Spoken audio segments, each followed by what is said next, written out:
Benny program.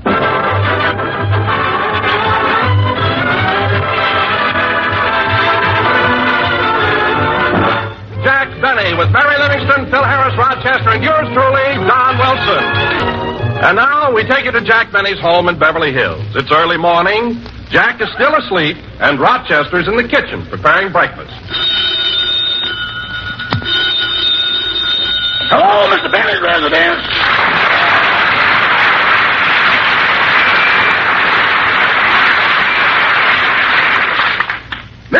Mr. Benny's residence, star of stage, screen, and radio. So whether you go out or stay home, he's got you trapped.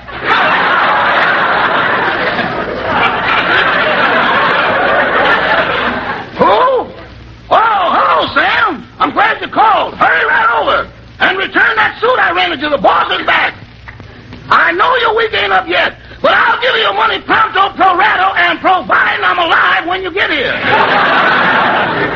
That's right. And Sam, we should pass the word along to the rest of my clientele. Goodbye. Well, I guess I'm safe now. Uh-oh. I'll have to dig up some excuse about Mr. Benny's tuxedo. Doggone, when I rented out for Jerome, how did I know they was going to cremate him?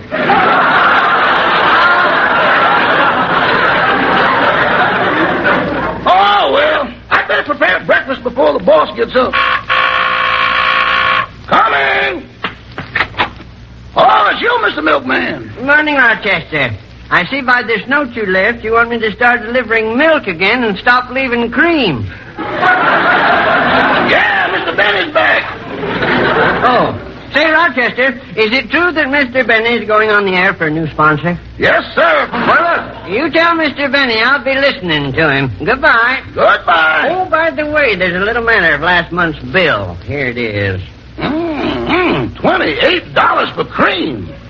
Okay, I'll write you out a check for it. Hey, wait a minute. Is that a pair of dice you're taking out of your pocket? Mr. Milkman, lay that bill down on the ground. Oh, but Rochester, now look, I don't want... It's too late now. I'm wound up. Oh, all right. Here it goes. There it is in black and white. Doggone, I've been homogenized again. Well, goodbye and bell up next month. Rochester! Rochester!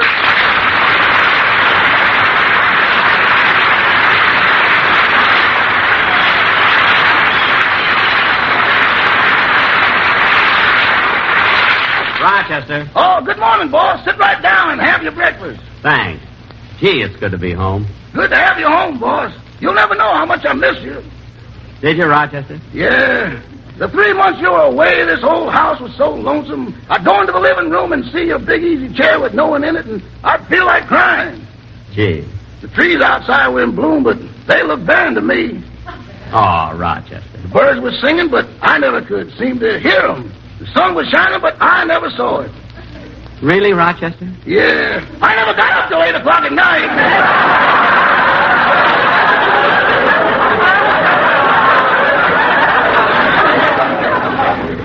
Now, cut out this nonsense and get me something to eat. What are we having for breakfast? Huh? I said, what are we having for breakfast? If this was last season, I could mention it. If this was last season, you'd have to mention it. Now, get me my breakfast. Okay. Okay, I'll get you coffee. You won't sleep till 8 o'clock at night anymore. Rochester, shut off the egg timer. But I'm getting your coffee. Shut off the egg timer. Okay. Rochester, answer the door. You told me to shut off the egg timer. Answer the door. Okay. Rochester, answer the phone. You told me to answer the door. Answer the phone. Boss, I can't be in all those places at once. I ain't General Patton. We'll talk about your rank later. Now, you stop the egg timer and answer the door. I'll answer the phone. Or the door, rather. Da-da-dee-da-dum, da-dee-da-dum. Oh, boy, it's good to be home. Da-da-da-da-dum, da-dee-da-dum. Hello, Jack. Mary!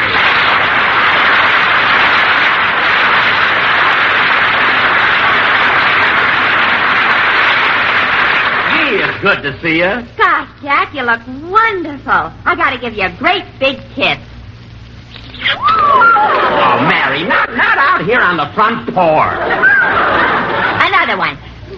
Mary, please, you're embarrassing me. One more, Jack. Mary, for heaven's sake, put me down.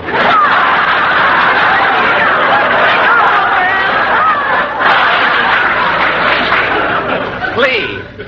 Oh, Jack, what are you ashamed of? I haven't seen you in 3 months, and that's a long time to go without a kiss. Gee, Mary, you mean you haven't kissed anybody for 3 months? Leave me out of it. I'm thinking about you. Oh, thanks. Gosh, Jack, it's good to see you. How was your trip? Come on in. I'll tell you all about it. Mary, believe me, it was wonderful doing shows for the boys overseas. What a great job those kids are doing. And you know what? If I were 20 years younger, I'd be right out there with them. You said that during the last war. Well, I meant it then, too. I mean, Mary, stop mixing me up. I was in the last war. Remember, I was in the Navy? Oh, Miss Livingston, hello. Hi. Hello, Rochester. Oh, Mr. Bentley, that telephone call was from your sponsor. My sponsor? You act like you're surprised you got one. Well, I'm surprised he called. I wonder what it's about. Maybe he wants to... No, he wouldn't be giving me a bonus so soon.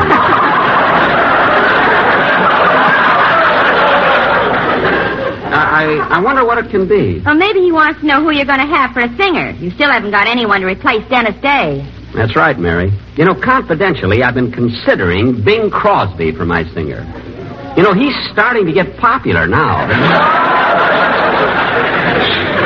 Well, Jack, I don't want to disillusion you, but you're not going to get Crosby for $35 a week. I wasn't thinking of $35. You ain't gonna get him for what you're thinking either.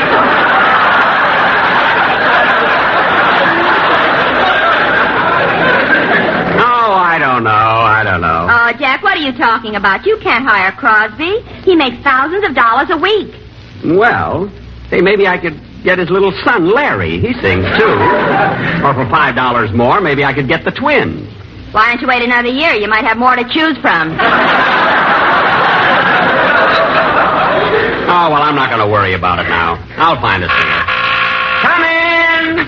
Hiya, Jackson. Hello, Jack. Rosie!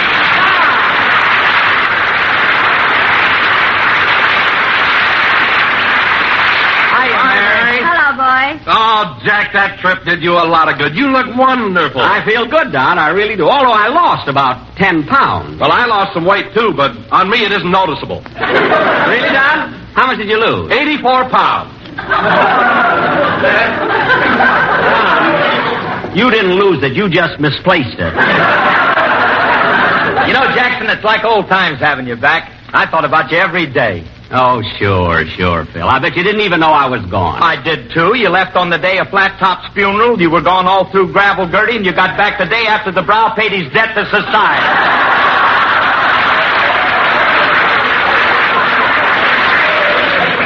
The Brow? Gravel Gertie? What are you talking about? I bet you don't even know about the Summer Sisters being in that iron clamp. The Summer Sisters? How do you like that? The newspapers spend millions of dollars trying to educate people, and he don't even take advantage of it. Phil, I've been away. I don't know what's going on around here. Say, Phil. Why, Jack, Phil was on the Kay Kaiser program. Well, that must have been nice. For 13 weeks. 13 weeks?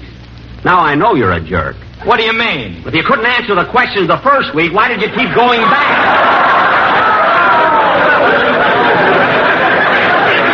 I mean, that I can't understand. Look, Jackson, you got it all wrong. They hired me to ask the questions. I was the professor.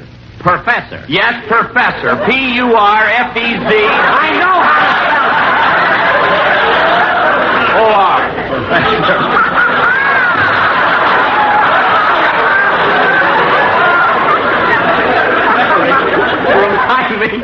Remind me to listen in Wednesday night. I want to hear Phil ask those questions. Huh? Jack, starting Wednesday night, Kay Kaiser will be back on the show. Oh, then I'll surely listen. Well, fellas, I hate to break this up, but I got a call from my sponsor, and I have to go over and see him. Oh, say, kids, before I go, I want to give you the souvenirs I brought you from the South Pacific. Boss, you want a hammer to open that big crate? No, not the crate. The souvenirs are in the valises. Well, what's in the crate? Never mind. You're acting kind of funny about that crate, Jack. Why don't you open it? I don't have to. The souvenirs are in the valises. Then what have you got in that crate? It's something I brought home for myself. I got it on one of the islands in the South Seas. Well, open it up, Jack. Let's see what it is. Don, it's nothing. You wouldn't be interested. Rochester, give me that hammer. I'm going to open it up. Here you are, Mr. Harris. Phil, please. Phil, it's just a little thing I picked up on one of the islands. It's for me. Phil. Well, it's open. Phil, you have no right to pick up... Hey, Jackson, what are you so excited about? There's nothing in this crate but a grass skirt. Nothing but a grass skirt? Let me...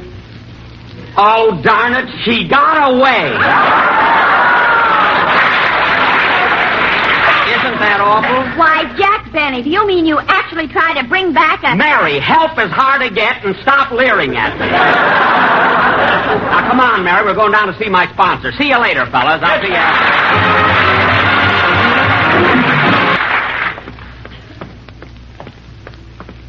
Here it is, Mary. Here's my sponsor's office, George W. Hill.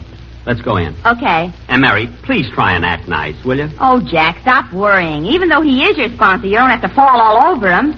Don't be silly, Mary. I'm going to treat him just like any other person. But, Jack, you never brought a girl an orchid. Why bring him one? Well, you know, Mary, a man in his position has got almost everything else. Come on, let's go in.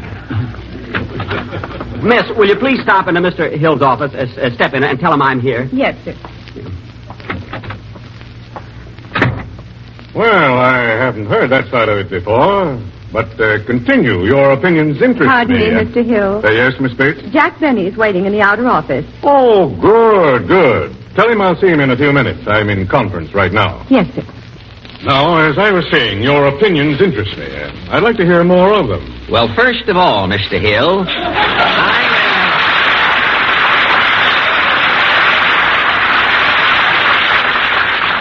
I don't want you to think that I have anything against Benny personally. Oh, of course not, Mr. Allen.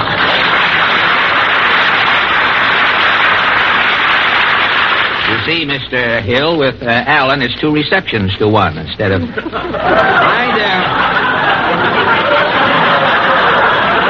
I'd be the last one to try and get his job. I've always semi-admired Mr. Benny. Well, after all, Fred, how could anyone dislike a man like Jack? A man who last year was affectionately nicknamed after General Patton. Old Blood and Guts Benny. Oh, in that order.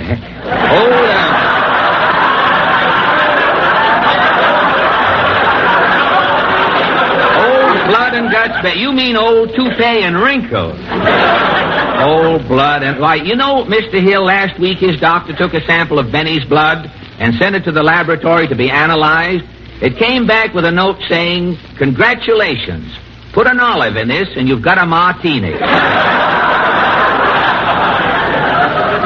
Blood, why, Benny wasn't delivered by the stork. He was brought by a leech. I'm hearing you talk. I get the impression that you don't like Mr. Benny. Oh, I'm sorry I gave you that impression, Mr. Hill. I'm really very fond of Jack. He's one of my best friends. It's just that I hate to see him go back on the air and be a flop. But what makes you think Benny will be a flop? He always gets laughs. Mr. Hill. Anyone can get laughs who tells a joke, wiggles his ears, drops his pants, and then shows a Bob Hope movie on the seat of his underwear.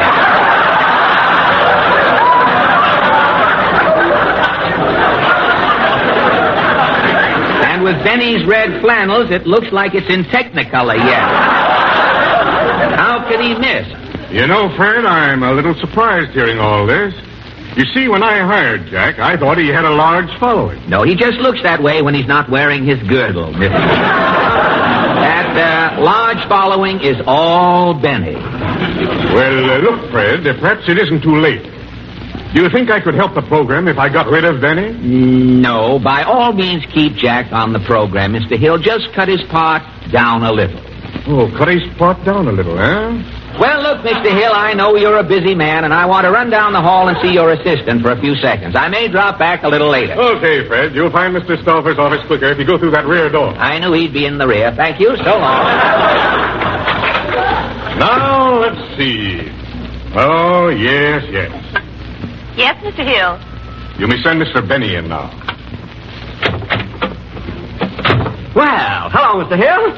Sure glad to see you. You know Mary, you know Mr. Hill. Now, I don't mind telling you, Mr. Hill, Hello, that Mr. you're one of Hill. the swell... now, I don't mind telling you, Mr. Hill... that Hello, you're one of- Mary. Now, I don't mind telling you, Mr. Hill, that you're one of the swellest guys I've ever met. Not because you're my new sponsor, but because you're one of the finest fellas in the world. One of the squarest, grandest guys. Oh, Jack, stop pinching his cheek. No, Mr. Hill, here we are. Yes, sir, ready to get off to a great start on our new radio series. Well, Jack, that's what I wanted to talk to you about. Yes, sir. Talk? To me? Is there wrong anything? I mean, anything wrong? Is there?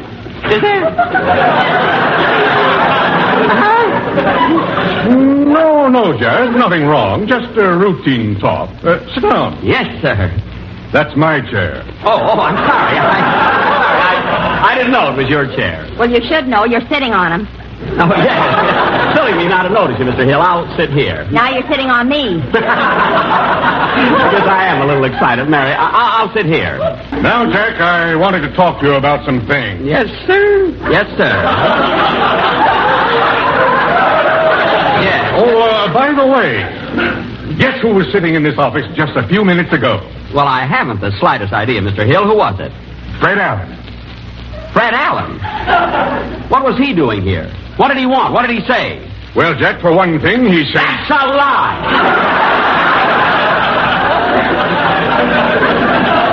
And when I see him, I'm going to... Now, Jack, that's no attitude to take. Fred doesn't dislike you. Why don't you try to like him? How can anyone like a guy who looks like he does? Oh, Jack, Allen isn't so ugly. How would you know? You can't see his face until you lift the bags under his eyes.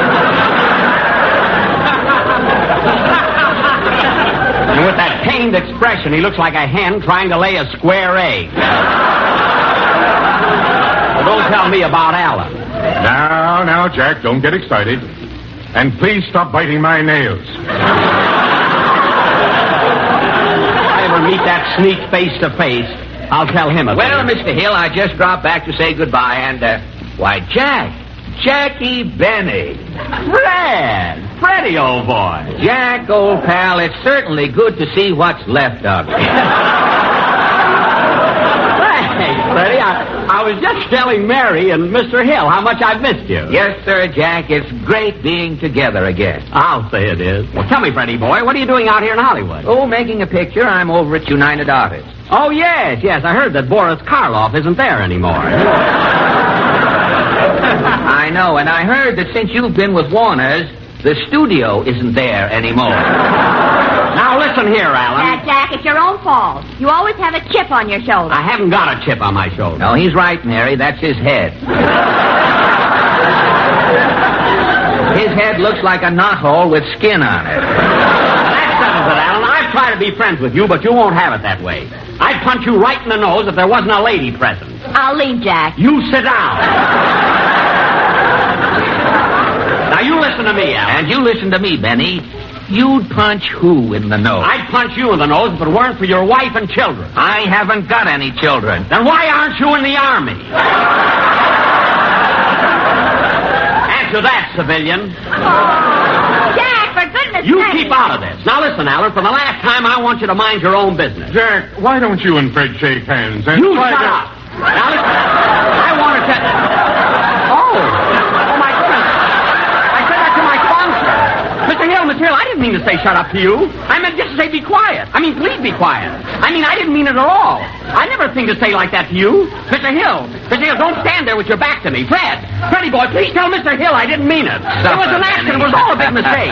Fred, don't stand there with your back to me. Mary, tell Mr. Hill it was all a mistake. Tell him I'm sorry. Tell him anything. Just say... Mary, do you think Mr. Hill was really angry at me because of what I said? Oh, no, Jack. He knew you were excited and nervous. Gee, I hope so. Say, Jack, what are you going to do about a new singer for our show? We have to get somebody since Dennis is in the Navy.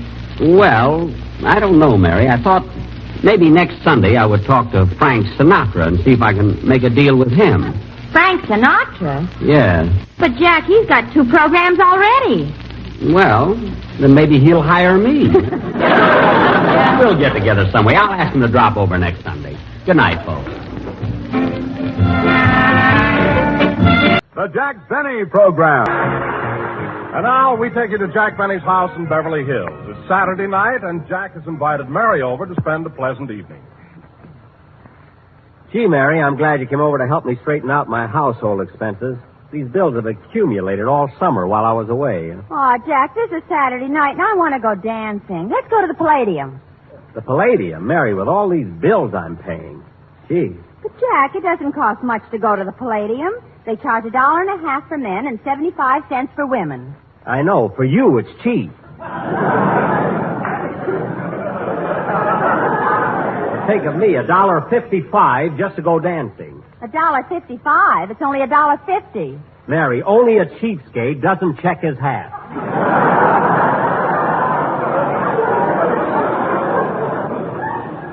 Now, let's get on with these bills. Okay. Let's see. $12.85 for vitamin pill. $12.85 for vitamin pills. $9.72 for Samson's concentrated iron capsule. $9.72 for Samson's concentrated iron capsules. $10.35 for Dr. Berman's bodybuilder.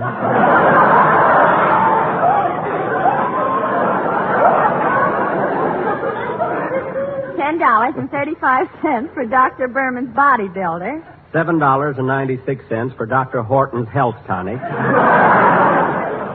$7.96 for Dr. Horton's health tonic. $22.50 for muscles. Muscles? Yes. $16. Imagine buying muscles again. What happened to the ones you bought last year? Oh, I wore them in the shower and the buckles rusted.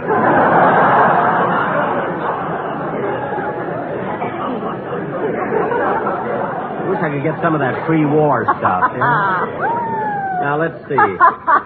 Mary, what are you laughing at? Remember the time you bought those build-up shoes to make you look taller? Oh, boy, did you overdo it. Overdo it? Those shoes didn't lift me so high. Then why was your nose always bleeding? Oh, Mary. I'll never forget how silly you looked patting Gary Cooper on the head. Mary, stop being ridiculous. Now, let's get back to the bills. Here, read this stack to me here. Okay. Homeway dry cleaners, $18 for cleaning rug. $18 for cleaning a rug? How could a rug get that dirty? I was away all summer. There was nobody here but Rochester. I can't understand it. Jack, here's another bill signed by Rochester. It's from Scratch, Match, and Patch Interior Decorators. Interior Decorators? $78 for patching ceiling and repapering living room. Patching ceiling, repapering living room? I'm going to ask Rochester about this. You don't have to. Here's a bill that explains it. $7 for 18 bottles of gin.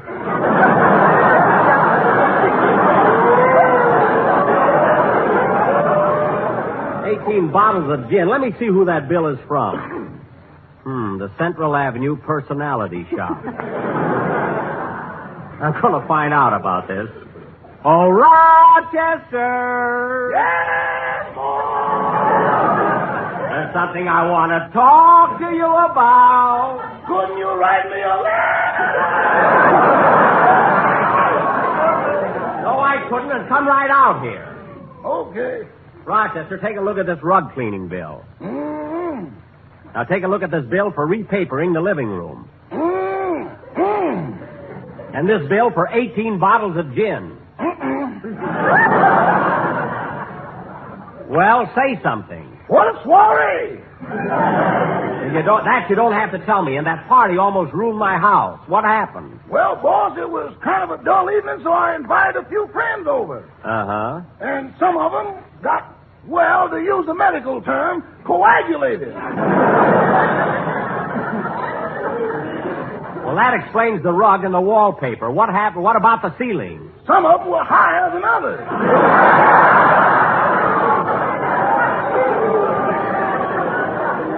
What? Man, were they flying. Rochester, that still doesn't explain the ceiling. How did you get those holes in it? I told you my friends did that. Oh, the ones that were flying. No, the ones that were shooting them down.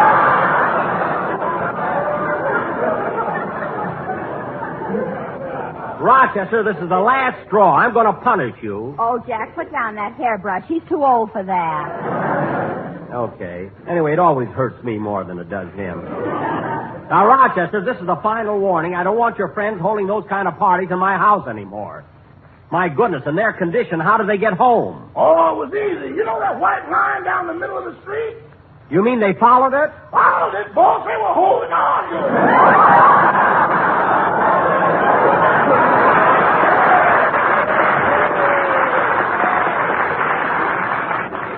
I don't doubt it, and I'm going to talk with you later about your... Come in. Telegram for Mr. Benny. I'll take it, boy. Yes, sir. Thanks. Here's a tip for you. Mr. Benny, these blue tokens aren't good anymore. Well, I'm all out of red ones. Goodbye. Jack, who's the telegram from? Let me see. Look, Mary, it's from my sponsor, George W. Hill. It says, Dear Jack, please forget about what happened in my office last week. You have nothing to worry about. You have a 3-year contract, and my lawyers told me I can't get out of it. Unless you breach clause number 3A regarding a singer. Sincerely yours, George W. Hill.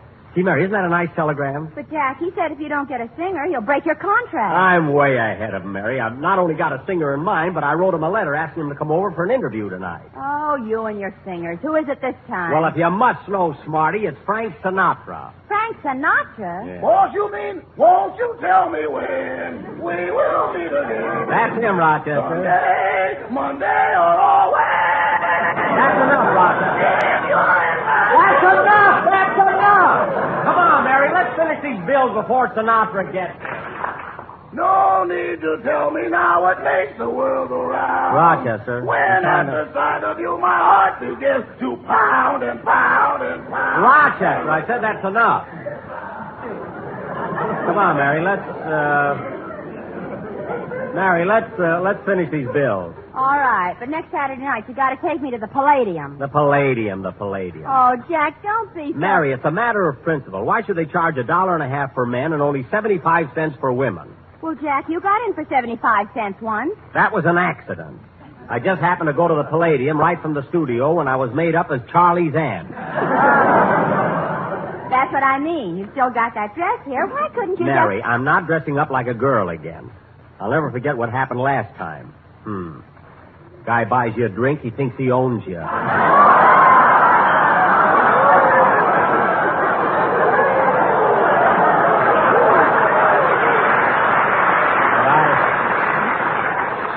What I went through...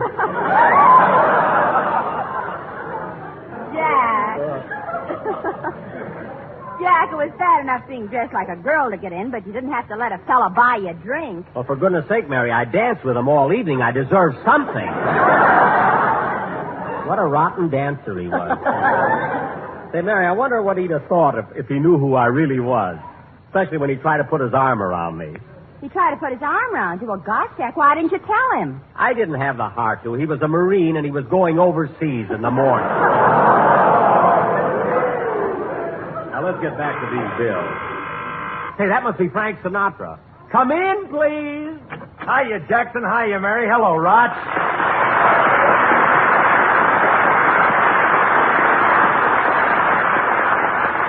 Oh, it's you, Phil. Yeah, Jackson, I dropped in to talk to you about a new singer. Phil, don't worry about it. I got one lined up.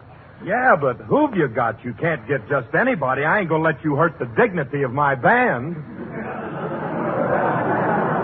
The dignity of your band? Phil, I don't want to disillusion you, but just because your boys were taken off parole doesn't mean they're dignified. And here's another thing about your band that ought to make you ashamed of yourself. What's that? Well, when I was in the South Pacific, I saw 15 natives with rings in their noses banging on hollow coconuts with overripe bananas. Well, what's that got to do with me? They were singing, "That's What I Like About the Solomon."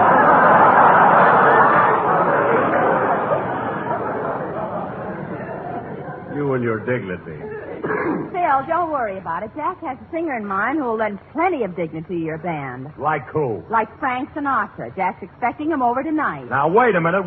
This is a trick, Jackson. You're just trying to get my band to wear Bobby socks. Still, I'd be happy if those guys wore any kind of sock. So just take my advice and don't... Come in. Hello. Remember me? I'm Hyman Peabody, the insurance salesman. Oh, hello, Herman.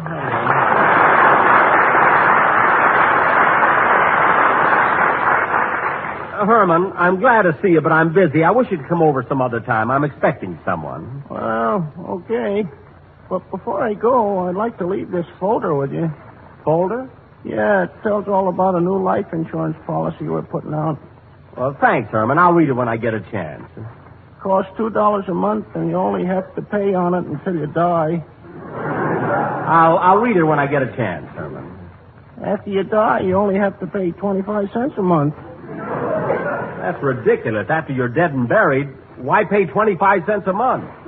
For that, we keep the weeds out of your daisies.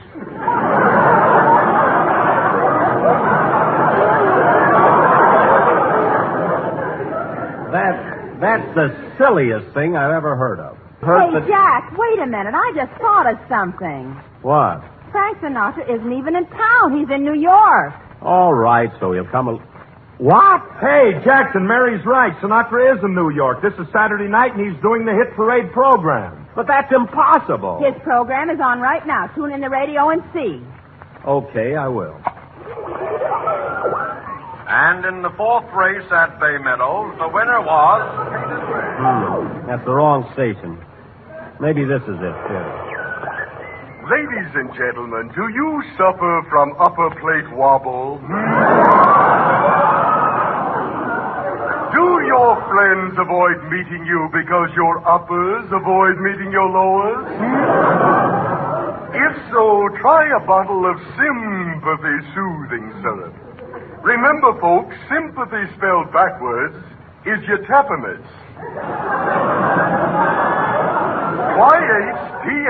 YHTAPMYS. Your tapamus, your tapamus, your tapamus, drive your blues away.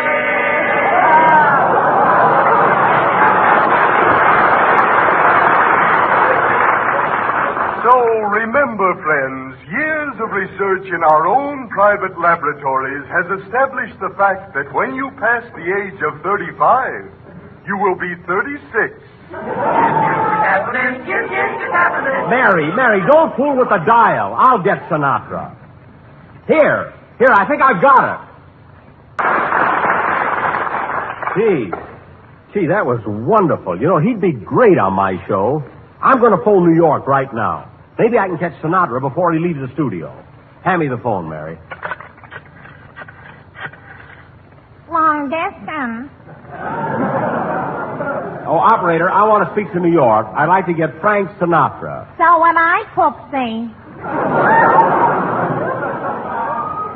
Look, miss, will you please ring Mr. Sinatra for me, person to person? He's on the Hit Parade in New York. Just a moment, sir. I'll try the New York circuit. Los Angeles calling New York. Los Angeles calling New York. Hello, Los Angeles. This is New York. How are you, Los Angeles?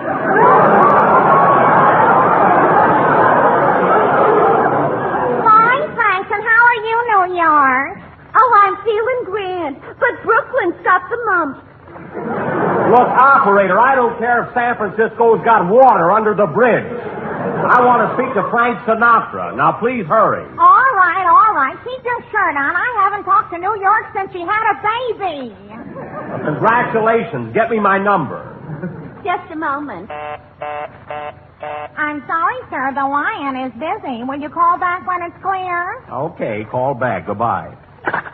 Well, kids, the line is busy, but I'll get him in a minute. Say, Mr. Benny, when you talk to Mr. Sinatra, will you let me say hello to him? All right, Herman, all right, but don't bother me now. Gee whiz. Well, my wife finds out I talked to Frank Sinatra. Gee whiz. I'll bet she'd be thrilled, eh, Herman? No, she'll beat the stuffings out of me. She likes Crosby. Hey, kids, while we're waiting for Sinatra's call, I'll go in the kitchen and make some lemonade. Good, I'd like some. Me too, Jackson. Would you like some lemonade? Drive home. Okay, I'll be right back. Say, Mary, Jackson must really be excited. This is the first time he ever offered us anything for nothing. Still, we're not out of the house yet. Anyway, Jack isn't quite as bad as he... I'll answer it. Hello? I have Mr. Sinatra in New York now. Well, put him on. I'll talk to him. And please limit your call to 3 minutes. Don't worry. If you talk over 3 minutes on Benny's phone, a time bomb goes off. Okay, here's your party. Go ahead, Mr. Sinatra. Hello?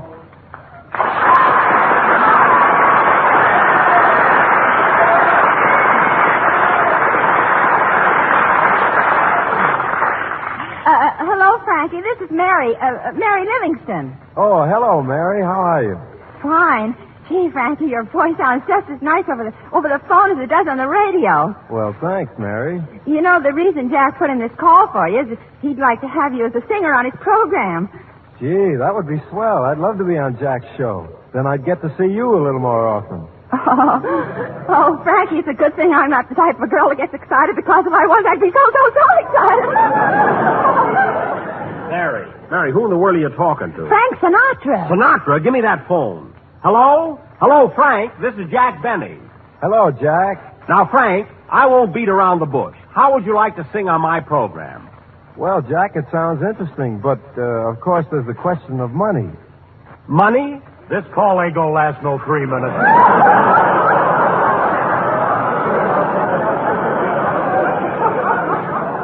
Quiet, Phil. What did you say, Frankie? I said, Jack, that I'd like to sing on your program, but there's the question of money.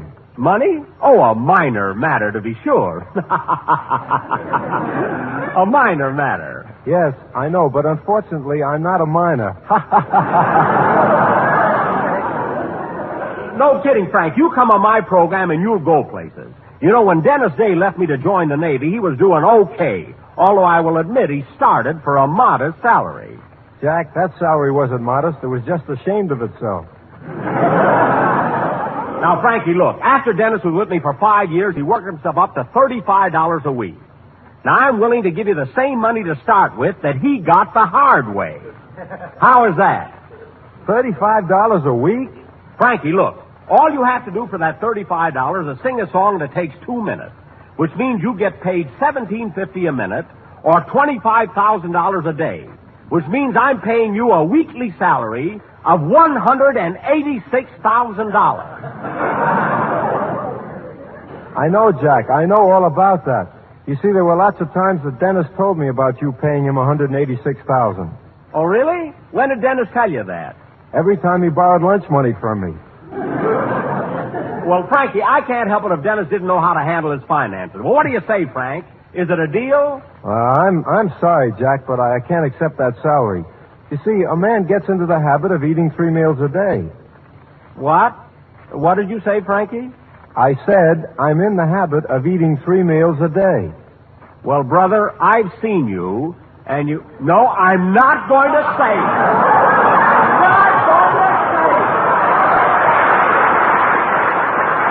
Now, Frankie, why don't you say okay and accept the proposition? Well... Look, to clinch the deal, I'll send you $5 in advance. And remember, there's plenty more where that comes from. What do you say, kid? Just give me the word and we'll have I'm sorry, Mr. Benny. Your 3 minutes are up. What do you mean, 3 minutes? Listen, operator, it's only 2 minutes and 41 seconds. I got my watch right here in my hand. Well, I've got a watch, too, and it's 3 minutes. You're wrong. It's 2:41. It's 3 minutes. It's 2:41.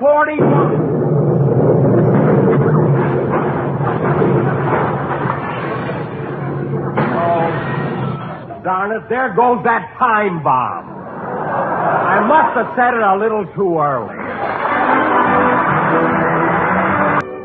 Say, Jack, where are we going to do our broadcast from next Sunday? Next Sunday, well, Mary, we'll be broadcasting from the Army Air Base at Gardner Field. Well, what are you going to do about a singer? You didn't finish talking to Frank Sinatra. Oh, I'll get somebody. Gosh, Mary, if I hadn't set that time bomb so early, I might have gotten Sinatra. Well, there's no use talking about it now, so hang up the receiver. I would, but there's nothing left to hang it on. Good night, folks. Jack Benny with Mary Livingston, Phil Harris, Rochester, and yours truly, Don Wilson. And now, ladies and gentlemen, from the Army Air Base at Gardner Field near Taft, California, we bring you our master of ceremonies, the one and only... Oh, no, you don't, Bud. No, you don't. You ain't pushing just anybody off on us. What are you talking about, soldier? What am I talking about? You tell him, Sarge. Go ahead, tell him. Okay. Look, Fatso. We can't do anything about what time they make us go to bed or what time they make us get up. But week after week, they blow a bugle, line us up, march us into this hall to listen to what they call entertainment, and we're sick of it. Now, wait a minute, fellas. You keep out of this, Bob. Yes, sir. Now, as I was saying, Fatso, the fellas here appointed us as a committee to sort of pass on the entertainment, see? Yeah. In that way, why, we protect our boys from stepping into those civilian booby traps. Booby traps? So listen, Chubby. You tell us who you're going to bring out here, and we'll tell you if it's okay. Well, all right, if you must know, it's none other than Jack Benny. Jack Benny, huh? What do you think, Sarge? I don't know. What do you think? Well, it's either him or spending a half hour in Taft.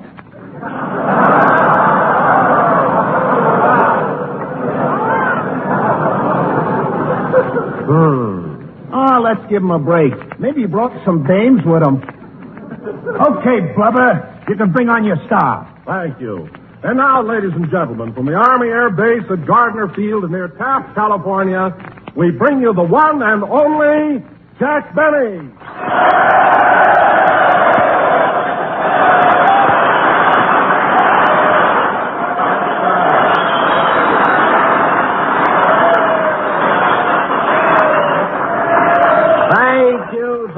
Thank you. Hello again. This is Jack Benny talking. And Don, isn't it nice being out here at Gardner Field, situated on the shores of beautiful Lake Buena Vista? Imagine being stationed in a place where you can go trout fishing, swimming, and diving. Oh, hubba, hubba, hubba.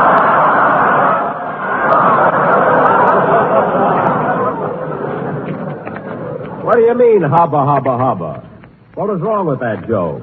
What was wrong with it? That joke wilted the flowers on Colonel Bechtel's desk. Oh, stop being so silly, a joke wielding flower. That's impossible. I don't mind you guys standing around, but don't make up a... Hello, Jack. Oh, hello, Mary. How are you?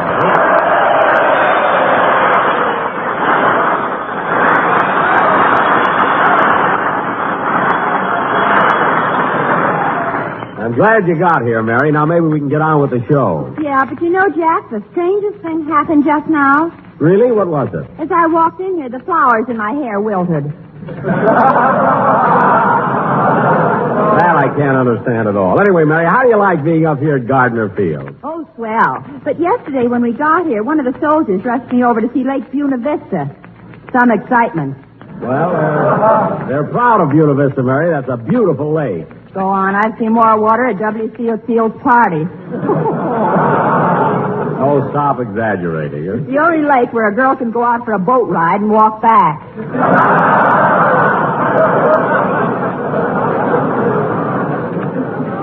Mary, it isn't that shallow. Then how come the fish are sunburned on one side? Mary, please, isn't there anything else you can talk about? Oh, sure. You know, Jack, last night I was out with a soldier. Look, you hear about the girl going out with a soldier, so let's not have any of that on our show. But, Jack, last night I was out with a soldier. Mary, I don't want you to... Let her talk! Let her talk! Thanks, fellas. Now, as I was saying, Jack, last night I was out with a soldier, and just because I wouldn't give him a kiss, he said he was going to end it all. And then he laid down on the railroad track. Oh, well, don't worry about it, Mary. I've heard about the train service around here. But, Jack, that soldier. Mary, don't worry about him. By the time a train gets here, the war will be over. He'll be a civilian. And when he's paying for his own clothes again, he ain't going to lie down on any dirty old railroad track.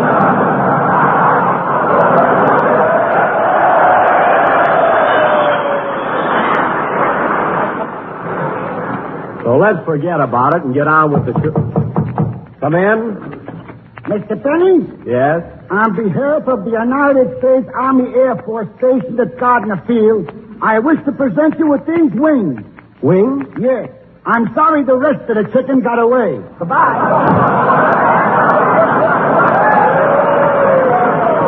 Oh, well, I can always use them for soup. Hiya, Jackson. Okay, fellas, start beating them chow tongs together. Harris is here.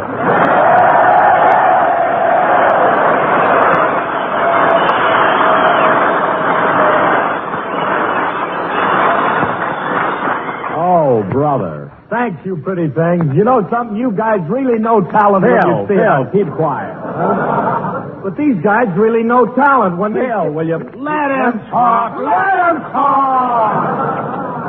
I don't mind letting him talk, but he doesn't have to be so hammy about it. Hammy, you're the one that gets all the receptions. Look what happened yesterday when we got off of the bus. Who took the bows? You did. I didn't get no welcome. What are you talking about? When we got here and I signed all those autographs, I sent every one of those soldiers over to get your autograph, too. You did that just to show off. You know I can't write. Well, Phil, I really forgot that you couldn't write. I didn't mean to embarrass you. You didn't, huh? Then why did you hide my rubber stamp?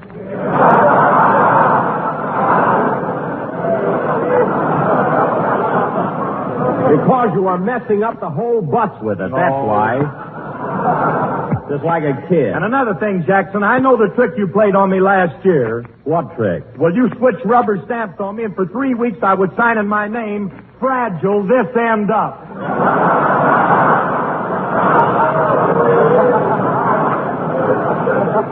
What? Mary told me. Well, Phil, anybody who doesn't know how to spell his own name ought to be ashamed of himself. Phil, do me a favor and play something, will ya? And now, fellas, come in. Mr. Benny? Yes? Did some silly guy come in here a while ago and present you with a pair of chicken wings? Yes, but I threw them away. Oh. Oh, would you mind telling me where you threw them? Why? Are you hungry? No, I'm the chicken.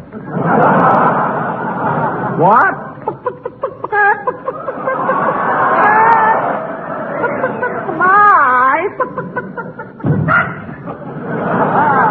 That's what happens to a guy when he eats too much of those powdered eggs. Play, Phil, will you?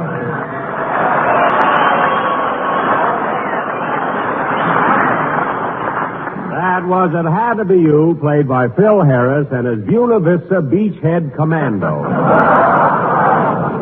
Say, Phil. Yeah. Phil, I thought you were supposed to sing in that number. Look, Jackson, I ain't singing no song. I got enough to do rehearsing the band, getting those big laughs, and driving the bus. Anyway, when are you going to hire a singer for this show?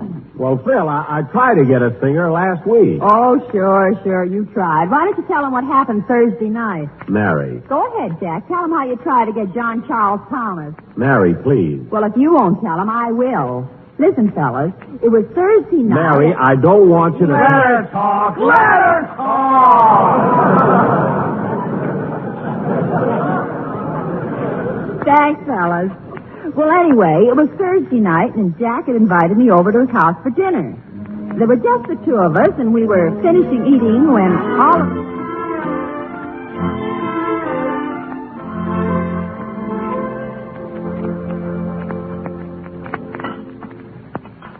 Gosh, Jack, it was nice of you to invite me over for dinner. Oh, that's all right, Mary. Here, will you have some mustard? Yes, thanks. Ketchup? Yes, thank you. Horseradish? Uh-huh. Here you are. What a dinner. Mustard, ketchup, and horseradish.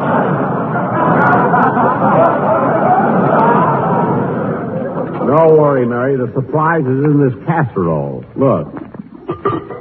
Gee, cold cuts. Yep.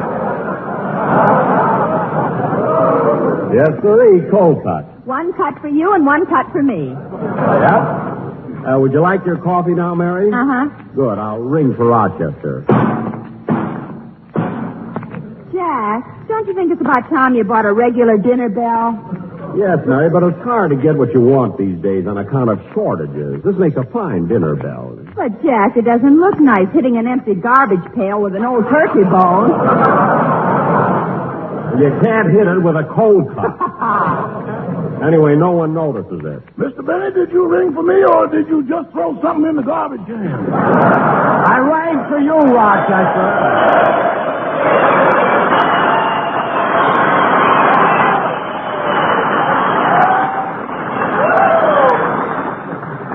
Rochester, bring Miss Livingston her coffee, and I'll have a cup of tea. Sorry, boss, you'll have to take coffee, too. Why? The tea bags haven't come back from the laundry yet.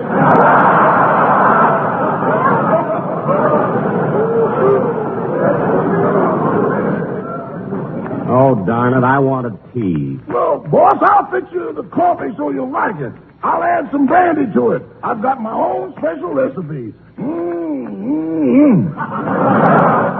Has it got a kick to it, Rochester? Oh, kick to it?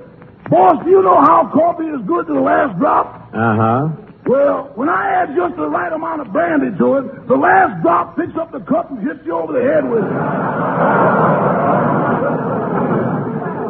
Rochester. One drink of my coffee and you sit around all night, percolating.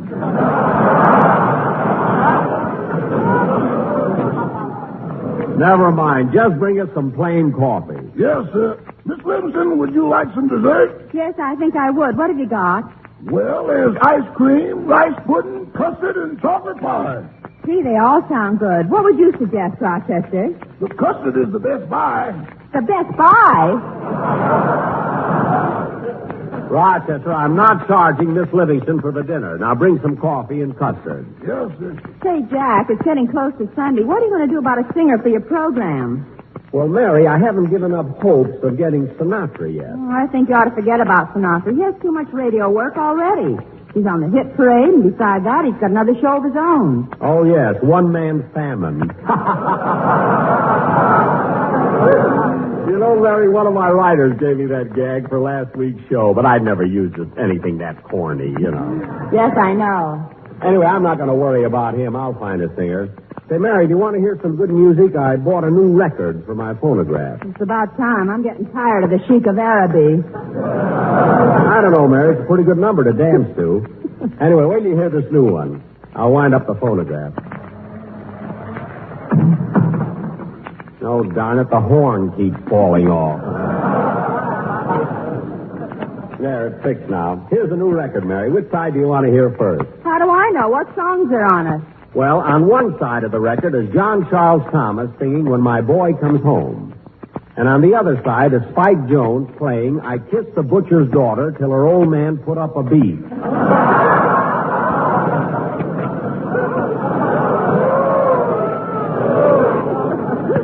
Well, I'd rather hear John Charles Thomas. Okay, John Charles Thomas it'll be. Listen.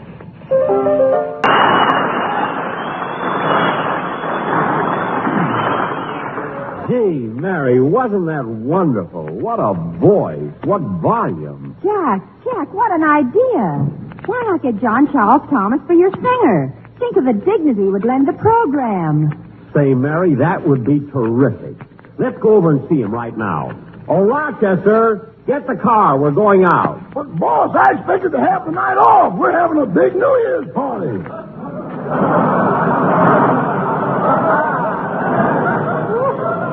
A New Year's party? New Year's isn't for months yet. I know, but tonight is basic training.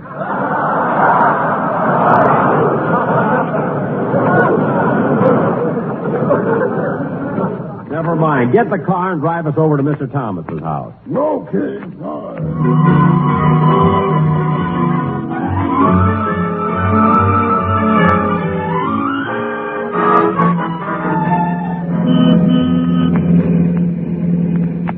Look out for that cab, Rochester.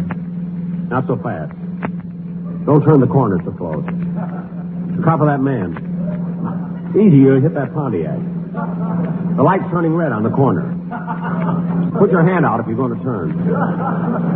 Watch out for that safety zone. Doggone, it's the only automobile in town with a co-pilot.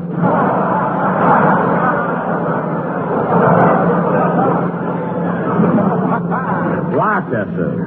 You take over the controls, boss. I'll radio ahead for landing instructions.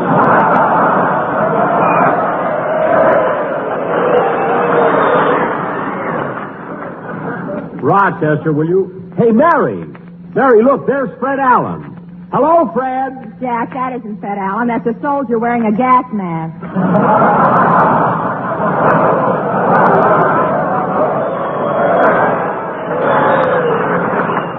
Oh, gosh, I was just going to tell him how good he looked. Hey, slow down, Rochester. There's where John Charles Thomas lived. That house on the corner. Rochester, you wait here. Come on, Mary.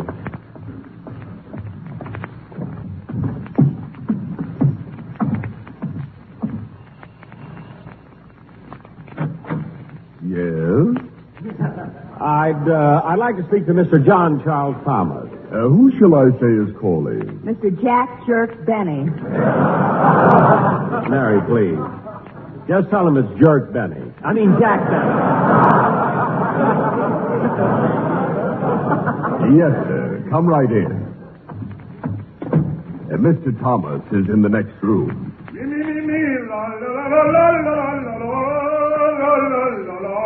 Hey, listen to that, Mary. Isn't that beautiful? Yes, and he's only gargling.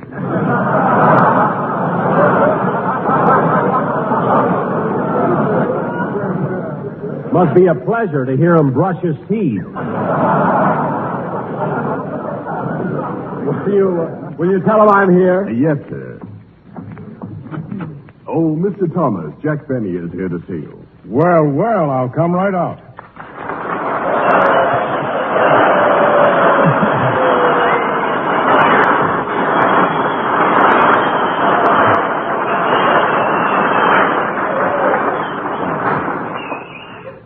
Hello, Jack. Hello, Mary. To what do I owe this pleasant surprise? Well, Mr. Thomas, getting right to the point, I'm looking for someone to sing on my radio program, and I thought someone as famous as you would be perfect for it. Jack, you compliment me. Oh, I mean it. I think your voice would lend dignity and prestige to my shows. Jack, you flatter me. And I'm here to make you a financial offer. Here comes the insult. Mary, please. Now, the fact is, Charles. Charles? That's your middle name. Oh, yes. Look, Mr. Thomas, I won't mince words. You see, Dennis Day worked for me, and after 5 years, I paid him $35 a week. I see. But naturally, I wouldn't expect an opera singer like you to work for that kind of money. Naturally. So instead of offering you $35, I'm willing to stretch it just a little bit and give you... Pardon me for interrupting, Mr. Thomas. Yes, Martin? I'm leaving now for my night off. Oh, yes. And, Martin, before you go, I'll give you your weekly salary. Thank you, sir. Here you are. 20, 40, 60, 70, 80, 90, $100. There you are, Martin. Thank you, sir. Now, what was it you were saying, Mr. Benny? Well.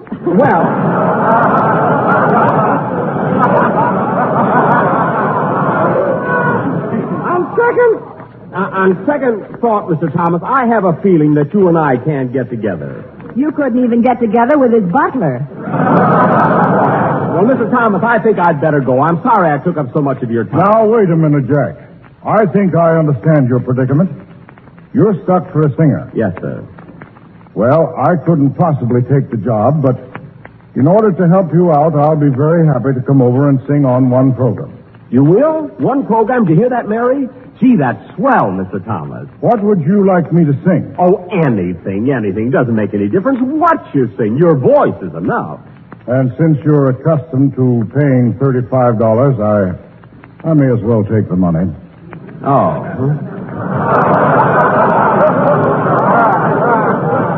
that all right with you? Well, I don't know, brother. What are you going to sing?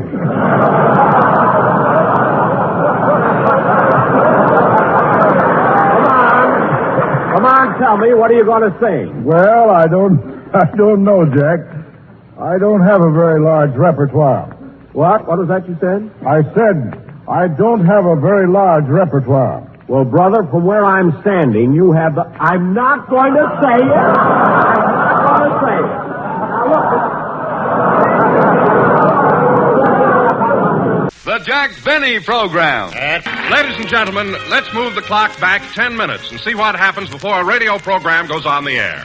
So now we take you backstage to Jack Benny's dressing room where Jack is relaxing.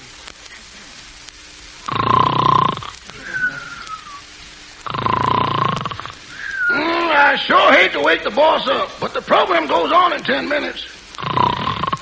Just look at him lying there, sleeping like a baby. Yep, just like a baby. Maybe I ought to take his thumb out of his mouth again.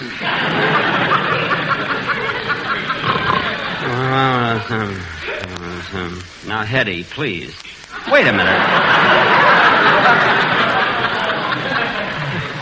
Wait a minute, Hetty. Stop it. Paulette, please, you're tickling my ear. Lana, stop kissing me. You too, Hetty. Hetty, stop. Boss, wake up! You went to sleep to relax. Huh? What? Oh, it's you, Rochester. Yeah, and don't look so disappointed. What? You were talking in your sleep again. Oh, yes. I dreamt that I was making a political speech. That was a political speech? Yes. Well, with those people on your side, you'll even carry Maine and Vermont. What are you talking about? Oh, nothing, boss. You better hurry. You haven't got too much time before the broadcast. No, the broadcast, always the broadcast, like a ghost that keeps haunting me week after week. Monday, I think of ideas. Tuesday, I meet with my writers. Wednesday, Thursday, and Friday, we write. Saturday, I rehearse. Then on Sunday, I do my program. In a half hour, it's all over. And for what, I ask you? For what? For a lousy $1 million.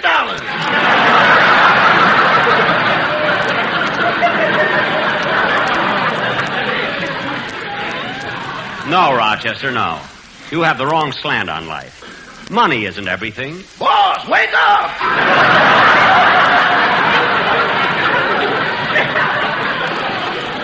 I am awake. Gee whiz, look what time it is. I better hurry. Oh, darn it, I'm sorry I took that nap. Whenever I sleep, I toss and turn, get all rumpled up. How does my hair look? Fine, boss, fine. You want to put it on now? Yes, hold the mirror for me, please. Rochester, looks awful. It's sticking up all over. What happened to it? Remember yesterday when you asked me to shampoo your hair? Yes. Well, the sideburns got caught in the wringer. Wringer? You wash it in a washing machine? Rochester, that's the worst mistake you could make. A worse one was putting starch in the water. Starch? You look so Nelson Eddish with those crisp curls. Rochester, don't you ever put my hair in the washing machine. Told you time and again, I want you to lux it along with my undies. Yes, sir. Now, where's mine? Jack, we'll be on the air in 6 minutes. You better hurry. Oh, hello, Mary. I'll be right with you. Rochester, help me out with my jacket. Yes, sir. There you are, boss. Thanks. How does the jacket look on me, Mary? Does it drape too much around my shoulders? I don't know. Where are your shoulders? Mary, save those till we get on the air. And then save them again. Oh, Jack, don't be so irritable. I was only kidding. I'm sorry, Mary. Just that I've got 1,000 things on my mind. I'm trying to do a program. I haven't got a singer. Well, what about John Charles Thomas? I can't get him. He's on every week for Westinghouse. But I still haven't given up hopes of getting Frank Sinatra. What are you laughing at? What a combination. You and Sinatra on the same program. What's so funny about that? Old blood and guts and no blood and bow tie.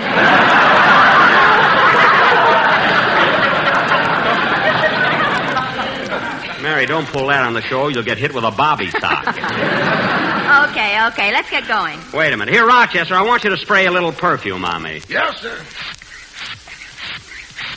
A little more. Ah.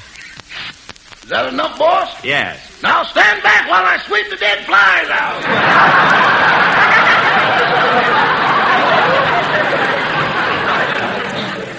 Flies? Stop exaggerating.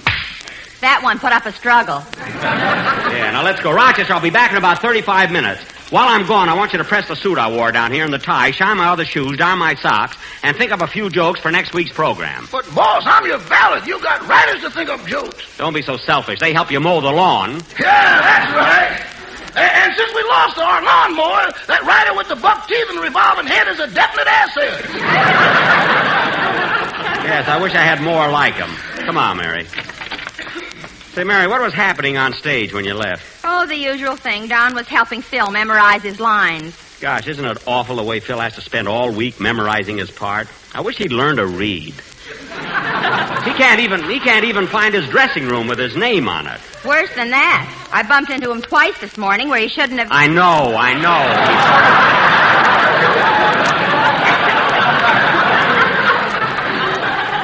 Come on, let's get into the studio. Oh, hello, Jack. Hello, Don. Are we all ready to start? Oh, I think so. But, Jack, I've been going through the script, and there's one line that you have in it that I'd like to change. What is it? It's here on page 12. Don't you think it would be better to say, Don Wilson reads commercial instead of blubber does plug? Oh, Don, it doesn't make any difference. That's just a stage direction. Hiya, Jackson. Oh, hello, Phil. How'd the orchestra rehearsal go? Everything's all right, Jackson. Lawrence just put 4 strings on his violin. 4 more strings? That makes 8 all told. You mean he's playing a violin with 8 strings? Well, yes, my other fiddle player was drafted. We got to make up for it somehow. Well, that's ridiculous. A violin with 8 strings. You've seen my violin. It's only got 4 strings. Well, you're cheap with everything. Oh, goodness. Well, I'm sure of one thing, Phil. You'll never be another Stokowski or a Toscanini. Whom?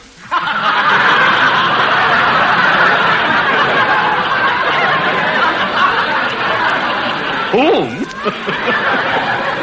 Toscanini and Stokowski. They happen to be the world's most famous orchestra leaders. Oh, they are, eh? Yes. Then how come Harry James holds the attendance record at the Palladium? Well, I ought to have my head examined for We even... go on the air in 30 seconds, everybody. Thank you, Don. Now, look, Phil. Just a minute, Jackson. I got to get my boys ready.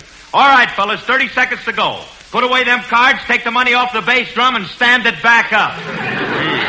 And Frankie, put that away, too. What? I said put that away, too. I can't find the Colt. Oh. Well, stick a mute in it or something. And hurry, because we... Stand by! Take it! The Lucky Strike program, starring Jack Benny with Mary Livingston, Phil Harris, Rochester, and yours truly, Don Wilson. That was Is You Is or Is You Ain't My Baby, played by Phil Harris, and his Death Takes a Holiday for Strings Orchestra.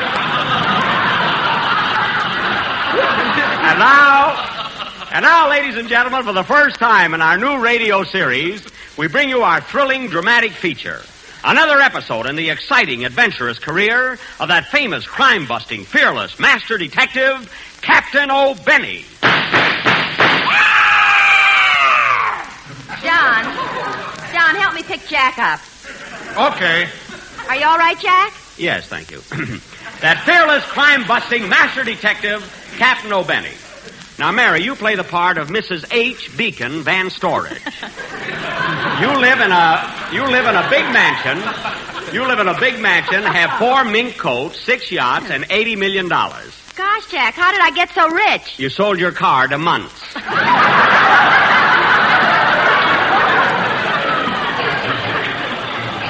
Now, of course, I'm going to play the part of that fearless, crime-busting master detective, Captain O'Benny. Oh, Jack, why do you always play those tough parts when you're such a coward? You're even afraid of the dark. I'm not a coward, and I'm not afraid of the dark. Go on, you've got a bodyguard with you all night long. Mary, lots of people have bodyguards. Well, the least you could do is get twin beds.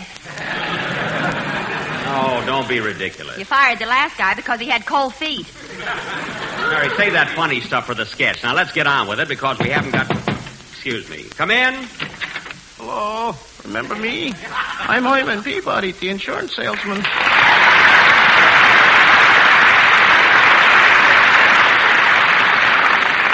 Oh, hello, Herman. I'm busy now. And I know, Mr. Benny, but I just dropped in to talk to you about that life insurance policy you took out last spring. Why? I've been paying the premium. I know, but for an extra 15 cents a month, you get an added protection now.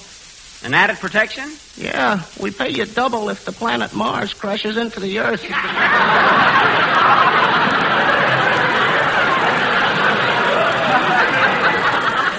Oh, Herman, who thinks up those silly policies? If the planet Mars crashed into the Earth, everybody'd be killed.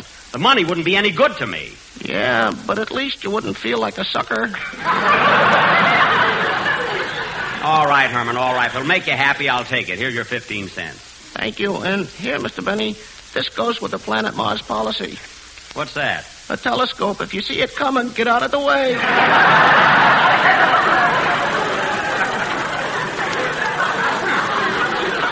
Well, thank you, Herman, thank you. But you better go now. I'm upset enough as it is. I'm trying to do a program. I haven't got a singer or anything. Well, gee, Mr. Benny, you don't have to look any further. I'm your man. But Herman... On the road to Mandalay. Herman, please. Where the plane pushes play. Herman, look. And the dawn comes up like thunder. Boom. Boom. Out of China. That's very good, Herman. That's fine. Look, now sit down, will you? Maybe you'd like a novelty. No, Herman. I don't want a novelty. Sit down. I sing a song and imitate an electric organ at the same time. Herman, please. Really, I haven't got time. Herman, stop!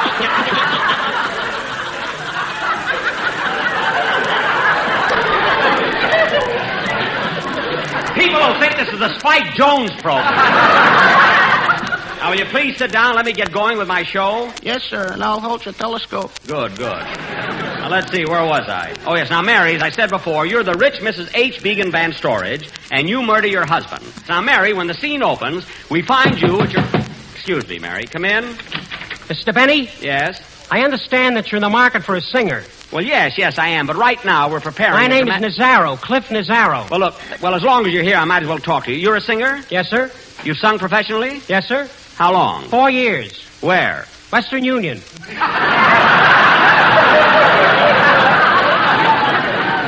Western Union? Happy birthday to you. Happy birthday. Wait a minute. Don't you like it? That's awful. I sing much better on a bicycle. Look, Mr. Nazaro, I hate to turn you down, but I'm afraid you're not the type. Anyway, Jack, why don't you talk to him later? We've got a sketch to do. Wait a minute, Jackson. Why don't you give the kid a chance? Let him show you what he can do. Thanks, Uncle Phil. Uncle Phil? All right, so he's my nephew. What's the difference as long as he can sing? All right, kid, go ahead. What are you going to sing? I'll sing a chorus of I'll Remember, and in the second chorus, I do a recitation. Well, that's swell. Go right ahead. Go ahead.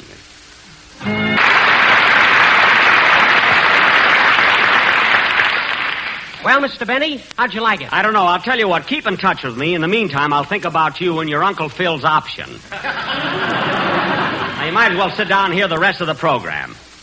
And now, folks, for the thrilling, blood-curdling adventure in the life of that master detective, Captain O'Benny. The scene opens behind closed doors at police headquarters.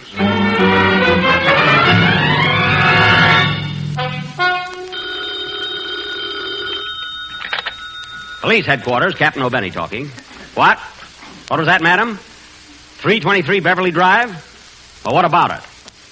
You returned home suddenly, found your husband dead? Oh. Well, you want the flower shop. It's Hillside, 759... You're welcome. Say, Captain, let's finish this checker game. Okay. It's your move, Wilson. Hey, Captain, your other phone's ringing. Shall I get it? No, Harris. I'm expecting that call. I'll take it. Hello? What? 4 dozen white carnations? Yes, madam, I'll send her. I know the address. 323 Beverly Drive. Goodbye. You ought to be ashamed of yourself, Captain, running a police station with a flower shop on the side. What's wrong with it? What's wrong with it? How can I be a tough-looking cop with a petunia in my lapel? And you and your address. Never mind that. Now, let's get back to that checker game. It's your move, Wilson. Come in. Yes? Hello, boys. I happen to be strolling down this way, so I thought I'd drop in and see the captain. Well, I'm the captain. So you're the captain, eh? Yes. Oh. What about you, Curly? I'm a sergeant. What's holding you back, good looking? Look, miss, what is it you want? Well, don't let it frighten you, but my husband was shot and the murderer is still in the house. Leave it to me. Oh, Harris. Yes, Chief. Get the shotguns, the handcuffs, the tear gas, the fingerprint equipment, the squad car, and an A coupon.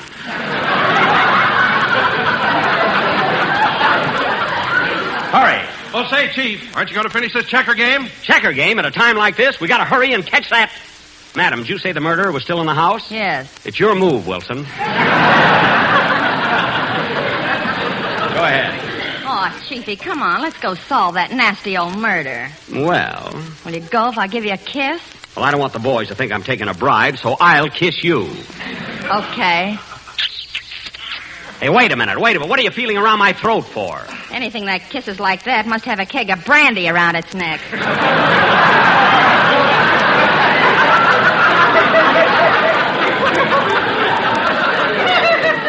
Thank you.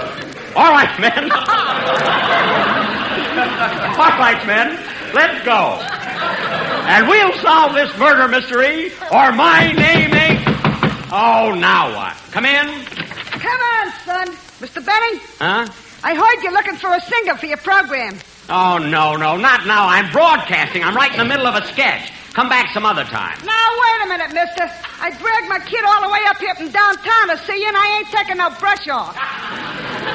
Look, madam, I'll listen to your boy. I'll listen to anybody, but first I want to finish the program. I can't hang around that long. The Wilshire bus is out in the parking lot waiting for me. A Wilshire bus up here on Vine Street in a parking lot? That's impossible. No, it ain't. I'm the driver.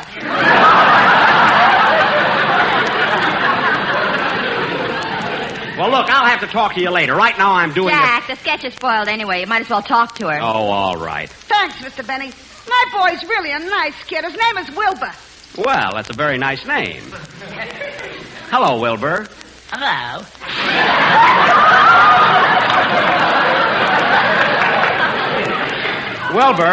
Wilbur, your mother tells me you'd like to be on my program. Uh-huh. Look, madam, how old is your boy? He's 15. 15? Yeah, you want to make something out of it? Oh, no. Wilbur's a nice-looking boy. I like you. You're silly. Look, Wilbur. Now, Wilbur, you mind your mother and talk nice to the man. Oh, gee, boy, you said you wouldn't yell at me no more since I had to go to the doctor. You had to go to the doctor, Wilbur? Uh-huh. For 3 whole weeks, I couldn't see. I couldn't see nothing at all. So they took me to the doctor, and now I can see 5. Well, I'm glad to hear that, Wilbur. What'd the doctor do? He gave me a haircut.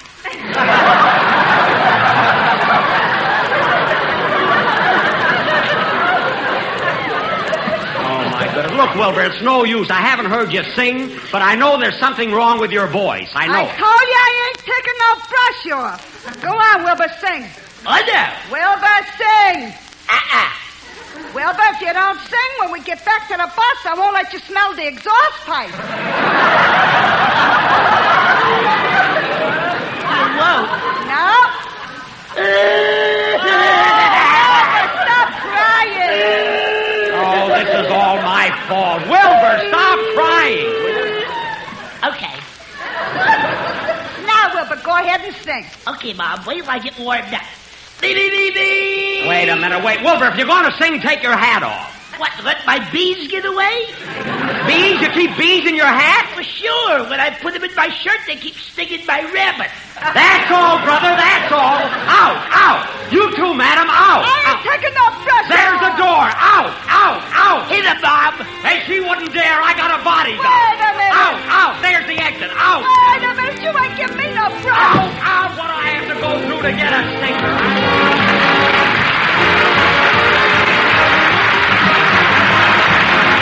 Thank you, and good night, everybody.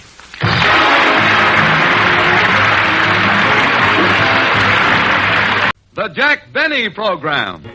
And now, ladies and gentlemen, let's go out to Jack Benny's house in Beverly Hills. Jack has invited the gang over for a late Sunday breakfast, and right now he's in the kitchen getting things started. Now, let's see. I want the gang to have a nice breakfast. I think I'll start them off with some good old California orange juice. No, I think they'd like sliced orange better. Yep, that's what I'll do. I'll slice it.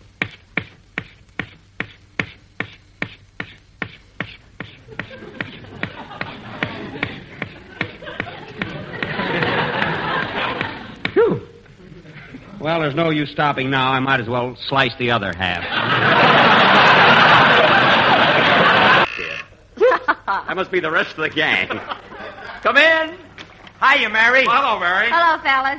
Hey, Mary, who's your friend? Come here, babe. Phil! Now cut that out. It's me, wise guy. Jack, I told you to roll your pants legs down. I'm leaving them up. It's cooler this way.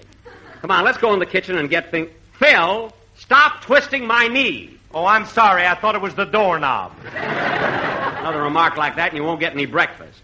Say, Don, you haven't opened your mouth since you got here. Just put the food on the table and stand back. That I know, Don. Do us a favor, will you? Give the rest of us a 15-minute head start.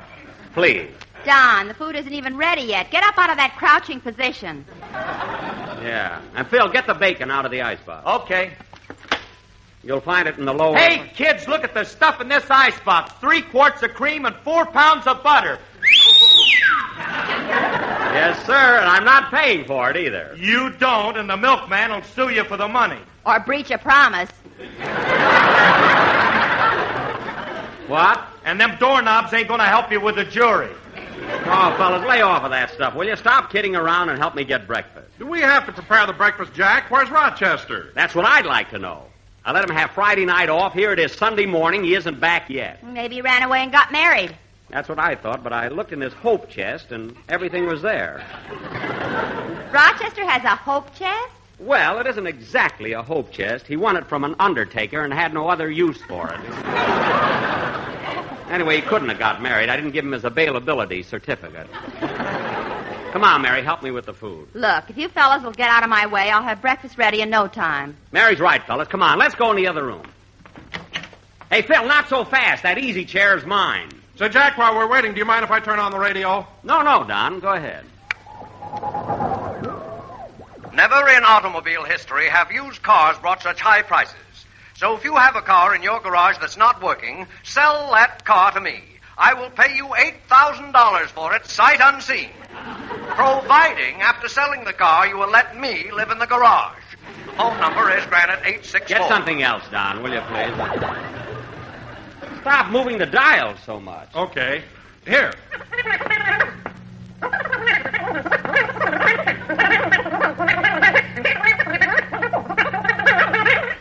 The foregoing was a paid political broadcast.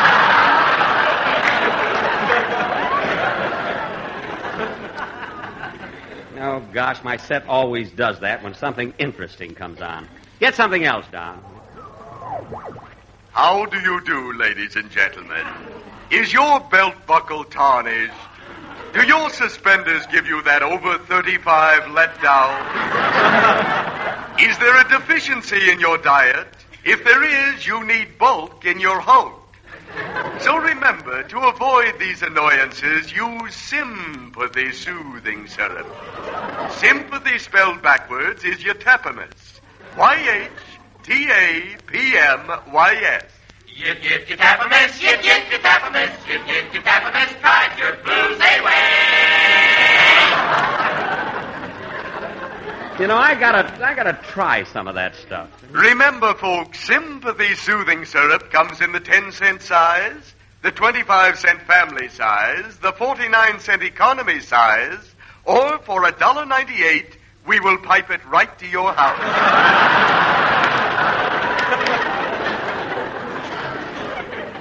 Say, fellas, that must be awfully good stuff. Okay, boys, breakfast is ready. Come and get it. Okay, come on, Don. Phil, shut off the radio. And now for today's guest star, we have that lovely singer of songs, Miss Martha Tilton.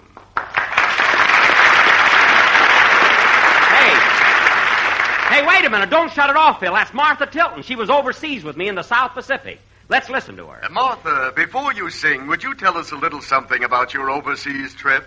What a show we had. Well, as you know, I went over with Larry Adler, Carol Landis, June Bruner, and Jack Benny. Had to put my name last. Oh, well. Is there any particular incident you'd like to tell us about? Well, let's see. Oh, yes. One night, Jack and I and a native guide were making our way through a dark jungle in New Guinea. Oh, my goodness. Jack was carrying the flashlight, and the native guide and I were close behind. Suddenly, Jack snapped the light off. What are you laughing at, Martha? Jack still thinks he kissed me. Well, how do you like that? She must have ducked. And now, ladies and gentlemen, Martha Tilton will sing the trolley song. Imagine her telling a thing like that, huh? Come on, fellas, sit down and have breakfast. Hey, wasn't that swell? Yeah, Martha can really sing, can't she, Jack? You said it. The boys were nuts about her. Hey, that was a wonderful breakfast, Mary. I'll help you with the dishes. Let me help her, Jackson. We don't want you to get dishpan hands. Well, if Rochester was here, we wouldn't have to. Say, fellas, I got to go over to NBC and set up the sound effects for the broadcast. See you there later. Okay, Jackson. So long, Jack. You have to go this early? Yeah, I just have a few minutes to catch the bus. Goodbye.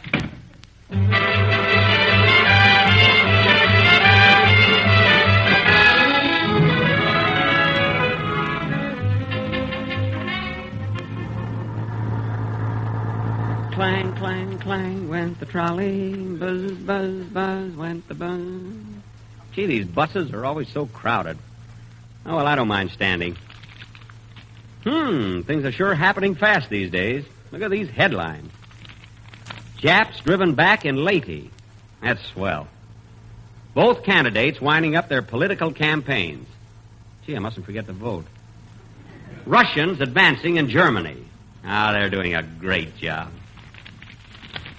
Hey, buddy, do you mind if I turn my own pages?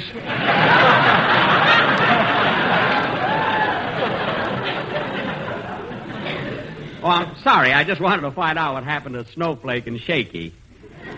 See, that Shaky is some guy, and before him there was the Brow and Prune Face and Flat Top. Gosh, I'm tired. I wish I could sit down. Well, here, old man, take my seat. Thank you very... Why, Fred Allen. Hello, Jack. Imagine meeting you on a bus. Why, yes, it's such an amazing coincidence. Here I was just thinking about the Brow, Flat Top, and Prune Face, and I run into you. Well, that's what I like about you, Jack. You'll say anything for a laugh. And someday you may get one. Thanks. By the way, Fred, how are you coming along with your picture? I just finished the picture, Jack. It's called It's in the Bag. Oh, well, it ought to be a success. You're advertising it under each eye.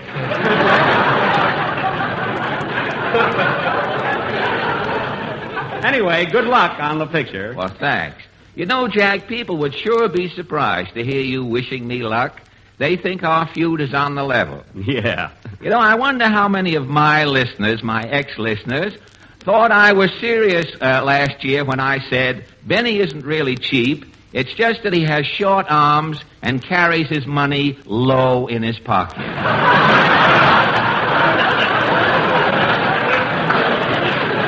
Yeah.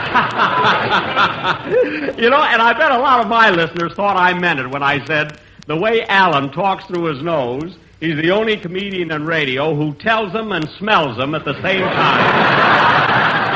Yes, that was a good one, too. One of the few. And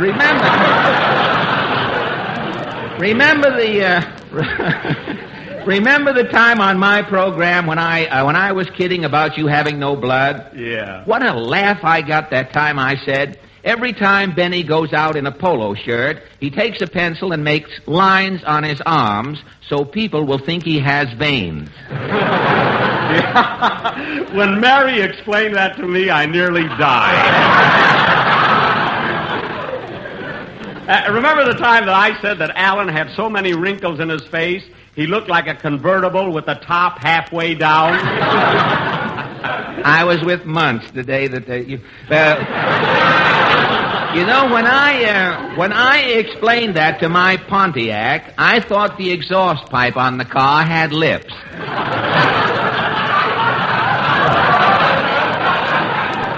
Oh, gosh, what fun we have on the radio. You know, Fred, radio wouldn't be so bad if I could just find a singer. Oh, you haven't found one yet? No, and I'm willing to pay as high as $35 a week. If I could get the...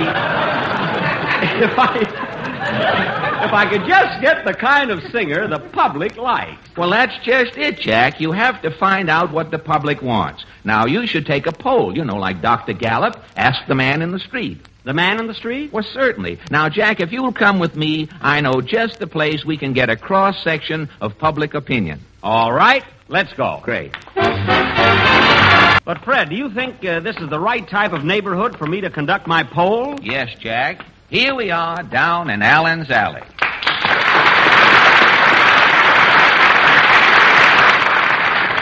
Allen's Alley. We have something like this around my neighborhood, only we call it the La Brea Tar Pits. I know it. I saw it the day I went over to see your uncle. Well, let's not lose any time. He was playing pitch in the... let's not lose any time, Jack. Here's the first house, the little vine-covered, termite-gnawed shack of John Doe.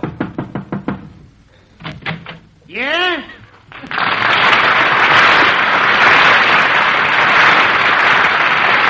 Mr. Doe, this is Jack Benny. He's trying to find a singer for his radio show. Oh, yeah?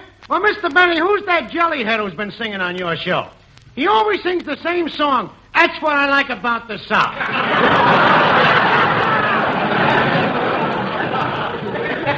Oh, you mean Mr. Fay. I mean Phil Harris. Do you like Phil singing? His voice is flatter than a lunch wagon waffle. Now, look, Mr. Doe. If Harris don't quit singing about the South, he'll start another civil war.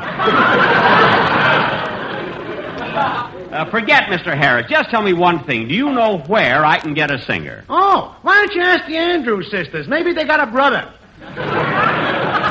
No, I've tried everybody else, though. Hey, why don't you do what Frankenstein done?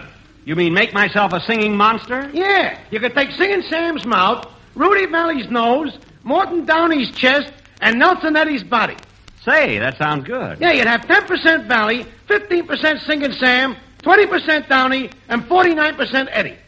Why not 50% Eddie? Well, you don't want no half Nelson, do you, Bud? So long. This is a waste of time, Fred. He didn't help me any. Now, keep your beret on, Jack. Let's try this next house. No.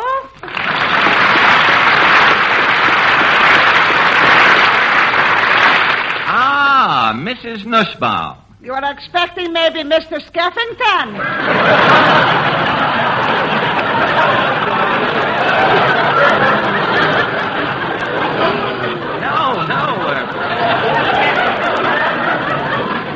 No, Mrs. Nussbaum.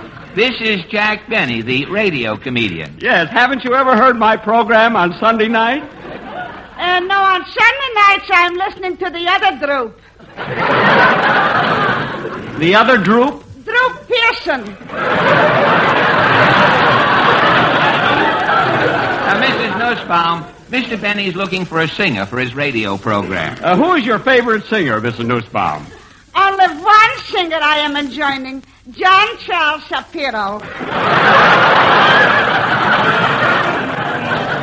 John Charles Shapiro? Yes, he's singing at Goldberg's Delicatessen by appointment only. And he's good, you say? Good. When John Charles Shapiro is singing, was you is or couldn't you possibly be my neighbor?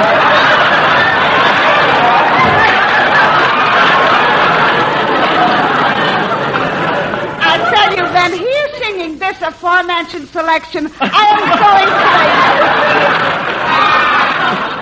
No. Why, Shapiro is positively the world's greatest singer. The world's greatest singer. Now, wait a minute, Mrs. Nussbaum. Don't forget Sinatra. What about Frankie? Frankie Schmanky. Shapiro is romantic. Have you ever heard Sinatra? Incessantly I'm hearing Sinatra. When he is singing, I am swooning. Well, if Shapiro's more romantic, how can you swoon at Sinatra? When I am swooning at Sinatra, I am thinking of Shapiro. Thank you.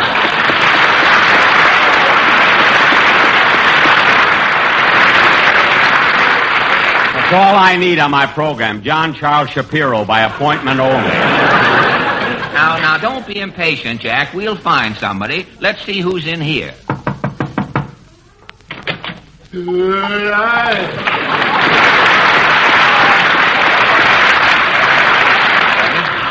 Mr. Benny, this is Socrates Mulligan. Pleased to meet you. Pleased to meet you, Mr. Mulligan. Now, wait a minute. He's Jack Benny, the radio comedian. You're Socrates Mulligan. I am? Well, certainly you are. What does it say on your birth certificate? Molly Mulligan. My mother wanted a girl. Look, Socrates, Mr. Benny is trying to find a singer for his radio program. Oh, a singer! In the blue of the night, to make a goal of the day, to Sunday, Monday. Oh, would you rather be a Tuesday? Wait a minute, Mr. Mulligan. Something tells me you're a great admirer of Bing Crosby. I always eat his cheese. But look, while you're talking to us, would you mind taking it out of your mouth? Yes, Socrates. What about the singer? Oh, I'm nuts about Bing. I eat his cheese for breakfast, cheese for lunch, and cheese for dinner. Well, that's a lot of cheese, but Mr. Benny's looking for a singer. Oh, there's only one singer, Bing Crosby. I got 200 of Bing's records inside. 200 of Crosby's records? Yeah, and they're all the same song. Mammy, little baby loves you something, and little baby loves you something, and the bread. Oh, mammy, little baby loves you. Wait a minute. Look, what do you do with all that shortening bread? With cheese, it's delicious.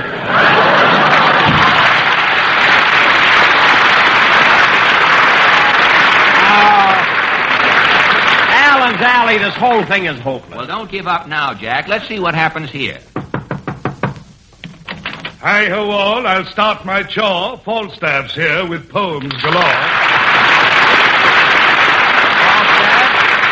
Falstaff, this is Jack Benny. Well, you're just in time, Mr. Benny. I've written some new odes. Have you heard, the rose has gone from your cheeks, darling, but your neck still looks like a stem? No. Or perhaps my mother's a bird in a gilded cage, since they painted the bars of her cell. No. Or the Siamese twins are going screwy. One's voting for Roosevelt, the other's for Dewey. Well, that's done it, Falstaff. Mr. Benny isn't interested in your poetry. He's just trying to find a singer for his program. Precisely why I am here. I have written a poem. You've written a poem about my problem, Falstaff? Yes, it's called The Reason. How does it go? Mr. Benny, you're haggard and worried as you start your radio season. You wonder why you can't get a singer. I think I can tell you the reason. Other programs have no singer problems, so you know something's radically wrong when all radio rings with fine voices and your show boasts nary a song. The reason you can't get a singer, I'll be frank, Mr. B, here is why. You've got to pay M-O-N-E-Y.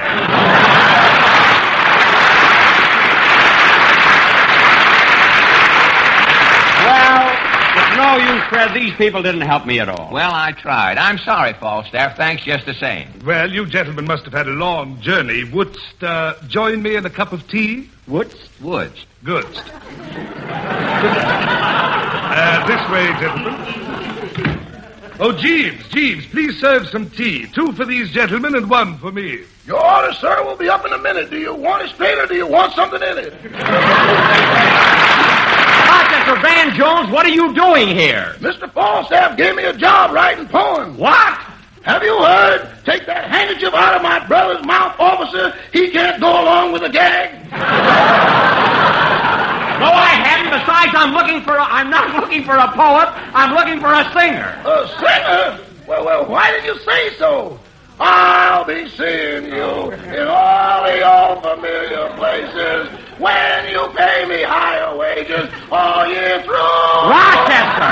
I'll find you in the morning. Rochester! And when the night is through. Rochester! Now cut that out and come on home right now. Come on, Fred, let's go.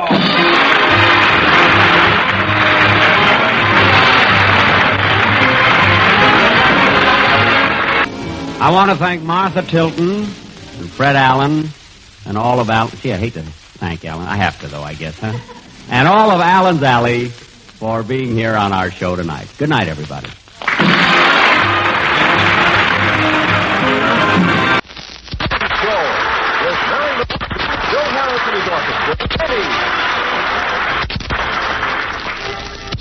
Nothing else to do. Beverly Hills. I'm kept on the run. Sunday, Monday, and always. Rochester. I have to clean the house. Am I a man or mouse? Sunday, Monday, or always. Rochester. Rochester. Stop singing. Start shaving me, will you? Come on, now, give me a shave. Okay, boy. Wait a minute. You sure you've got everything ready? Yes, sir. It's all here. Hot water, towel, brush, shaving soap, razor, and smelling salt. Smelling salt? Yeah, I can't stand the sight of blood.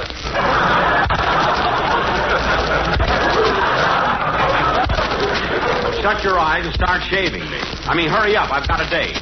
Okay. Wait till I get the cap off this new tube of shaving cream. New tube? What happened to the old tube? There ought to be one more shave in it. But, boss, you've been saying that since last March. What? Now, I didn't mind when you made me run it through the ringer. Now, look, Roger.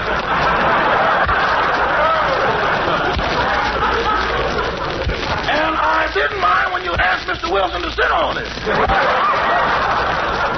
Look, Roger. Now, but when you made me take it down to the Union Station and lay it on the railroad track, that was going too far. Well, all right, Roger. If you say it's empty, I'll take your word for it. Go ahead, you can open up that new tube. Okay. Do you want me to christen it with a bottle of champagne? No. Now go ahead and lather my face. Yes, sir. Look at that soap room. Are you still under there, boss?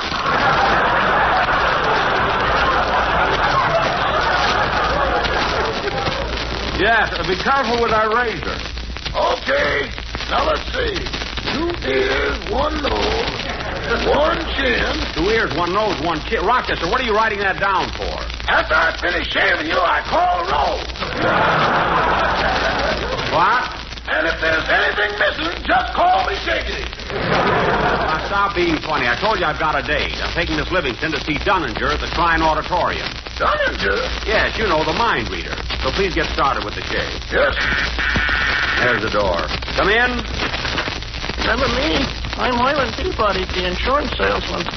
Oh, yes. Yes, come on in, Herman. Sit down, Mr. Peabody. You're next. Yes, you'll find some magazines on that couch. Sit down. Oh, I didn't come for a shave. No. I came over to tell you that while going through our files, we found a policy you took out when you were 22 years old. Oh, yes. What about it? Well, it's been gathering dividends all these years, and the money's lousing up our office.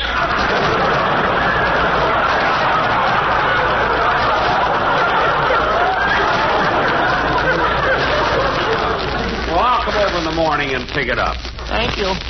Well, I gotta go home now, Mr. Benny. My wife's waiting for me. Oh, well, goodbye, Herman. We've been married 12 years today, and I'm celebrating my iron anniversary. Your iron anniversary? Yeah, you've got to be made out of iron to be married to my wife for 12 years. Oh, I see what you mean. Yeah. I wish she let me rust in peace. Hey! You little ad-libbing fool. That's good. Huh? So long, Herman. Bye. I'd like to meet his wife sometime. Rochester, be careful with that razor. Yes, sir. Now, lean way back and lift your chin up. I want to get your neck nice and smooth. Okay. Rochester, what did you stop for? I was just wondering, boss, do you think this would be a good time to ask you for a raise?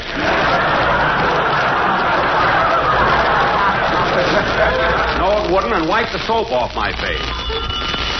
Answer the phone, Rochester. Yes, sir. Hello, Rochester. Look, I want to speak to Mr. Benny. Just a minute, Mr. Harris. Just for you, boss. Okay, well, I'm talking on the phone. Get my shirt and things ready. Hello? Hello, Jackson. This is Bill. What do you want, Bill? Well, I got a problem. My arranger hired another harp player for my band. Now, I don't mind class, but what am I going to do with two harpists? Two harpists? You never had a harpist before. Are you crazy? Who do you think that guy is that's there every week running his fingers up and down them strings? That's the piano tuner. He works for NBC. Oh. While you're talking about your orchestra, Phil, why don't you move your drums back a little? They're too loud. Well, don't worry about that, Jackson. I gave my drummer the air. I don't like the way he votes. Well, that's awful to fire a man because of his political beliefs. Well, I don't think so. Last week, Downbeat Magazine took a poll, and he voted me, the band leader, most likely to become a bum. Well, Phil, you can't blame one guy for a landslide. Anyway, I gotta hang up now. I have to meet Mary. I'm taking her to see Dunninger. Dunninger? The FBI shot him long ago. That's Dillinger. This is Gardner, the mind reader. Oh. Anyway, Phil, I'll see you later. Okay, so long, Jackson. Here you things, boss. Thanks. Well, let me help you. Rochester, I can dress myself. While I'm gone, see that... Oh, darn it, look what I did, Rochester. I pulled a button off. That's all right, boss. You can wear your other shoes.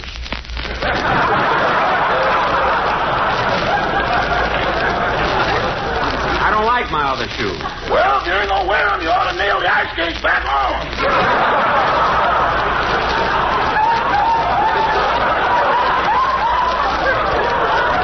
I'll do that when I get to New York. Well, so long, Rochester. If Miss Livingston calls, tell her I'm on my way.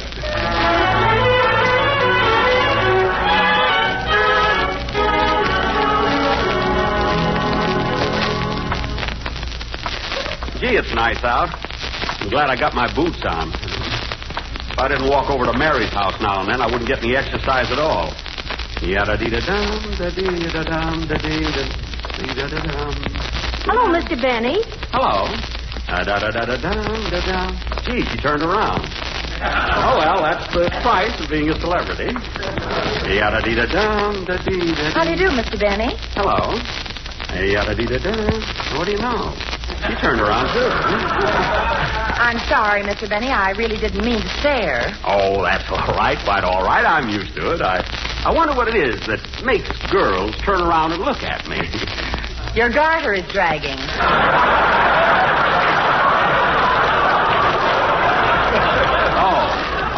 Oh, would you mind turning around, please? I'm going anyway.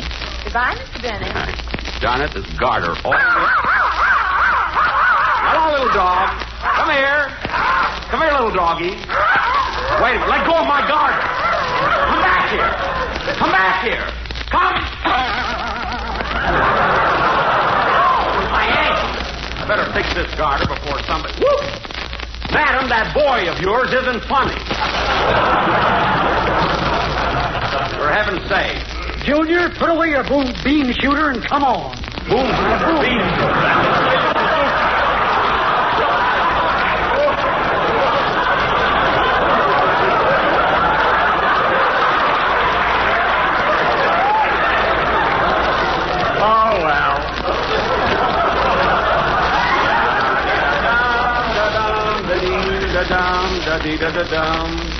Oh, hello, Jack. Oh, hello, Don. What are you doing here in front of the drugstore? Oh, just going in for a Coke. Good. I'll join you.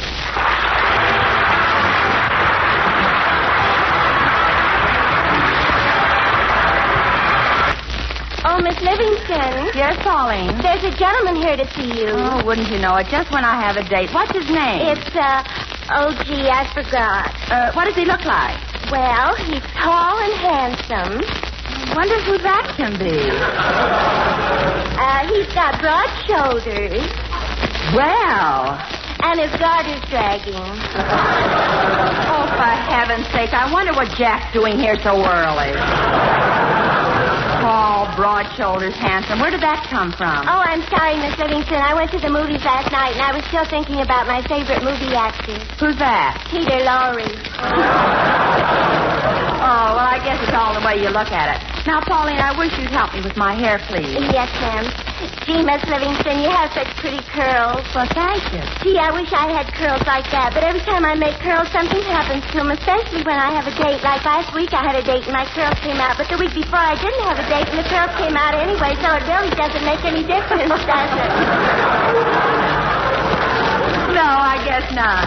Hey, Mary, how about it? Aren't you ready yet? I'll be out in a minute, Jack. A minute. What am I supposed to do while I'm waiting? Well, for one thing, you can fix your garter. Huh? Oh, darn, it's dragging again.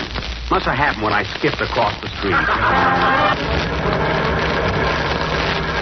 Mary, you turned that corner too sharp. Jack, this is my car, and I know how to drive it. Well, take it easy. Watch out for that man. Put your foot on the brake. Slow down. You're getting too close.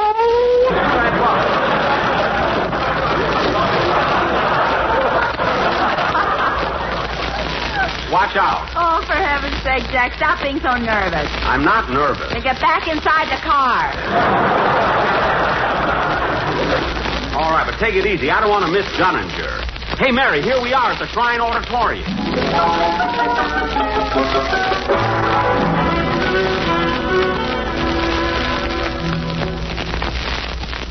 The phone number that you are thinking about is Beachview 21749. Is that correct? Yes, Mr. Gunninger. Gosh, Jack, he's wonderful. He's read everybody's mind correctly so far. Yeah, but it must be some sort of a trick. See, I remember when I was in vaudeville, once I went out with a lady mind reader. It was all a phony. You mean she didn't read your mind? Of course not. Twice she slapped my face for the wrong reason.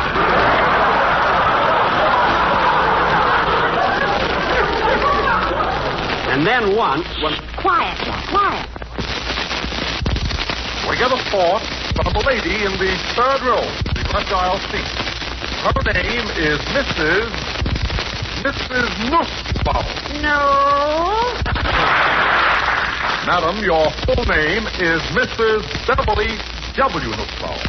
That's right, Mrs. Beverly Wilshire Nussbaum. Beverly Wilshire Nussbaum? Junior. That's my full name.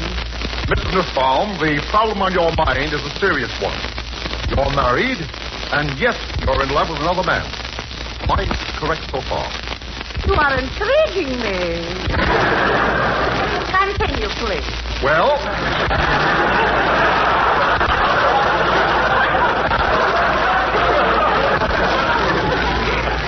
I must advise you that the man you're in love with is not you.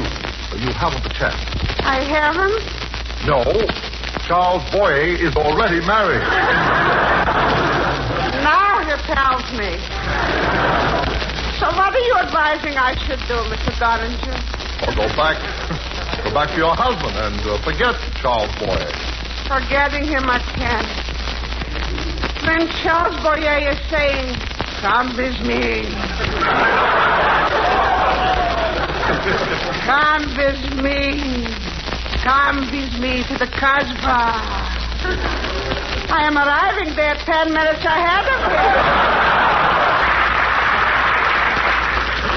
And when I saw him making love to Ingrid Bergman, I said to myself, if Boyer can be so wonderful with gaslight, imagine when he starts cooking with electricity.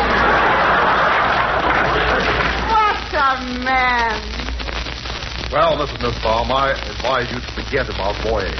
Uh-huh. Maybe you could arrange for me Van Johnson? For him, I could go in. No, madam.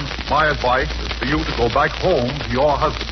For this kind of advice, I'm paying money.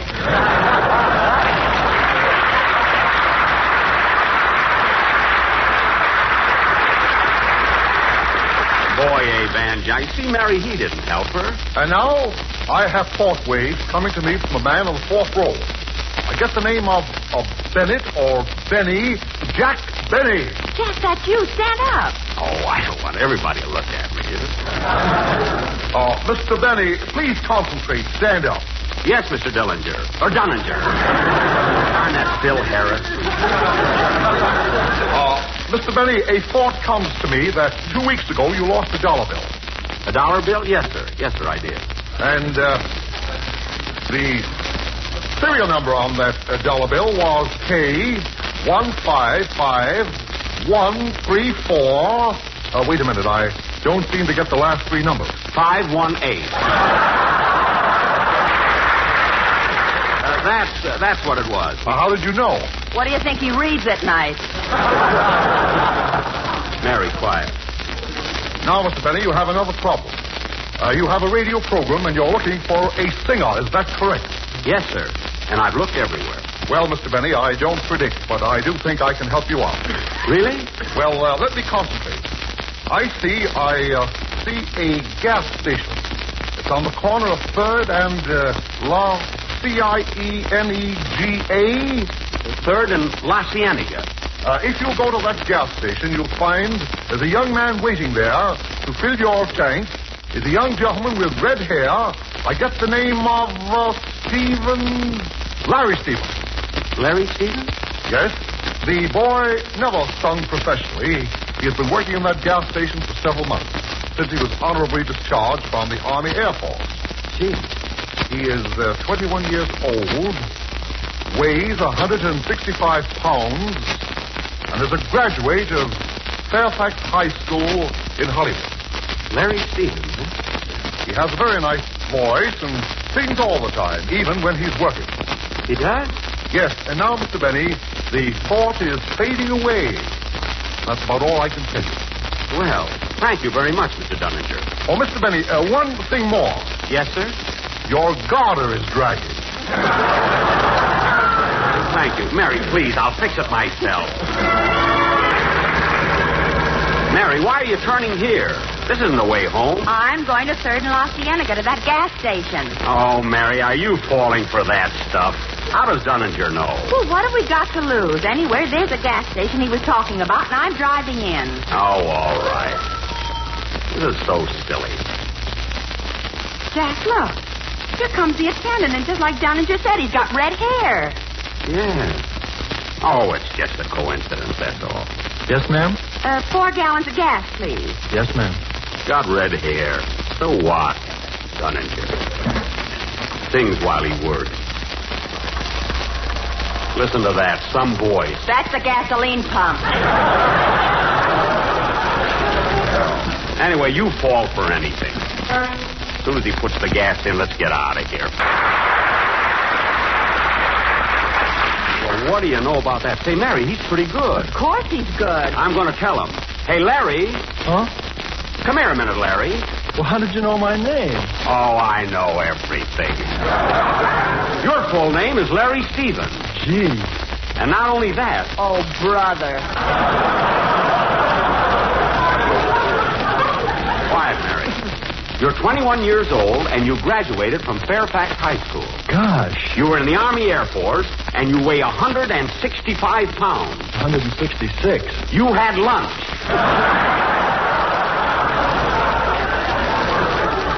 You see, kid, I know everything. Gee, what's my mother's name? Your mother? I'm sorry, the thought seems to be fading away. What's my name? Mary Now, cut that out. Larry, I'd like to talk to you for a minute. My name is Jack Benny. Jack Benny? You mean Jack Benny, the radio comedian? Yes, sir. Now, look, Larry, I'm trying to find a singer for my program, and from hearing you sing just now, I think you might fit in. Gee, do you, Mr. Benny? Yes, and I'd like to talk to you about it. I'll tell you what, Larry, come over to my broadcast next Sunday, and we'll get together on a deal. How about it? Oh, boy, I'll sure be there, Mr. Benny. All right, kid, we'll be looking for you. Goodbye. Goodbye. Goodbye, Larry. Goodbye. Gee whiz. Me on the radio. Oh, boy. Wait till I tell my folks. The Jack Benny Program. Ladies and gentlemen, after the thrills, action, and excitement of the recent hectic election, there has been a terrific letdown. And here he is, Jack Benny.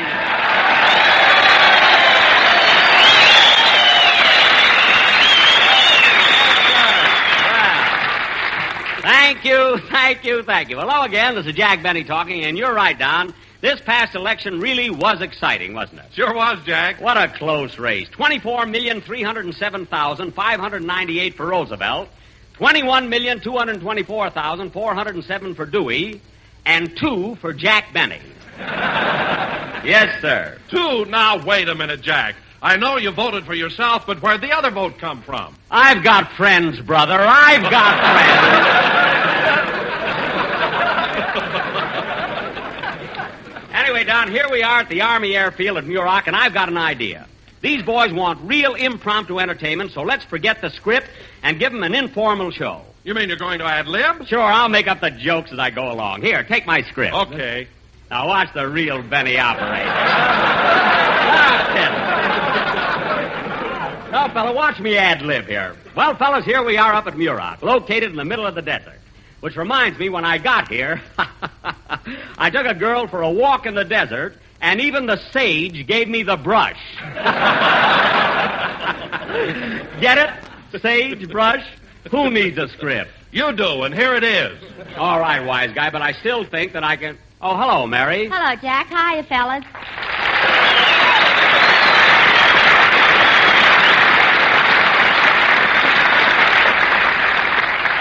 Well, Mary, how do you like it up here at Muroc? Oh, it's swell, Jack. And say, did you see that Japanese battleship right in the middle of the desert? Yeah. When Halsey hits them, there's no telling where they're going to land. You know, that could happen, Mary, but this ship was especially built for target practice. So was the Japanese Navy. You said it. But, Mary, just look at that audience. You ever see such a fine bunch of boys? And you notice they're all wearing ribbons for good conduct.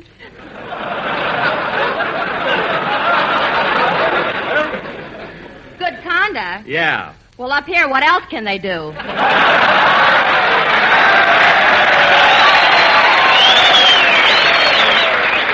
Yeah. I guess you're right, Mary. Oh, say, Jack, did you know that we've been invited to stay for dinner after the show? For dinner? Here? Well, no, I can't do it, Mary. See, Rochester's preparing dinner at home for me. But, Jack, last year when we were here, you stayed for dinner, remember? After your show, they gave a barbecue, especially for you. Some barbecue, a coyote with an apple in its mouth. Barbecue. Oh, Jack, where would they get a coyote around here? Are you kidding? Let me tell you something, Mary. Last night about midnight, when all was dark and quiet, about 10 coyotes sneaked into the mess hall and ate up all the K rations. Well, how did the coyotes get past the guard? Past the guard? Who do you think gave them the can opener? Say, that was pretty good, wasn't it, Don? Huh? Sure was, Jack. Sure was. You see, you do a lot better when you stick to your script. What are you talking about, Don? Well, at the start of the show, Jack told me to hold the script while he did some ad-libbing. Jack, ad-libbing? Ha, ha, ha. What are you laughing at, Mary? Ad-libbing. Last week, Jack went for a physical examination, and when the doctor told him to open his mouth and say, he had to send for his writer.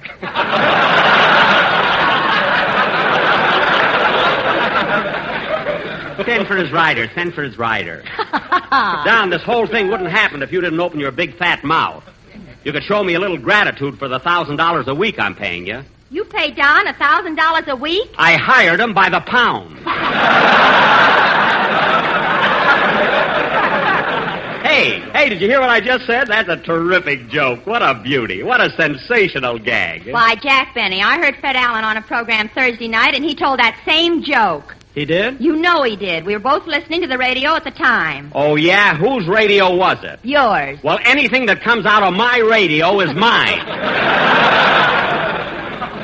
Anyway, mine isn't a joke. I did hire Don Wilson by the pound. Well, for heaven's sake, how could you go into such a stupid deal? It wasn't stupid when I made it.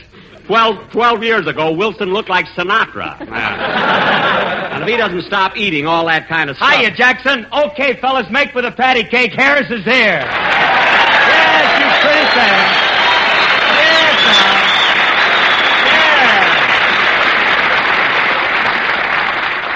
Yes, Bill, what kind of an entrance does that make with the patty cake? These fellas aren't children, you know. They're men. They've seen life. You mean they haven't always been in Muroc? Phil, that's no way to talk about a place that's doing so much good. You're not kidding, Jackson. You know, I've only been here one day, and it made a new man out of me. What? Yes, sir. I ain't touching another drop as long as I live. You're kidding. Not me, Jackson. Now, I've heard of seeing pink elephants and two-headed tigers, but what I seen today would make W.C. Fields vote for prohibition. Phil, what are you talking about? Well, I was driving along, minding my own business, see, when all of a sudden, there it is. I close my eyes, shake my head, open my eyes again, but it's still there. What's still there? What did you see? A battleship right in the middle of the desert. Phil, do me a favor and sit down, will you? Oh, you're ashamed of me, huh? Well, I'm not as bad as some of these guys around here. What? I only saw the battleship. They were shooting at it.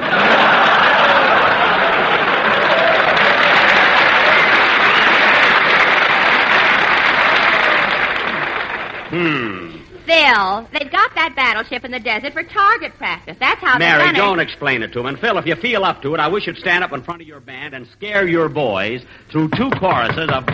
Come in. Mr. Benny? Yes? On behalf of the boys stationed here at Muroc, I want to present you with this hand grenade. Hand grenade? Yes.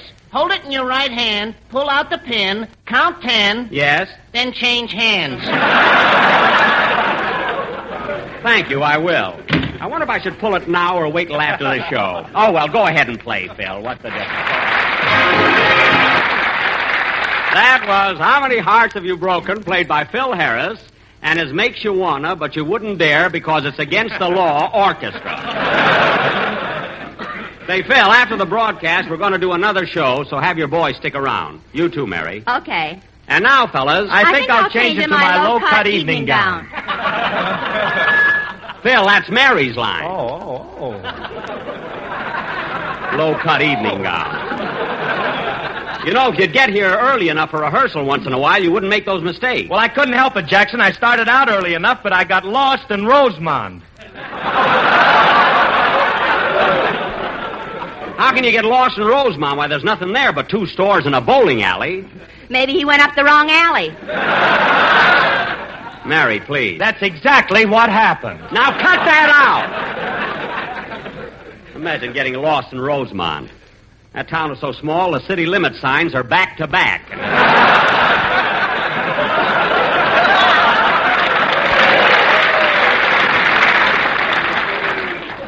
That's a small town around here, folks. Oh, really, I know, because I walked through Rosemont this morning. Oh, darn it. Come in. Yes? Special delivery letter for Mary Livingston. I'll take it, boy. Here's a tip for you. Oh, gee, a nickel. Now I can do my Christmas shopping.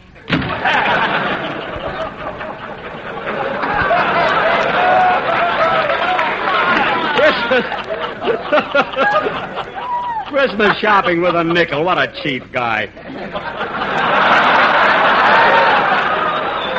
You know, he's got a peculiar voice for a boy, hasn't he? Jack, give me my letter. Oh, yes, here it is, Mary. Thanks. Who's it from? Oh, look, it's from Mama. Yeah? Read it, Mary. Plainfield, New Jersey, November 8th, 4 o'clock. Gruen watch time. What? Tick-tock. All right, read the letter. Yeah, let's hear it, Mary. Okay. My darling daughter, Mary, just a short note to let you know that Papa and I are feeling well and want to thank you for the check you sent us on our wedding anniversary. Well. Just think, we've been married 37 years, and Papa keeps telling me that I'm as beautiful now as I was the day he married me. He's so sweet about it, sometimes I feel guilty about hiding his glasses. How sweet, hiding his glasses. I got a letter from your cousin Willie, who is now stationed in the South Pacific. He says that this summer Jack Benny entertained at his camp. And in his opinion, Jack is certainly one of the biggest. And then 5 words were cut out by the censor.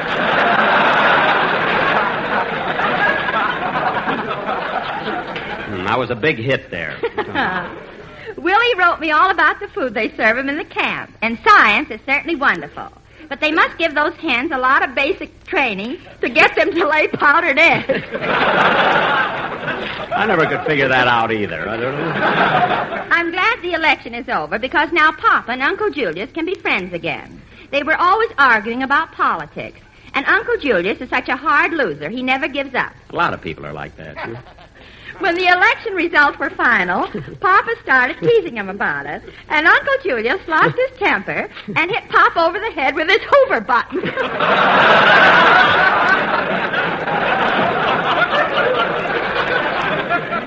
Oh, fine. No other news, so we'll close with love from us both, Mama. You know, your mother's cute at that, you know.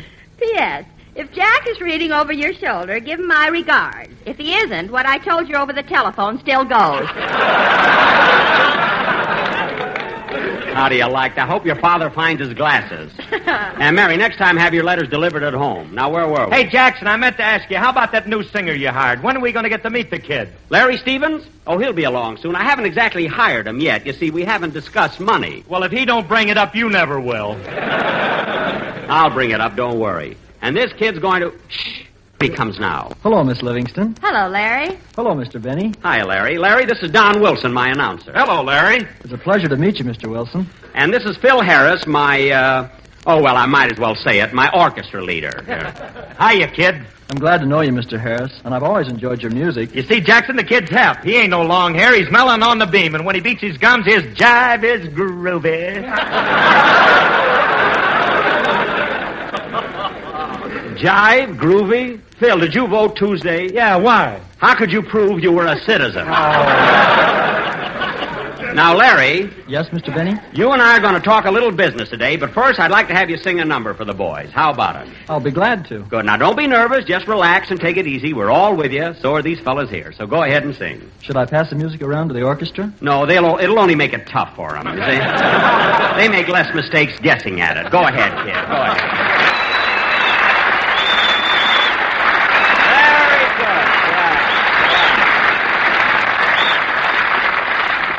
Yes, sir. That was Let Me Love You Tonight, sung by Larry Stevens, and very good, Larry. Thank you, Mr. Benny. Now, Larry, I want to talk things over with you.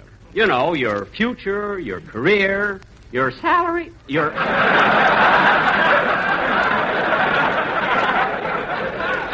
You know, your salary. His voice always cracks on that word.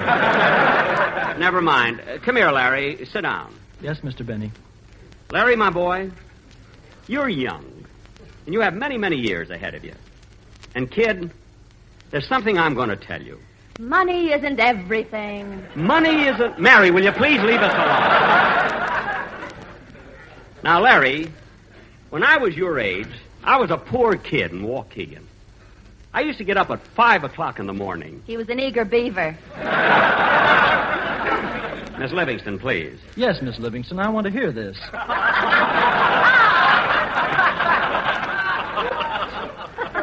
Yes, Larry. I was very poor. I didn't have the opportunities that you have. While the other children went to school to get an education, I had to sell papers barefoot in the snow and run errands for people in the neighborhood.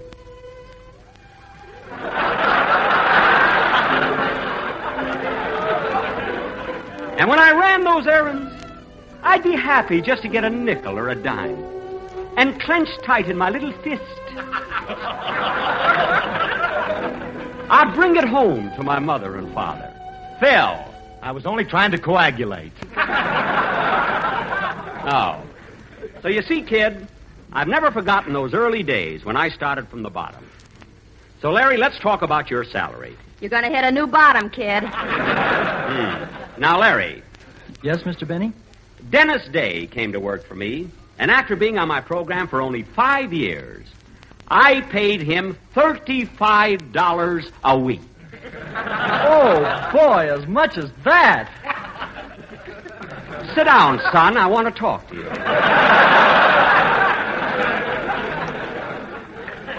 Now, naturally, you wouldn't expect $35 a week to start with, would you? Well... Of course not.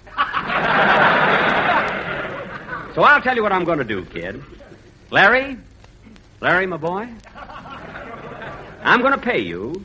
That is, I'll start you off with $22.50 a week. How's that, kid? Oh, that's swell, Mr. Benny. Thanks very much. Yes, sirree. Excuse me. Hello? Hello, Mr. Benny. This is Rochester.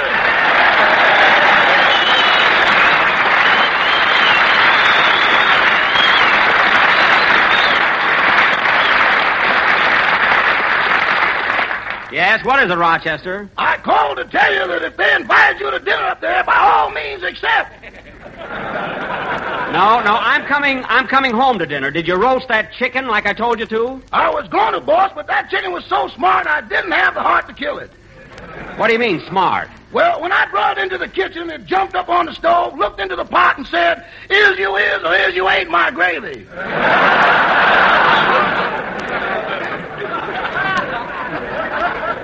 Rochester, that's a terrible joke. That ain't bad for a chicken.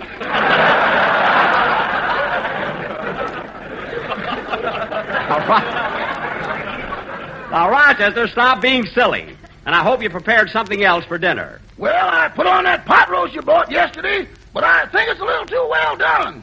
Well, that's all right. I like my meat well done. So do I, but this is ridiculous. You mean it's burned? Burned? Even a mess sergeant with a long arm wouldn't have the nerve to serve it. You mean it's that bad, Rochester? How did it happen? Well, when it was cooking, I stepped out of the house for a little while. I know your little whiles. How long were you gone? Oh, it was just a matter of minutes, boss. How many minutes? About 1,500. 1,500? That's more than 24 hours. Rochester, we'll talk about this when I get home, and you better have something for me to eat. Okay, goodbye. Goodbye. Oh, say, boss. Now what? Mr. Fred Allen called a little while ago, and he's sure mad at you. Allen mad at me? Yeah, he said he was listening to your program and you stole one of his jokes. You mean he called me a low-down crook? That's what he said. That's what the man said. He said that. Well, I'll take care of him when I get back. Goodbye. Imagine a guy getting sore about one little joke. Play, Phil.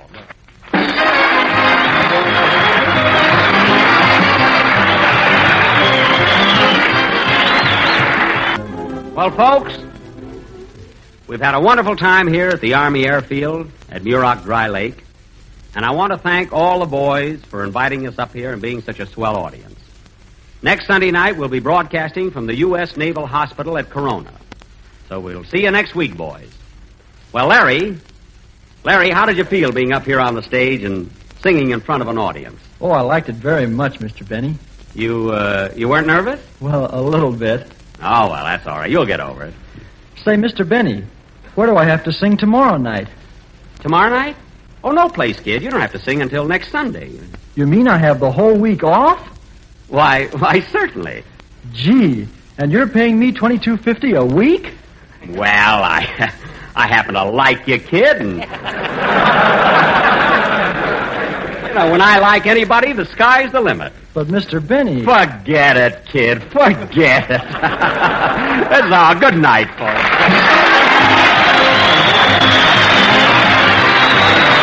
The Jack Benny Program. And now, ladies and gentlemen, as you all know, one of America's great naval heroes, Captain James Lawrence, once said, "Don't give up the ship." So now we bring you a man who wouldn't give up anything, Jack Benny!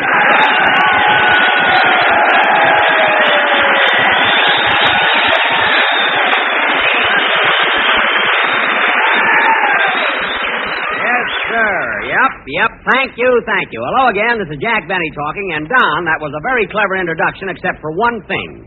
It just so happens that it wasn't Captain James Lawrence who said, "Don't give up the ship." It was John Paul Jones. Oh, no, Jack. You're wrong. It was Captain James Lawrence. No, Don, no. Look, Captain Lawrence said, "Don't shoot until they make eyes at you."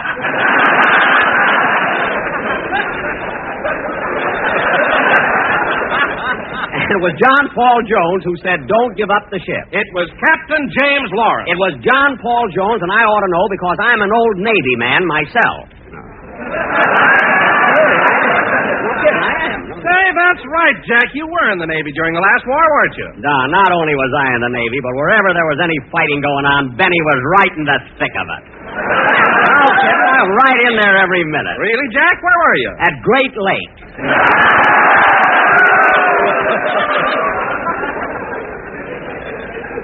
What a place. But, Jack, Great Lakes is in Illinois, and that was 4,500 miles away from enemy action. So how could there have been any fighting? How could there have been any fighting, Don? There were 20,000 sailors and only 12 girls. It was almost as bad as being stationed at Corona.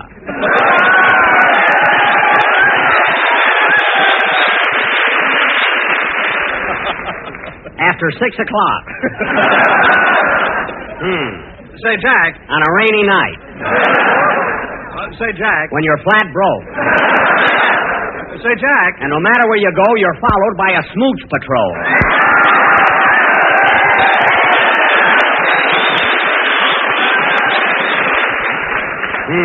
Smooch patrol? What's that? I don't know, but whenever you're having any fun, they break it up. The old meanies. Anyway, let's... Oh, hello, Mary. Hello, Jack. Hiya, fellas.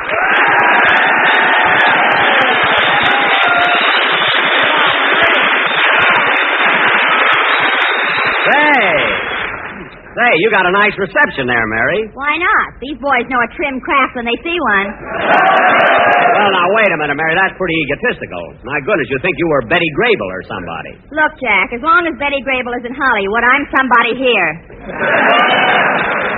You're right at that, Mary. See, they agree with you.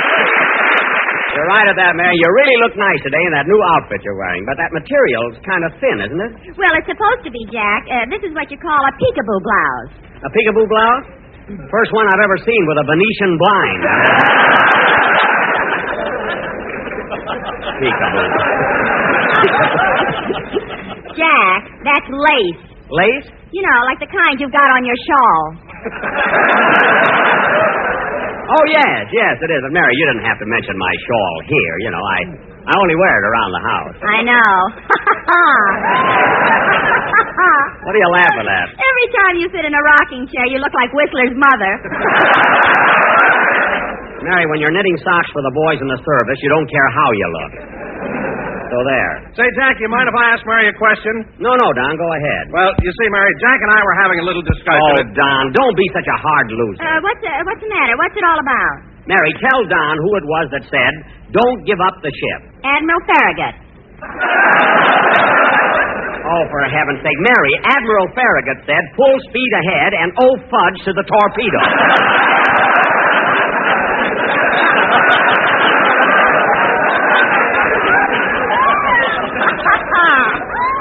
So there. Admiral Farragut said, oh, fudge? He had to be careful. There was a smooch patrol behind him.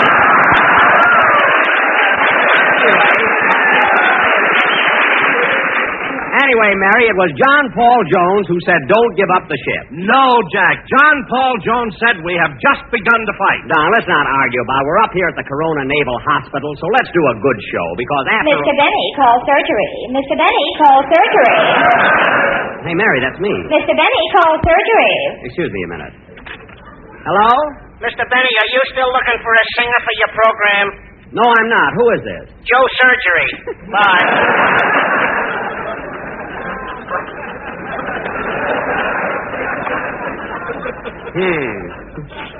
Jack, who was that? Joe Surgery, a kid I used to go to school with in Waukegan. Now, let's see. Where were we before we... Jack, here comes your new singer, Larry Stevens. Oh, yes. Hello, Larry. Hello, Mr. Benny. Well, Larry, this is your third week on our program. How do you like it? Swell, Mr. Benny. Now, Larry, how about doing a song for the boys right now? Okay, Mr. Benny. Oh, just a minute, kid. Look it. You studied history in school, didn't you? Yes, sir. Now, I want to ask you a question. I just had an argument with Don Wilson, and you can settle it once and for all. Tell me, Larry, who was it that said, don't give up the ship?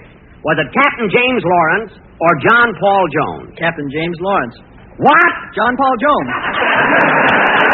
There you are, Wilson. That ought to hold you. Go ahead and sing, kid.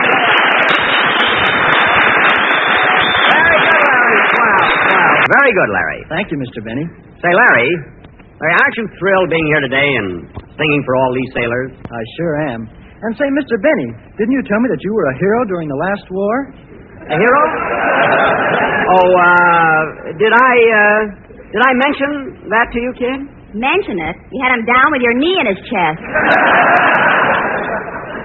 Mary, stop making things up. Yes, Larry, I was quite a hero. In fact, these boys would have been mighty proud of me in 1917. You know, I saw plenty of action.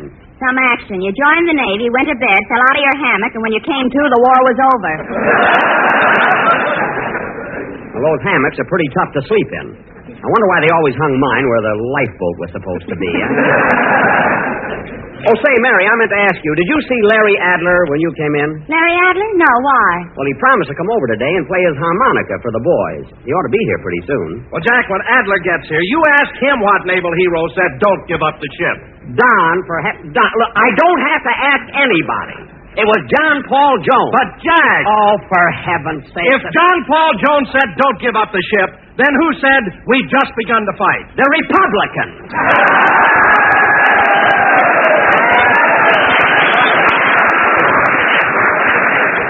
That's who. Oh, Jack, you're just trying to get out of it. I am not, Mary. Now, I know every famous saying in history and who said it. All right, Jack, then tell me who said, give me liberty or give me death. When I went to school, I was good in history. You know that, Mary? I knew everything there was to know about it. All right, Jack, then tell me who said, give me liberty or give me death. He was the smartest kid in school, too.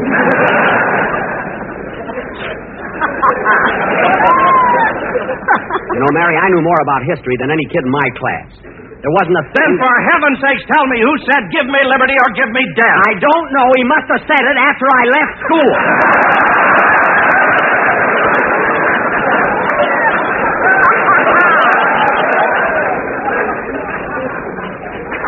I can drive you nuts, you know. Now, look, let's drop the whole thing, will you, fellas? All right, but it was Patrick Henry who said that. As if I didn't know. And I still say it was John Paul Jones who said, don't give up the ship. He said it in 1812 in the latter part of December. Morning or afternoon? Never mind. Anyway, we didn't come up to this naval hospital just to argue. Hello, Jackson. Hiya, fellas.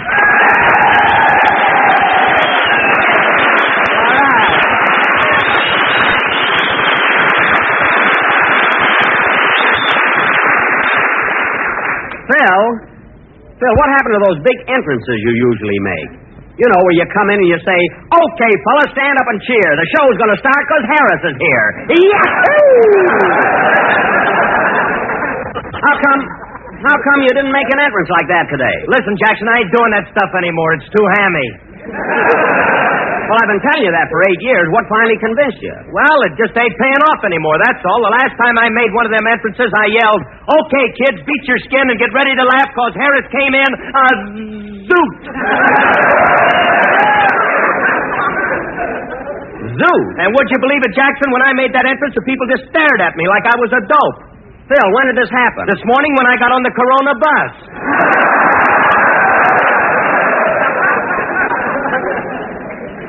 Well, imagine getting on the Corona bus and going into your act. Phil, are you crazy? What are you talking about? Last week I did it on the Riverside bus and I was held over for 2 round trips. Oh, say, Phil, I want to ask you a question. Oh, John, there you go again. You know I'm right. Why don't you give up? Well, it won't hurt to ask Phil, unless you're afraid. I'm not afraid, and I'll ask him. Phil? Yeah? What did John Paul Jones say in 1812 in the latter part of December? Merry Christmas.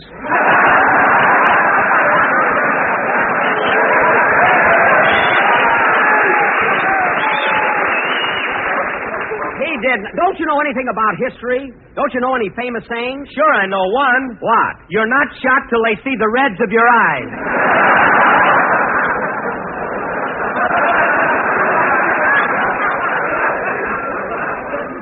You're not shot till they see the reds of your eyes. Who said that? W.C. Field. Well, there's no use trying to prove anything with you. Anyway, the man who said don't give up the ship was John Paul Jones. And I hope this is the last time. Come in. Okay, kids, beat your skin. Get ready to laugh because Adler came in a zoot. Well, Larry Adler.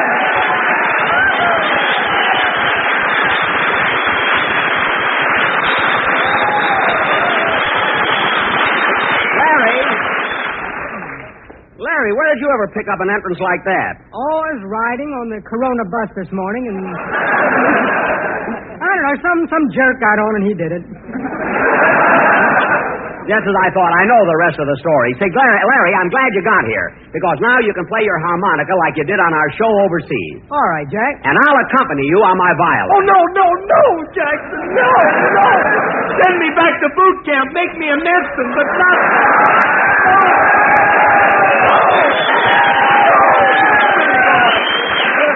Phil, I was a big hit with my violin in the South Pacific, wasn't I, Larry? Well, I will say you were a curiosity to the natives. What do you mean? Well, all I know is a Ubangi came out and gave you the bird. What? And when you get a bird with them lips, they ain't kidding, Pop. All right, so one Ubangi didn't like me, happened to be a cousin of Fred Allen. I mean, anyway, Larry, you play something for the boys, and we'll play something together later. Huh? All right, Jack, I'll give 'em Holiday for Strings. Good. Hit it, boys. Come on. Let's go. That was Holiday for Strings, played by Larry Adler, and Larry, you certainly played a mouthful. You know, Larry, that's a fascinating instrument. Well, you're right, Jack. You know, this is an instrument that really gets you. What do you mean? Well, I know a fellow who loved the harmonica so much he married a girl with every other tooth missing.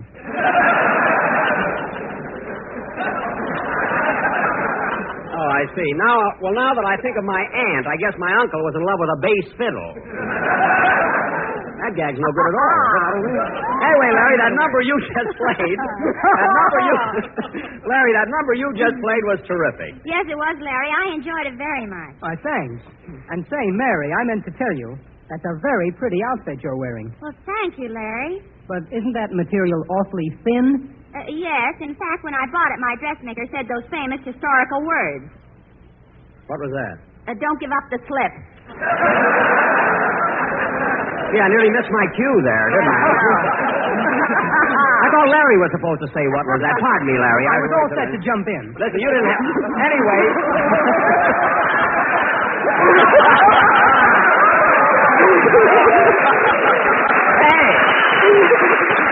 Hey, you're all right. You can be on my show again, Bud. You're all right. Anyway, Mary, you didn't have to say don't give up the slip. You know, you didn't have to start that all over again. Well, I'm glad you did, Barry. Now, Don. Go ahead, ask Larry Adler. Maybe he can settle our argument. Okay. Larry, who said don't give up the ship?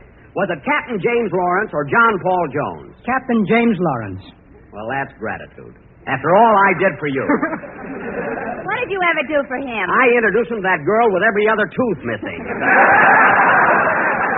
Now, listen, Larry, you and Don Wilson don't know anything about naval tradition. You've never been in the Navy. Now, I can bring any sailor up from the audience and prove what I'm talking about. In fact, hey, look, there's a sailor that just walked into the auditorium. Hey, Buddy, come here a minute, will you? Oh, me? Yeah. Will you come up on the stage for a minute? Show you guys. Now, sailor, I'd like to ask you a few questions. We're having a big discussion here over famous naval sayings, and I think you can help us. Do you know anything about naval expressions? Yes, sir. Well, tell me, what is the most famous saying in the Navy? Ask her if she's got a friend for me.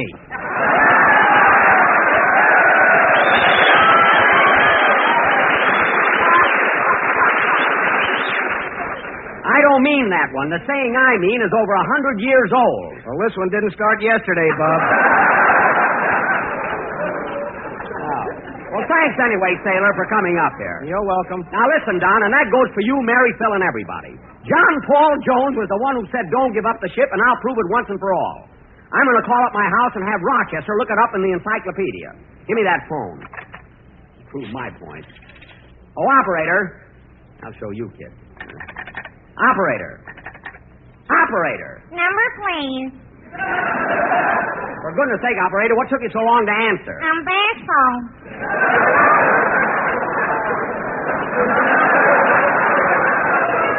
Well, stop blushing and get me my home in Beverly Hills. The number is Crestview 67071. Yes, sir. Bashful. Anyway, kids, when Rochester looked it up in the encyclopedia, you'll know I'm right. Believe me. Hello? Hello, Rochester.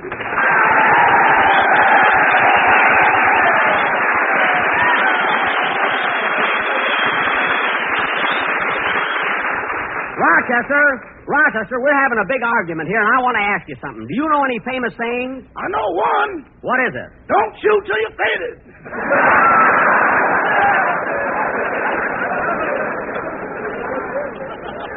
Rochester, I'm talking about expressions that were said during the heat of battle. Well, this one wasn't out of the taffy pull. I don't mean that. Now, Rochester, do you happen to know who said don't give up the ship? No, sir. And do you know who said give me liberty or give me death? No, sir. Now, Rochester, listen carefully. We're having an argument, and I want to prove something about John Paul Jones. So will you please look it up in the book? Yes, sir. Hold on, boss. He's looking it up now, kid. We'll get this settled once and for all. I'm anxious to find out, too. Operator, you keep out of it. And Don, you'll be sorry you ever started this whole I got it, boss. I got it. You have? What does it say? John Paul Jones, Crestview 56859. I don't mean the telephone book. I want you to go in the library and look up John Paul Jones in my encyclopedia. But, boss, I can't do that. I'm over at my girl's house. You're over at your girl's house, and how did you happen to answer when I called my home? That long cord on your phone is longer than you think it is.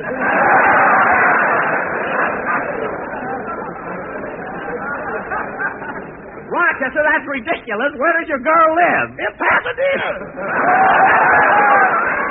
Pasadena, how could the cord on my telephone reach from Beverly Hills to your girl's house in This sounds like Jerry Colonna. How could your cord on my telephone reach from Beverly Hills to your girl's house in Pasadena? Boss, did you ever hear that old expression, love will find a way? Yes. Well, it did it again. I don't care what it did. Now, you get back home at once and bring the phone with you. Okay, goodbye. Goodbye.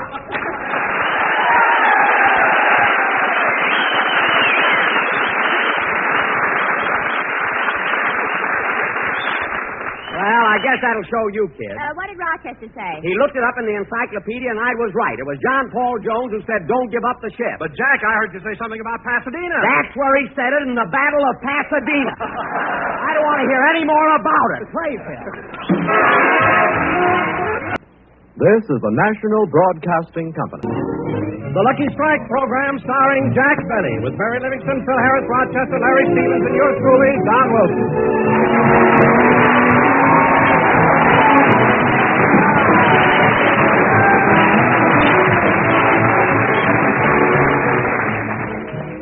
Well, ladies and gentlemen, last Thursday was Thanksgiving. So let's turn back the clock and show you how Jack Benny and his gang spent the day. Our scene opens in Jack's home in Beverly Hills, and at the moment, Rochester is straightening up the house. Night and day, I am the one. Thanksgiving comes and goes, but I'm never done. Rochester. I'm working all the time. I'm nothing but a one-man assembly line. Night and day. Rochester. Day and night. Paul Robeson. Yes, Mr. Bennett. You're always singing, always singing. Well, I'm happy, boss. Here it is Thanksgiving, and I'm glad I wasn't born a turkey. Oh, you wouldn't like that, huh? No, I couldn't stand being in an oven all undressed and people peeping in at me.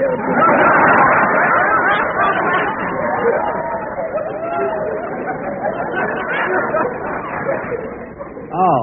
And when you ain't got no head, you can't blush.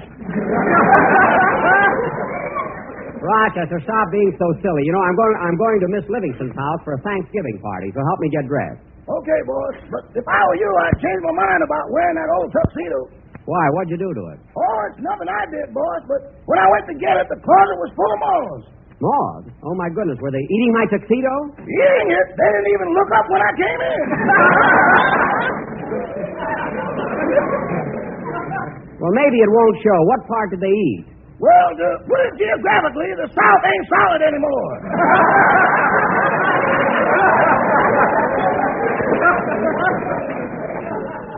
Oh, it can't be that bad. Now go get my dress shoes. I ain't going back in that closet again. They warned me. Warned you? Those moths are tough. What? When I reached for your tuxedo, they grabbed the fountain pen out of the pocket, unscrewed the cap, put it up to their shoulder like a bazooka, and squirted ink in my face. Squirted ink in your face? You have to take my word for it, boy.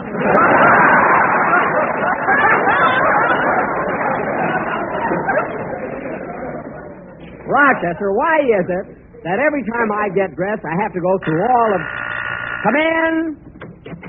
Remember me? I'm Hyman Peabody, the insurance salesman. Oh, hello. Hello, Herman.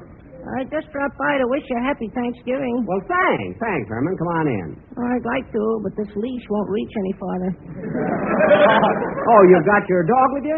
No, my turkey. I'm taking it out for a walk.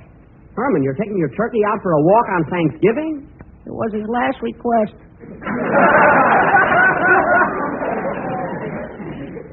Oh. On the way over here, I put the turkey on a penny weighing machine, and a little card came out. What did it say? It said, you weigh 32 pounds, have good character, make friends easily, but you have a tendency to lose your head.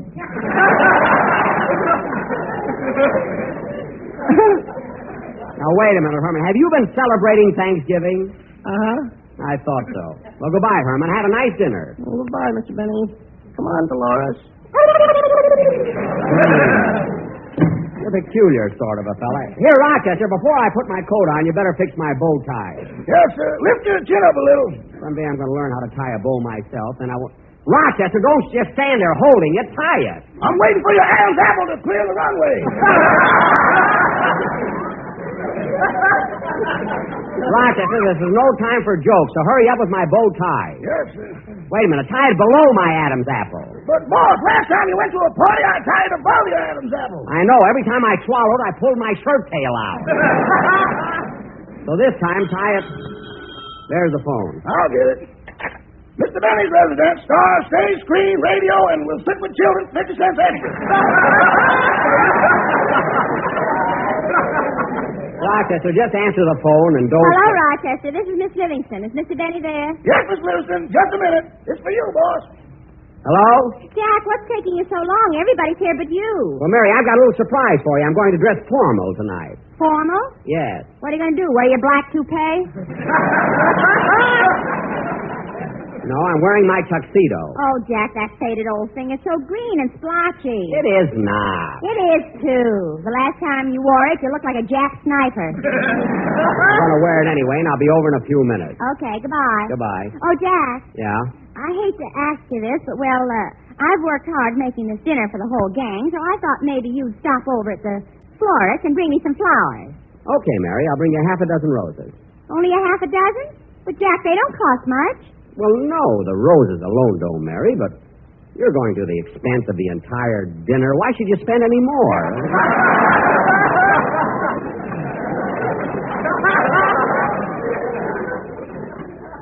After all, you're doing enough. Jack, I meant for you to buy the roses. Oh. Well, Mary, you didn't have to beat around the bush. Why didn't you come right out and say so? Of course I'll bring them. Goodbye. Goodbye. Of all the cheap guys I ever... What did you say, Mary? This isn't Mary. This is the operator. Well, you're not supposed to be listening in. Smart aleck operator. Oh, say, Rochester, I think it'd be a good idea if you came along with me. Miss Livingston might need some more help. I'd like to, but you know every Thanksgiving I go to a party on Central Avenue. Oh, yes, that's right. We fill up on plum pudding and brandy sauce. Mm-hmm. Say, that sounds good, huh? Plum pudding and brandy sauce. Yes, sir. And this year it's going to be better than ever. Why? We couldn't get any plum pudding.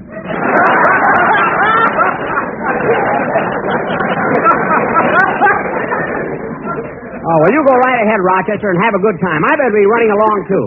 How do I look? Am I okay? You look neat, boss. But do you have to wear all those elf teeth at the same time? Certainly, Rochester. I belong to 8 different lodges. Anyway, what's wrong with it? Nothing, but you've got the only vest in town that smiles at you. Well, you know me. I always like to put up a happy front. So long, Rochester. So long, kid.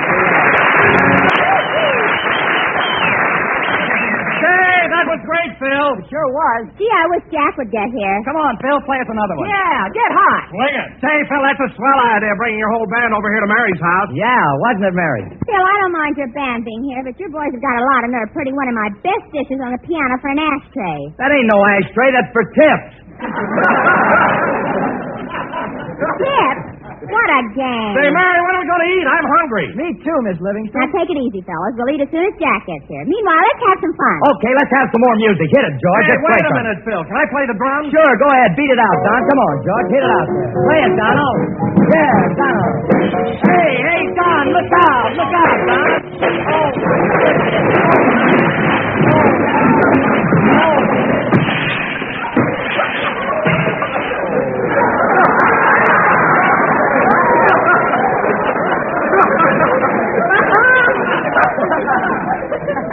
John, take that symbol off your head. You look like dragon seed. And fellas, don't break up the house. I've got to go out in the kitchen and see how my new maid is doing. Okay, Mary. Hurry back, huh? I will. Okay, George, hit it. That's the only thing I'm thinking of. Oh, Pauline, As soon as Mr. Benny gets here, we'll have dinner. Yes, ma'am. I'll put the turkey on the serving tray, and you go in the dining room and set the table. Oh, I've already done that, Miss Livingston, and I hope you like it. I put the butter right in the center, and around it I put the salt shakers. You put the salt shakers around the butter? And around the salt shakers I put the pepper shakers, and around the pepper shakers I put the cream pitchers, and around the cream pitchers I put the sugar bowls. Well, Pauline, why did you do all that? Well, we can't stop them from using the butter, but I figured we can slow them down a little.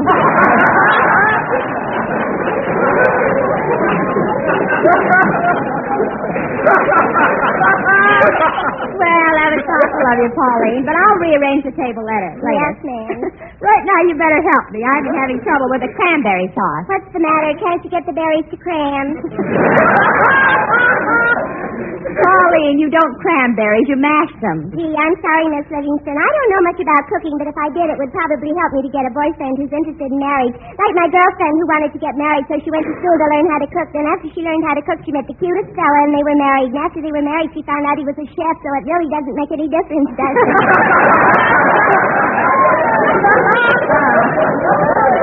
No, I guess it doesn't. Anyway, let's... Oh, say, Mary, I just thought about something. Just a minute, Phil. I'm talking to my maid. Well. Get a load of them legs. Phil! I'm looking at the turkey.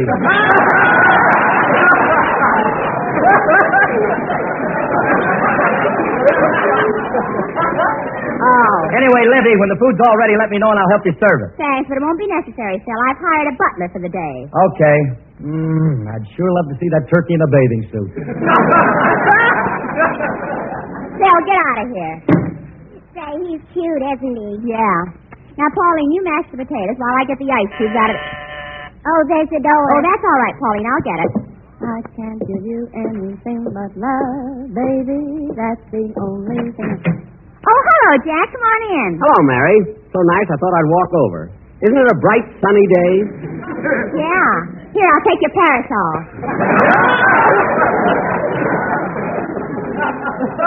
Thanks, and help me off with my overcoat, will you? Okay. Now hand me your hat. Here. And here's my muffler. And my gloves. Now hold my coat while I take off my sweater, will you? Okay. There you are. You want a refill on your hot water bottle?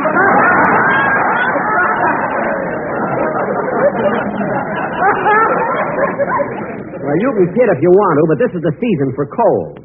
You know, Mary, a funny thing just happened. As many times I've been over here, today I walked right by your house and had to come back. I don't doubt it. Once you get all those clothes moving, it's hard to stop it. Yeah. Is everybody here? Sure, they're in the living room. Let's go in. Okay. Say, Jack, how about the flowers? They said they'd send them over. They'll probably be here pretty soon. Hiya, fellas. Hiya, Jackson. Hello, Mr. Benny. Hello, Jack. Can it be the burrito? All right, boys, all right. I get it. Well, fellas, you having fun? Oh, I'll say we are. Say, Sure. Jackson, who do you think I ran into last night? Who, Phil? Your old girlfriend, Gladys Zabisco. Really? How is Gladys? Oh, fine. And you know, Jackson, she looks a lot better. She had an operation on her nose. Her nose? Why, her nose was straight. What did she have done? She had it moved to the middle of her face. Now cut that off. Anyway, hey, where are we going to eat? Yeah, I'm hungry, Mary. Pretty soon. Say, Larry, while we're waiting, how about singing us a song? Yeah, come on, Larry. How about it, huh? Sure, kid. Go ahead, will you? Okay. Oh, there's the door. I'll get it, Mary. Hold the song till I come back, will you, kid? Yum, bum, bum, bum, dee, dum, dum, dum, dum, dee, dum. Dum, dum, dum, sweet Georgia Brown. Dum, dum, dum, sweet dum, dum, dum. Yes? How do you do? Is this Miss Livingston's residence? Yes, it is. Well, Miss Livingston is expecting me for Thanksgiving dinner. Oh, well, come right in. You got here just in time. The fun's just started. How nice. Now, let me take your hat. Thank you. Your coat. Thank you. Now, follow me. Hey, kid! Oh, pardon me. I didn't introduce myself. I'm Jack Benny. How do you do? I'm the new butler. Hey, kid! What?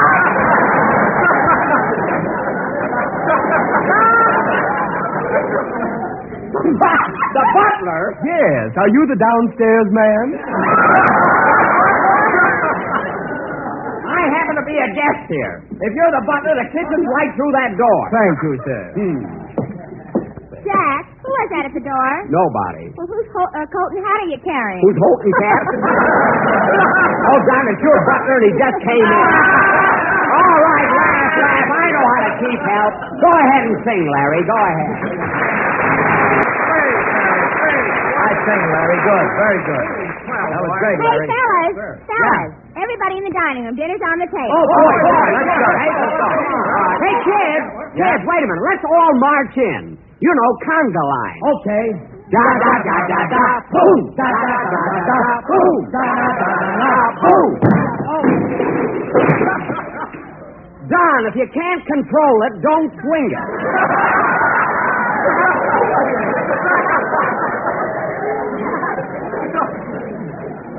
For heaven's sake. Oh, Jack, you and your ideas. Now, come on in, fellas. The dinner will get cold. Okay, let's go.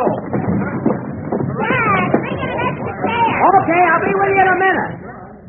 Hey, look what's in this dish here on top of the piano. Well. Hey, get your hands out of there, Jackson. That's for the boys. Oh. Jack!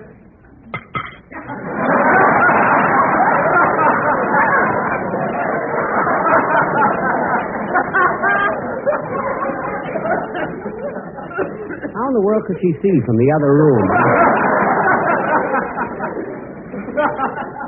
Mary, I'll bring this straight back chair in here. Okay. Hey, where do you want me to sit, Mary? Right there. Your name's on the place card. Well, place cards and everything. How does Phil know where to sit down? He can't read. I put his picture on the plate. Oh. That's all your fault, Jackson. You got people thinking I can't read. Oh, yeah? Well, let me see you write your name. Don't change the subject. I'm talking about reading. I thought so. Jack, will you please sit down and carve the turkey? Okay. Boy, get the size of it. You know, Jack, that's a bigger one than we had at your house last Thanksgiving. Oh, I don't know. My turkey was pretty big. Go on, I've seen more meat on Sinatra. I don't know about that. Hey, Larry, what do you want, white meat or dark meat? White meat, please. Don? I'll have some dark meat. Oh, Miss Livingston, shall I serve the hot biscuits now? Yes, Carl. Very well, madam. There.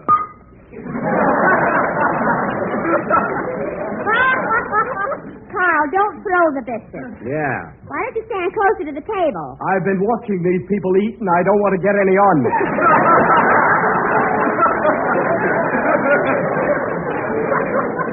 What? And that old man with the carving knife scares me to death.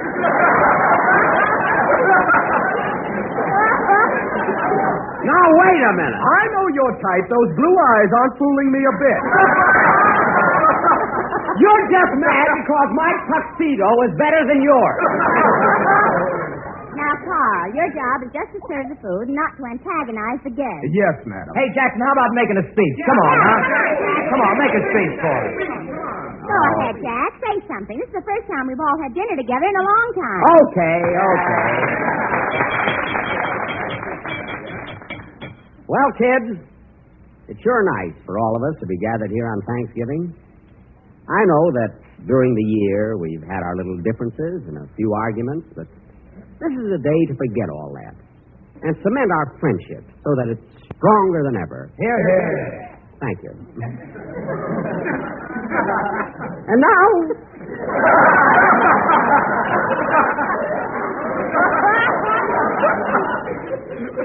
If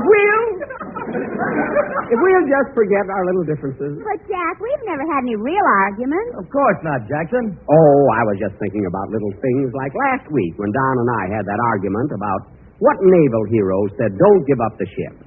Now, Don found out he was wrong, and I'm not going to rub it in. It's all over. So if we'll just... Wait a minute, Jack. I wasn't wrong.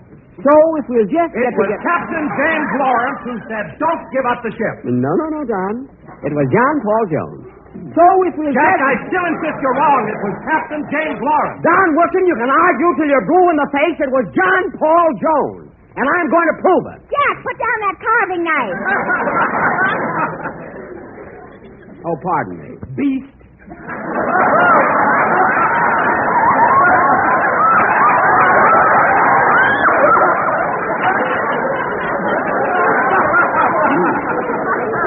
Now, Don, this is Thanksgiving, so let's forget it. You think it was Captain James Lawrence, but I know it was John Paul Jones. Say, Jackson, wasn't he on our program about 5 weeks ago? That was John Charles Thomas.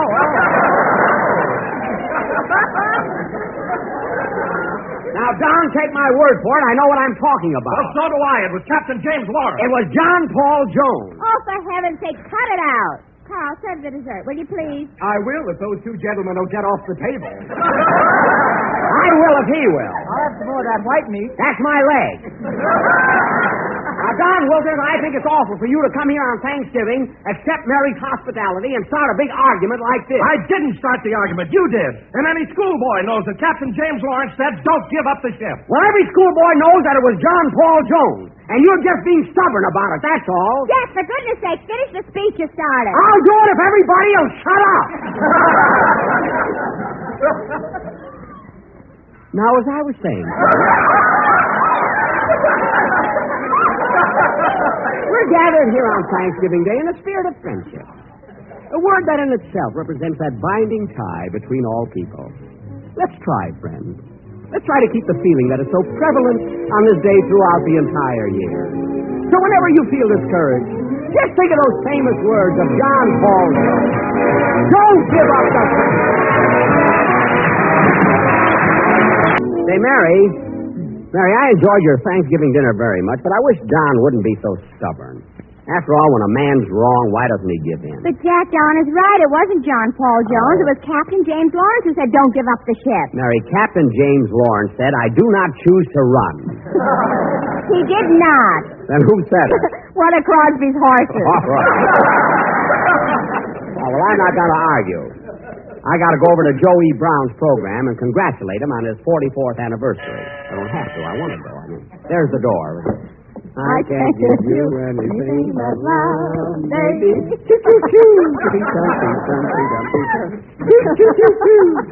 Flowers from Miss Livingston. Flowers? Oh, yes, Mary. Don't you remember I stopped off at the florist? Oh, yes. Well, boy, what took you so long? Why didn't you bring the flowers sooner? I couldn't. Mr. Benny only ordered the seeds. Well, I wanted them to be nice and fresh. Good night, folks.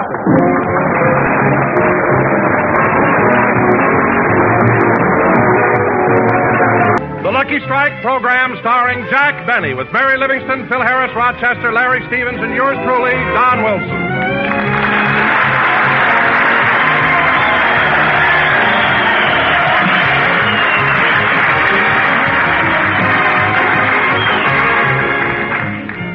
And now, ladies and gentlemen, we bring you a man whose name for years has been the epitome of show business. A man who went from Waukegan to vaudeville. From vaudeville to radio. From Broadway to pictures. From pictures to Broadway. And now, since he has no place else to go, would you please let him come into your home for just a half hour? Thank you. And here he is, Jack Benny.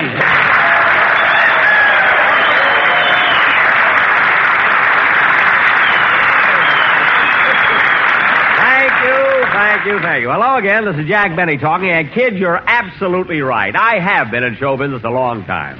Why, when I was playing the Palace Theater in New York, Nelson Eddy didn't even have the recipe for shortening bread. In fact, when I first started in show business, Charlie McCarthy was taking his physical to get into Sequoia. I was in front of an audience. Hey, wait a minute, Jackson. Don't overdo it. If you want to know something, I was in show business before you was. What? I was in front of an audience when I was 2 days old. 2 days old? Bill, that's ridiculous. Certainly. What could you do when you were 2 days old? I don't know, but people kept paying admission to see me. Oh, Bill. Stop making up such nonsense, Bill. I ain't making nothing up. I was a nincubaby baiter. You were what? Oh, I mean I was an incubator baby. Yes, sir, that was me. 2.5 pounds of solid personality. Oh, sure. Say, Phil, I've often wondered about those incubators. Must have been nice and warm in a glass case with a little gas light burning underneath. Nah, first I was hot, then I was cold, then I was hot, then I was cold. Well, I'm a sucker for asking this, but why were you hot and cold and hot and cold?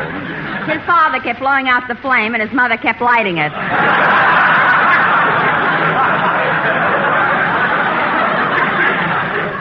Mary, don't be ridiculous. That's exactly what happened. Phil, you admit that your father kept blowing out the flame and your mother kept lighting it? Yes, and it was a lucky thing I could reach up to that little glass door. Why? Who do you think kept handing my mother the matches? Now, wait a minute, Phil. You were 2 days old in an incubator. Where in the world did you get the matches? The day I was born. What? When the doctor grabbed me by the feet and held me up, I stole them out of his vest pocket. Oh. And he must have seen me do it because he gave me an awful whack. Oh, for heaven's sake. Phil, you were just born. How can you remember what happened then? I wrote it in my diary. Well, that's the payoff. Phil, you can't even write now. How could you write when you were 2 days old? Maybe he dictated it. Yeah. That's exactly what happened. Sorry, did you ever hear such silly talk? Phil was just born and already he was dictating. I'll bet 8 to 5 he had the stenographer on his lap. Hey, Phil? That's exactly what happened. Then you don't have to invent a fantastic story just to make it sound like you've been in show business longer than I have. Maybe it was, Jack. Now, that's impossible. I was in show business before anybody. Why, I was on the stage before Monty Woolley had a beard. Before Monty Woolley had a beard? Yes. Why, when I was a big hit at the Palace, Woolley was still standing in front of a mirror, rubbing his chin and singing, come out, wherever you are.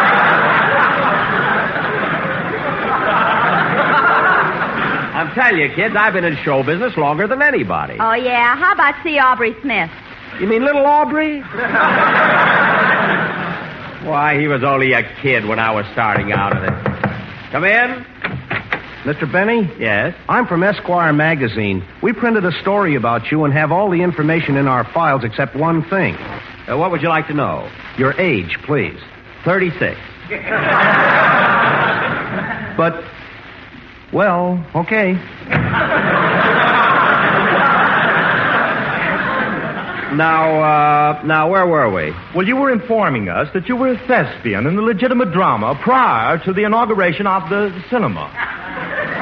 Phil, did that come out of you? Yes, and boy, am I glad to get rid of it. Well, I don't blame you. Now, let's forget show business and find out... Hello, Mr. Benny. Oh, hello, Larry. Say, you got here just in time for your song. What are you going to sing? Well, I got a letter from a friend of mine in the Navy requesting me to sing I'm Making Believe. A friend of yours in the Navy? Who is he? Dennis Day. Oh, Dennis. A letter from Dennis? Would you like to read it, Miss Livingston? Why, Larry, I don't think I should read your mail. Oh, that's all right. There's nothing about girls in it. Go ahead, read it, Mary. Yeah, and we haven't heard from Dennis in weeks. What's he got to say? Well, here it is. Dear Larry, I heard you sing on the last 4 broadcasts, and I think you have a swell voice. Well, isn't that nice? I also heard that you're making $22.50 a week, which is a very good salary to start with. Yes, sir. Mr. Benny will give you a raise almost every year, but it will help to have your mother come down and remind him. Especially if she's as big as my mother. However, Larry, when you... What are you laughing at? When you reach $35 a week, there's no use reminding Mr. Benny anymore because nobody's mother can help you then. Dennis always was a card, wasn't he? Yeah. Best wishes always, Dennis Day.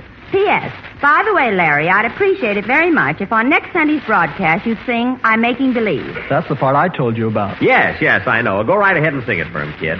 I wonder why Dennis never requests me to play my violin. I can't understand. That was I'm Making Believe, sung by Larry Stevens, and Larry, that was swell. Keep it up, kid, and some of these days you, too, will be making $35 a week, just like Dennis Day did. Gee, if Dennis made $35 a week for a whole year, he must have saved a lot of money. Well, he should have, Larry, but you see, Dennis was somewhat of a spendthrift. And he threw most of his salary away on luxuries, like bread and butter. Mary, you know what I mean. Dennis could have saved a lot of money if he didn't have that root beer float habit. Anyway, Larry, come in. Yes? Mr. Benny, I'd like to try it again. Again?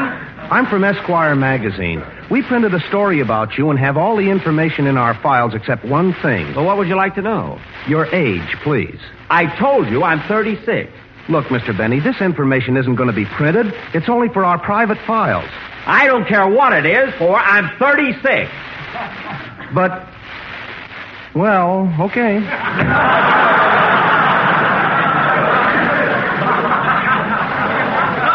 What a persistent guy. I mean, why doesn't he believe that I'm 36? Maybe he was at breakfast at Sardi's the day you won the orchid. No, if he'd have been there, I'd have seen him. Now, as I was saying, Larry. Yes, Mr. Benny? Larry, as the years go by, you'll have your ups and downs. Sometimes it'll be easy, other times it'll be hard. But no matter what happens, just remember those immortal words of John Paul Jones.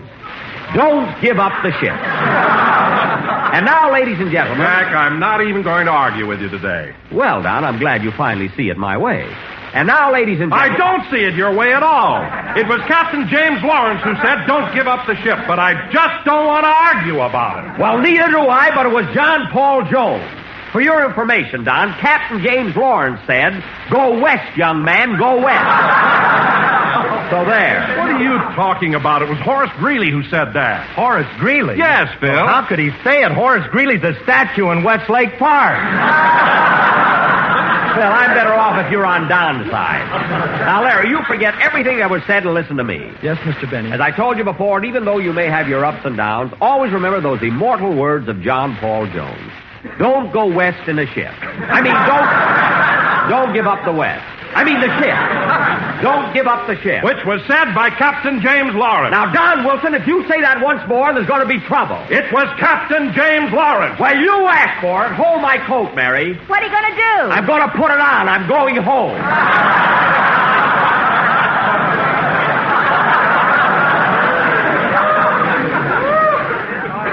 Don Wilson knows so much. Let him run the program himself.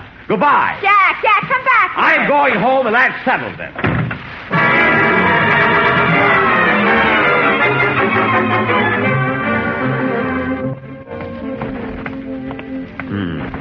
It's a good thing I held myself back when I did. If I'd hit Wilson, I'd have knocked him cold. What if he does outweigh me? I can handle myself in a fight. They don't call me Old Blood and Guts Benny for nothing, you know.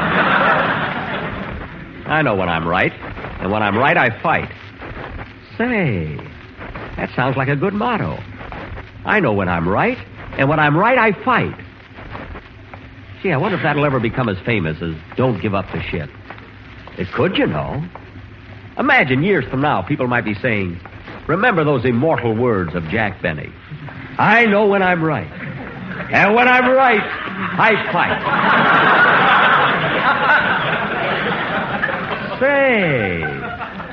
Say, that's pretty good. Ya-da-da-da-dum-da-dee-da-dum, Gee, it's a nice day. But Sunday is always nice. People are all dressed up and coming home from... Hello, Reverend. Hello, Mr. Benny. Yep, Sunday's the nicest day in the week. So calm and peaceful and... Good afternoon, Father. Oh, pardon me. Hello, Bing.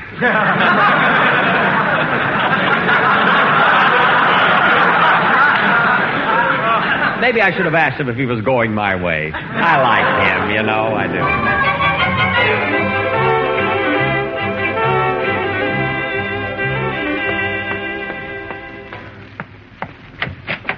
Hello, Rochester. Oh, hello, boss. Say, you're home early. I know. I left before the program was over. Well, I always thought as long as there was one person left in the audience, you'd stay right on out there. That's silly. Whatever gave you that idea? Remember in St. Louis when that man in the front row was swatting flies and you thought he was applauding? Well, what about it? If they hadn't dragged you off the stage, you'd have starved to death. What are you talking about? I was going off anyway, even if they hadn't started the picture. But, boss, I can't get over you leaving in the middle of your program. Isn't that taking an awful chance? Well, I'm not going to worry about it now. I'll just sit down and be comfortable. Ah, that feels good. Pull off my shoes, will you, Rochester? Sure, boss. There. Now, give me your other foot.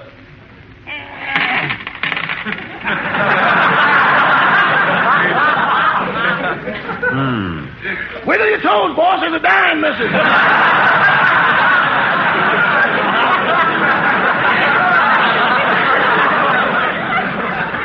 I know. I went to a movie. Now,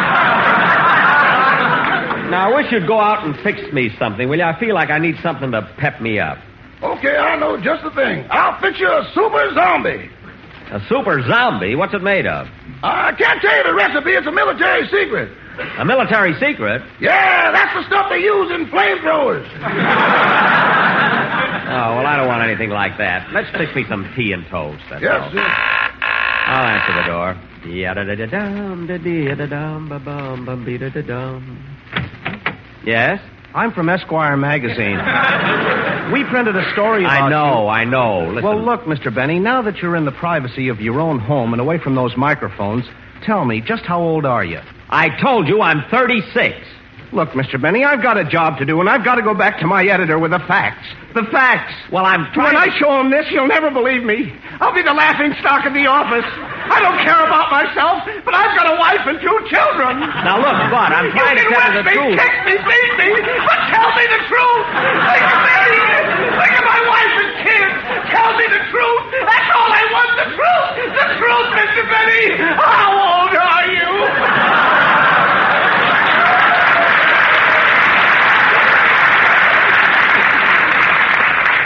Well, if it'll save your job, I'll tell you the truth. I'm 37. 37? Yes. Well, I'll try it. That's all I can do. Maybe they'll believe me. I hope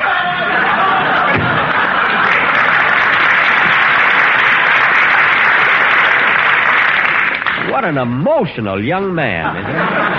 Oh, boss, I've got your tea and toast in here. I'm coming, Rochester. And turn on the radio. I might as well have a little music while I'm eating. Do you want me to do a fan dance? No, just the music will be enough. Turn it on, will you, Rochester? Hey, that's a nice band. I wish Phil Harris could have heard that. See what else is on the radio, will you, Rochester? Okay. Will Harold live? Will Hilda come back to her husband? Will the lost baby be found? Will the bank discover that George has absconded with the money? Will the doctor arrive in time to save Mildred's life? Will Mervyn commit suicide because Cynthia has jilted him? Tune in again tomorrow to hear another cheerful chapter of Happiness House. I didn't know that Cynthia jilted Mervyn. You missed yesterday's cheerful chapter, boss. Oh, yes, darn it. Give me something else, Rochester. Okay. Good evening, Mr. and Mrs. America. This is Walter Winchell doing a special broadcast for the 6th War Loan. Hey, listen, Rochester. That's Walter Winchell.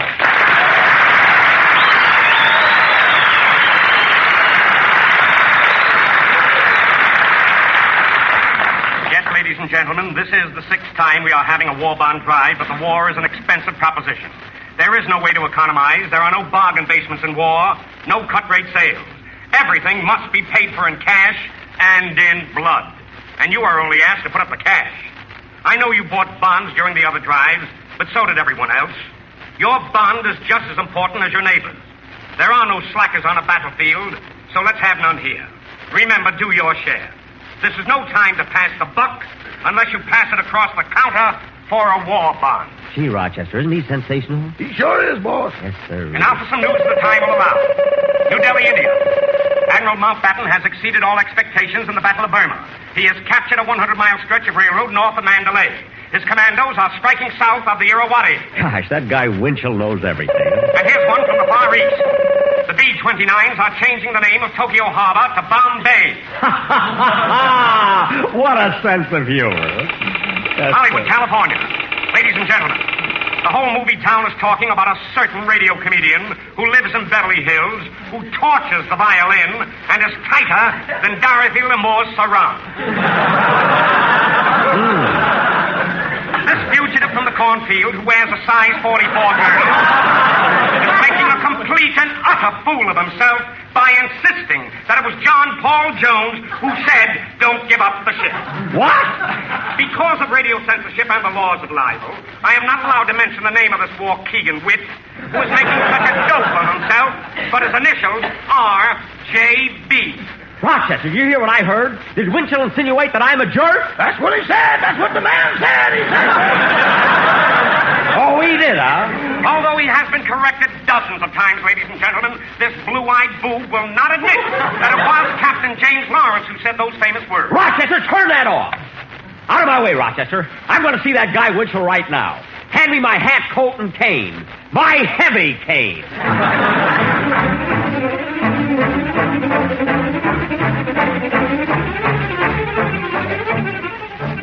Well, Rose, that finishes my special bond program. Yes, Mr. Winchell, and you still have about an hour and a half before your regular Jurgens broadcast. Yeah, look. I'm going over the script again. You run out and get yourself a cup of coffee. Where is he? Where is that? Oh, there you are, Winchell. Why, Jack. Jack Benny. It's good to see you. Don't give me that good to see you stuff. What was all that you said about me and John Paul Jones and don't give up the ship? Now, wait a minute, Jack. Just a minute. All I said was that a certain Waukegan wit, who is stingy, tortures the violin, and wears a size 44 girdle, is making a jerk out of himself in the initials of J.B. Well? What makes you think I was talking about you?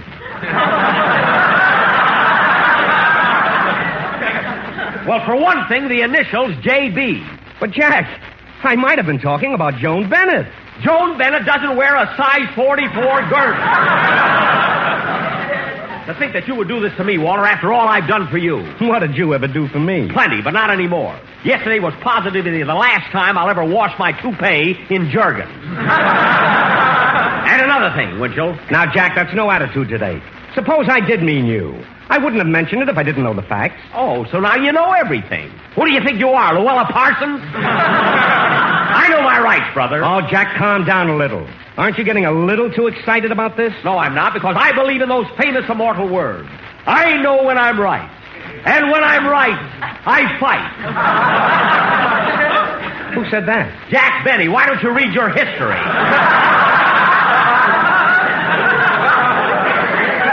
That's who said it.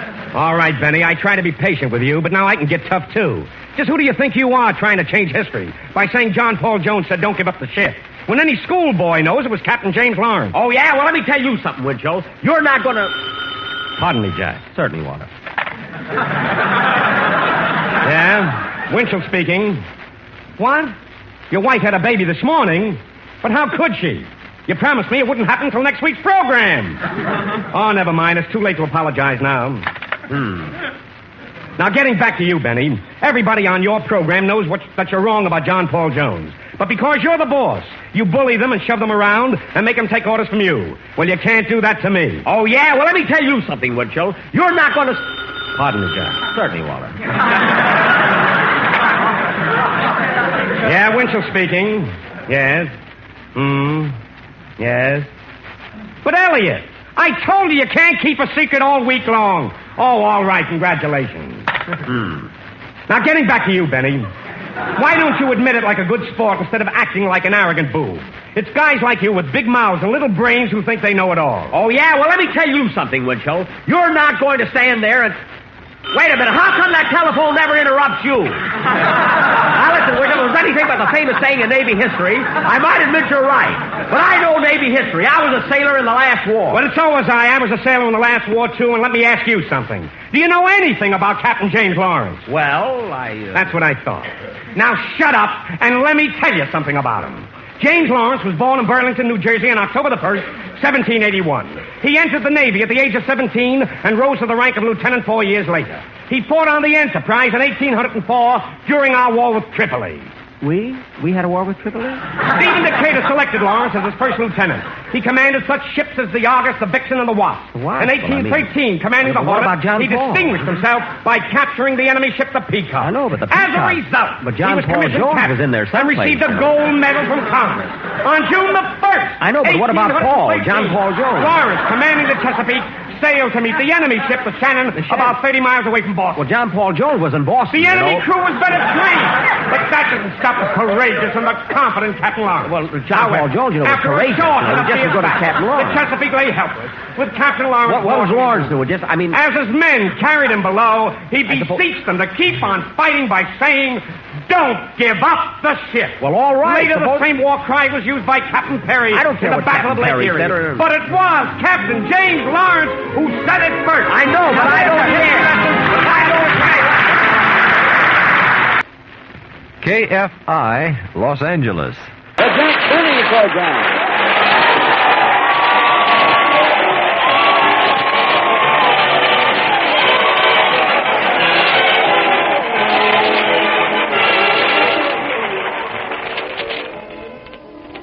And now, ladies and gentlemen, in all modesty, I think you'll agree with me when I say that our radio program boasts an unusual array of talent. We have nothing but the best.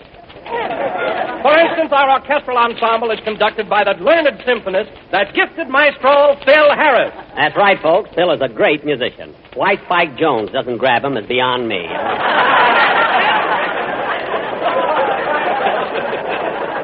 Continue, Don. And for our singer of songs, we have Larry Stevens, a newcomer, who, in addition to being a great singer, is sincere, unassuming, and ingratiating. Well, he better be. After all, I'm paying him $22.50 a week. That ain't cactus, brother. Go ahead, Don. Next, and with a feeling of pride, I'd like to point to the feminine side of our roster. The lovely, beautiful, charming, and irresistible Mary Livingston. That's right, fellas. She was just voted Miss Hubba Hubba Hubba of 1946.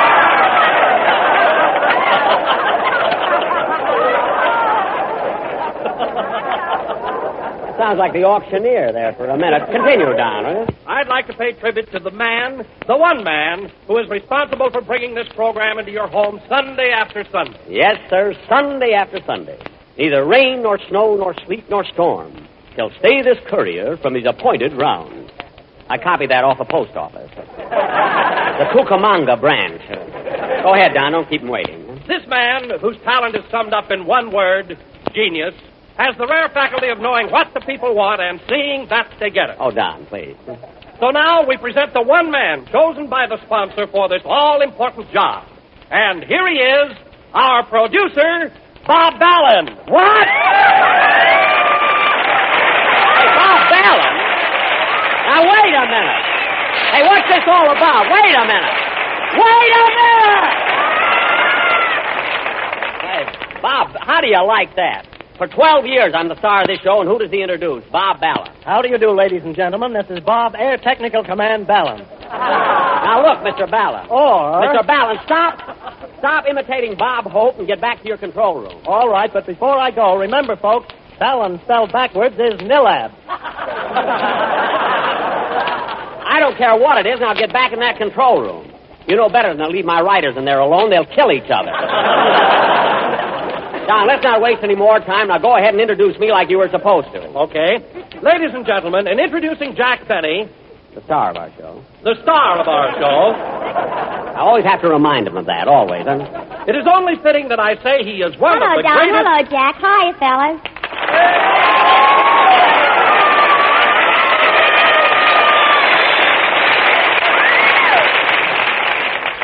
Say, Jack, you think the boys will like me in this dress? Yeah, they'll like you. They'll like you. Well, what's the matter with you? Nothing, except you interrupted Don just as he was introducing me. Oh, for heaven's sake, Jack, don't be such a big ham. I'm not a big ham. Then how come when you play a theater, the admission is 40 cents and 10 red points? Mary, don't make a big thing out of it. I only said that you interrupted my introduction. So what? Don never gives me an introduction, and I don't care. Oh, he doesn't, eh? Don, tell Mary what you said about her before she came in. Why, certainly. Mary, I said that you were lovely, beautiful, charming, and irresistible. Oh, Don, you've been listening to all these pilots here. Wait a minute, Mary. We only got here yesterday. Well, I'm talking about the pilots I met in Hollywood last week.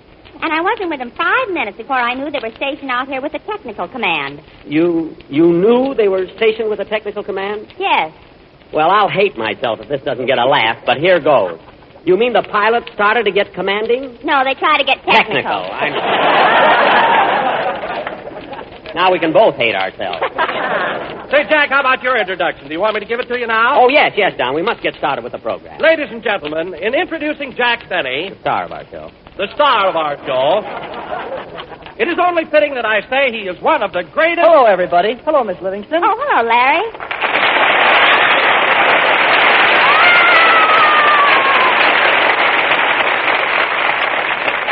Oh, for goodness sake. Jack. Oh, all right. Larry, now that you came in, finally, what do you go ahead and sing, will you? Yes, sir. And Mr. Benny, is it all right with you if I dedicate the song to my girl?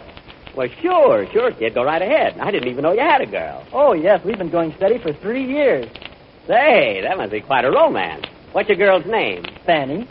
Oh, it's a nice name, huh? And you know, Mr. Benny, every time we go to the movies, I want to sit downstairs, but she always takes me by the arm and says, "Come on, Larry, let's sit upstairs in the last row of the balcony." Oh, well. She always wants you to sit in the last row of the balcony. Huh, kid? She did that 3 times already, and last night I found out why. Really? She's farsighted.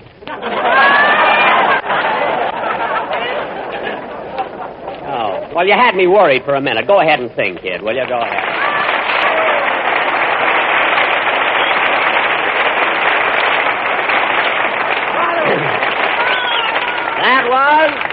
That was There Goes That Song Again, sung by Larry Stevens. And, Larry, that introduction I made Don Wilson give you was very true. You really have a beautiful voice. And I'm sincere and unassuming.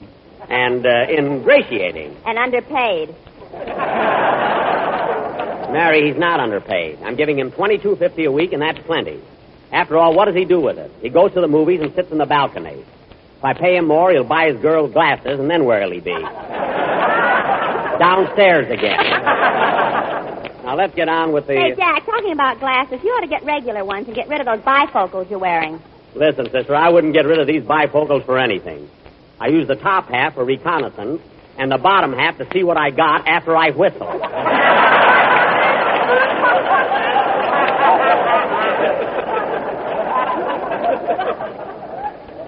And now, folks... Say, Jack, how about your introduction? You want me to give it to you now? I certainly do. After all, we got to get the program started. Now, go ahead, Don. Ladies and gentlemen, in introducing Jack Benny, I feel it's only... Don. In introducing Jack Benny, the star of our show, I feel it's only fitting to say that he's... Okay, kids, get ready to scream, because Harris is here and right on the beam. Yeah. With a yahoo... With a yahoo for San Berdoo.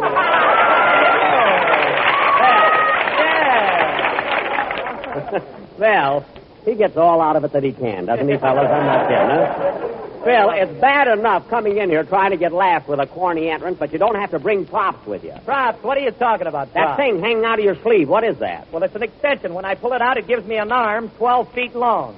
An arm 12 feet long? What's it for? It's the only way you can get in the bar at the California Hotel.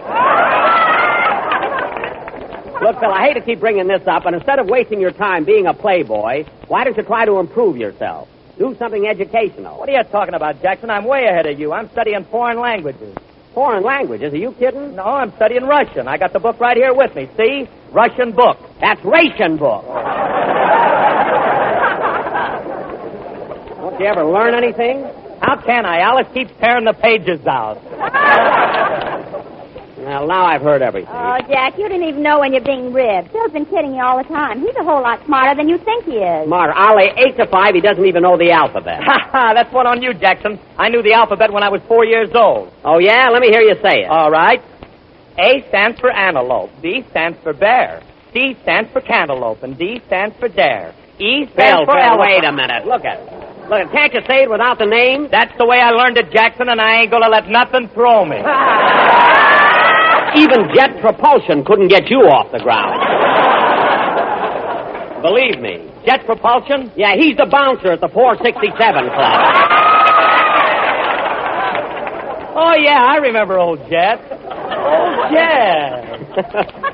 This is the kind of a program that's rushing television, you know? Yeah, because if you don't see it, you won't believe it. You said it. And, Phil, until television gets here and nips your career in the bud, would you mind playing and... Come in. Mr. Benny? Yes? I'm from Esquire magazine. We printed an article about you and have all the information in our files except one thing. What would you like to know? Your age, please. Well, Oh, no, you don't. You're the same fella that hounded me on my show last week. I told you then I'm 36. I know, Mr. Benny, but when I told my editor you were 36, he just kept staring at a photograph and scratching his head. A photograph? Yes, a picture of you shaking hands with Pocahontas. That picture was taken at a masquerade party at the Palladium. The Palladium? Yes. With Pocahontas? I told you that wasn't Pocahontas. Then what was that arrow doing over your head? It was pointing to the powder room and get out of here. Now go back to your editor and tell him I'm 36. All right, Mr. Benny, all right. For 2 weeks now, I've been asking you your age, and you keep saying you're 36, 36. That number keeps haunting me. I see it in my dreams. What? 36, those numbers. A 3 and a 6. A 3 and a 6. A 3 and a 6. A 6 and a 3. No! A 3 and a 6. A 3 and a 6. A 3 and a 6. A 3 and a 6. It's driving me mad. Mad, mad. I know it isn't the truth, but I'm going to try it. I'm going to try it.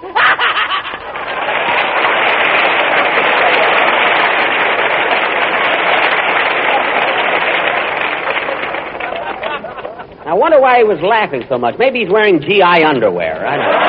Play, Phil, will you? That was Hollywood Canteen, played by Phil Harris and his unrationed orchestra. Unrationed meaning there's no demand for them. And now, folks. Say, Jack. Yeah? I can't get over that fella from Esquire magazine getting so hysterical when you told him your age. Yeah. Gee, how I wish I really was 36. Oh, well, I can wait.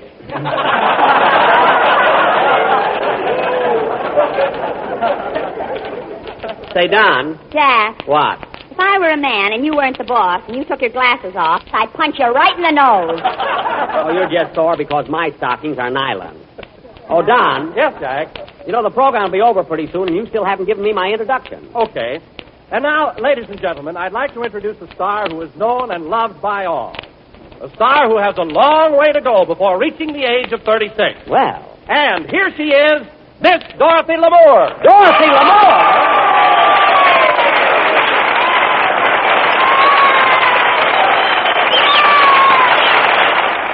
Oh, thanks, fellas. Well, Dorothy, I can't believe you're here.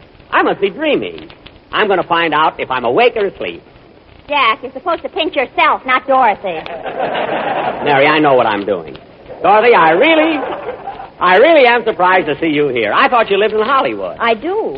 And what are you doing here in San Bernardino? Well, this is the closest apartment I could get. Oh. Anyway, I like it here. I enjoy myself when I'm out this way. Well, Dorothy, I've seen you in a sarong, and I enjoy myself when you're out that way. Hey, that's pretty good, huh, Mary? Why don't you say something? I don't want to break up this sparkling dialogue. Oh, Mary, you little vixen, you. Huh? Hey, Jackson, how long are you going to keep this girl in suspense? What do you mean, suspense? Introduce me. Introduce you? Oh, pardon me, Phil. Dorothy, this is Phil Harris. Hello, Phil. Hiya, Dottie. What do you hear from the South Seas? Phil, I just make pictures about the South Seas. I've never really been there. You haven't? No. Well, throw a couple of sarongs and a grip and let's take off, kid. Well, say, Dorothy, I'd like to make one of those pictures with you sometime. You know, where we're both on one of those islands. Well, maybe we will, Jack. No, you always work with Hope and Crosby. I know, Jack, but I'd much rather work with you. You'd much rather work with me? Gosh, it doesn't seem believable. I know, but here it is on page 12.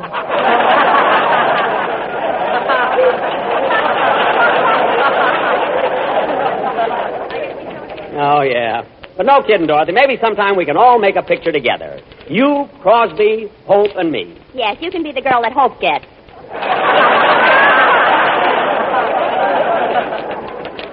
With his nose, I wouldn't have him. Anyway, Dorothy, what an attraction that would make. Imagine all four of us in one picture. Lamour, Crosby, Hope, and Benny. I can just see the billing on the marquee. Jack, Benny, and friends. Ah, what an attraction. Say, Jack, as long as you and Dorothy are such good friends, I think you ought to know something. What's that? Today's her birthday. Oh, Mary. Dorothy, today is your birthday. Gee, if you'd only told me yesterday, I'd have had a present for you now. Oh, Jack, what could you knit in one day? No, Dorothy, I was thinking of buying you a present, but today is Sunday and all the department stores are closed. What did you ever give anybody that you couldn't buy in a drugstore? Quiet. Well, anyway, Dorothy, happy birthday. And I know all the fellas here want to wish you the same. Come on, boys, all together. Happy birthday to you. Happy birthday to you. Happy birthday, dear Dorothy. Happy birthday to you.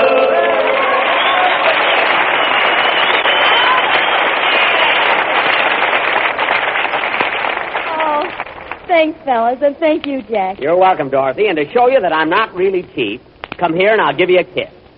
Come here now. But Jack, in front of all these... Oh, don't be bashful just because I'm a celebrity, for heaven's sake. Come here, kiss.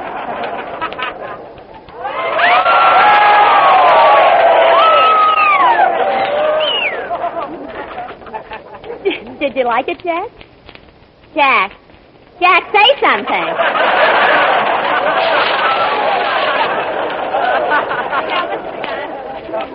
Benny to control tower. Benny to control tower.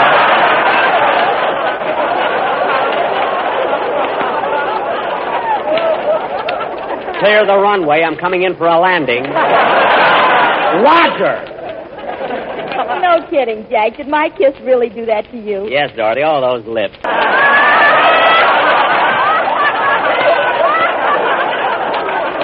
Come on, Dorothy. Let's try it again. Huh? Oh, darn it. Excuse me, Dorothy. Gladly. Thanks. Hello? Hello, Mr. Benny. This is Rochester.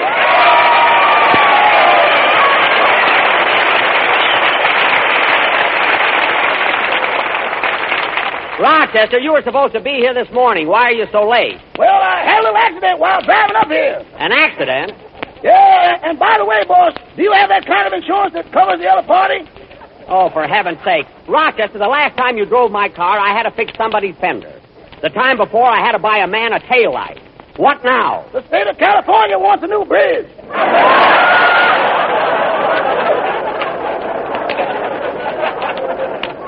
A bridge? My goodness, what happened? Well, I was passing a truck on the bridge when coming right at me from the other direction was a big bus, so I made a left turn. A left turn on a bridge? Rochester, that's impossible. Not impossible, boss, but definitely impractical. Well, tell me, was anybody hurt? No, but the bridge now has 4 wheels, a convertible top, and a radio that's tuned into Life Can Be Beautiful. Now, Rochester, I want you to cut out this nonsense and tell me exactly what happened. Well, I hit the bridge hit the bus hit me, the truck hit the bus, then we all got out and had an argument with the captain of the boat.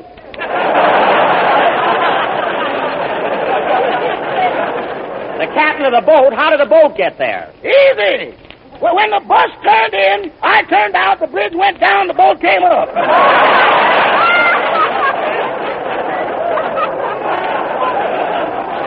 Rochester, sometimes I can't understand you. Maybe I'm standing too close to the phone.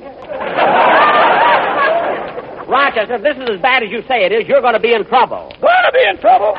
Where do you think I'm calling you from? You mean you're in jail? Not yet, but it's just one flight up. Well, look, Rochester, tell the chief to let you go now, and I'll come down and talk to him after the broadcast. Okay, goodbye. Goodbye. Oh, say, boss. Now what? Before I left home, a man from Esquire magazine came by and asked me some questions about your age. Oh, he did, eh? What did you tell him? I told him you were 36 and he fainted. What? Then I told him the truth and he fainted again. Yes, I know. He is very emotional. Goodbye, Rochester. Goodbye. I can't...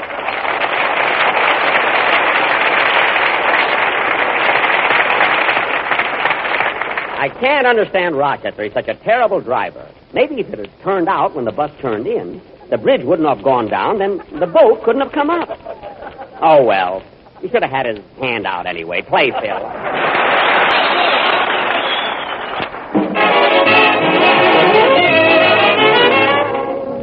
Well, folks, this concludes another program, and it was swell being up here in San Bernardino with the Air Technical Service Command.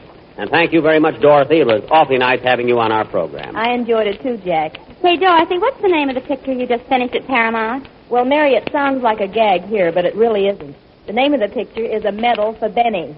A medal for Benny? Well, he deserves one, Miss Livingston. No, Larry, they didn't mean me, but thanks, just the same, kid.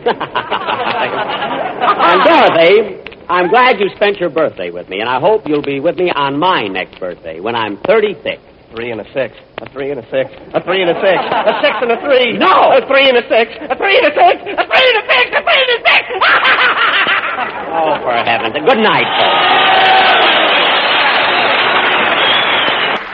The Lucky Strike program starring Jack Benny with Mary Livingston, Phil Harris, Rochester, Larry Stevens, and yours truly, Don Wilson.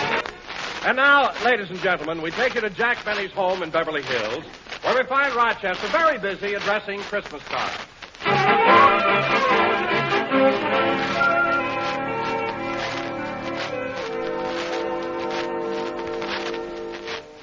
There. Just about 10 more and I'll be through addressing Mr. Benny's Christmas cards. Now, let's see. Mr. and Mrs. Bing Crosby and family.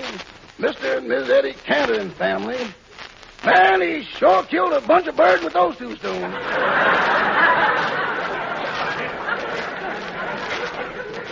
These are pretty nice cards the boss is sending out this year, and he sure knows how to economize on them.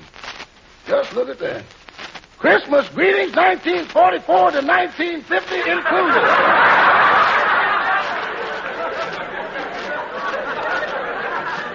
And to whom it may concern. Well, last I got all the cards addressed. Doggone, I wish the boss would buy stamps. I feel so conspicuous putting on that gray uniform and going from door to door.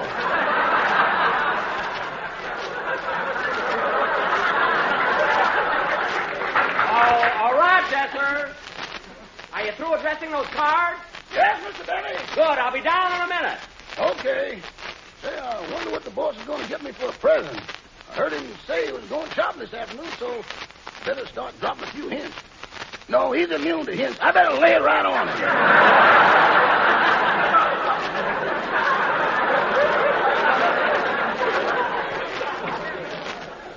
So you're all through with the cards, eh, Rochester? Yes, sir. Jingle bells, jingle all the way. Say, you sound happy today. What happened? Oh, nothing. I've just been thinking how lucky I am to be working for a man like you. Really? Yeah. Now, you take my friend Sam. He works for one of the stingiest men in the world. Why, last year for Christmas, all he gave Sam was 3 little handkerchiefs. Well, Rochester, I don't think that's such a bad... I'll never forget Christmas Day. Down on Central Avenue, everyone was showing off their new wristwatches and gold cigarette cases and diamond rings, and there was Sam with those 3 little handkerchiefs. Oh, that's a shame. Yeah. It really embarrassed poor Sam when people asked him what his boss gave him for Christmas, and he had to pull out those 3 little handkerchiefs. How can a man be that cheap? It's possible, boss. It's possible.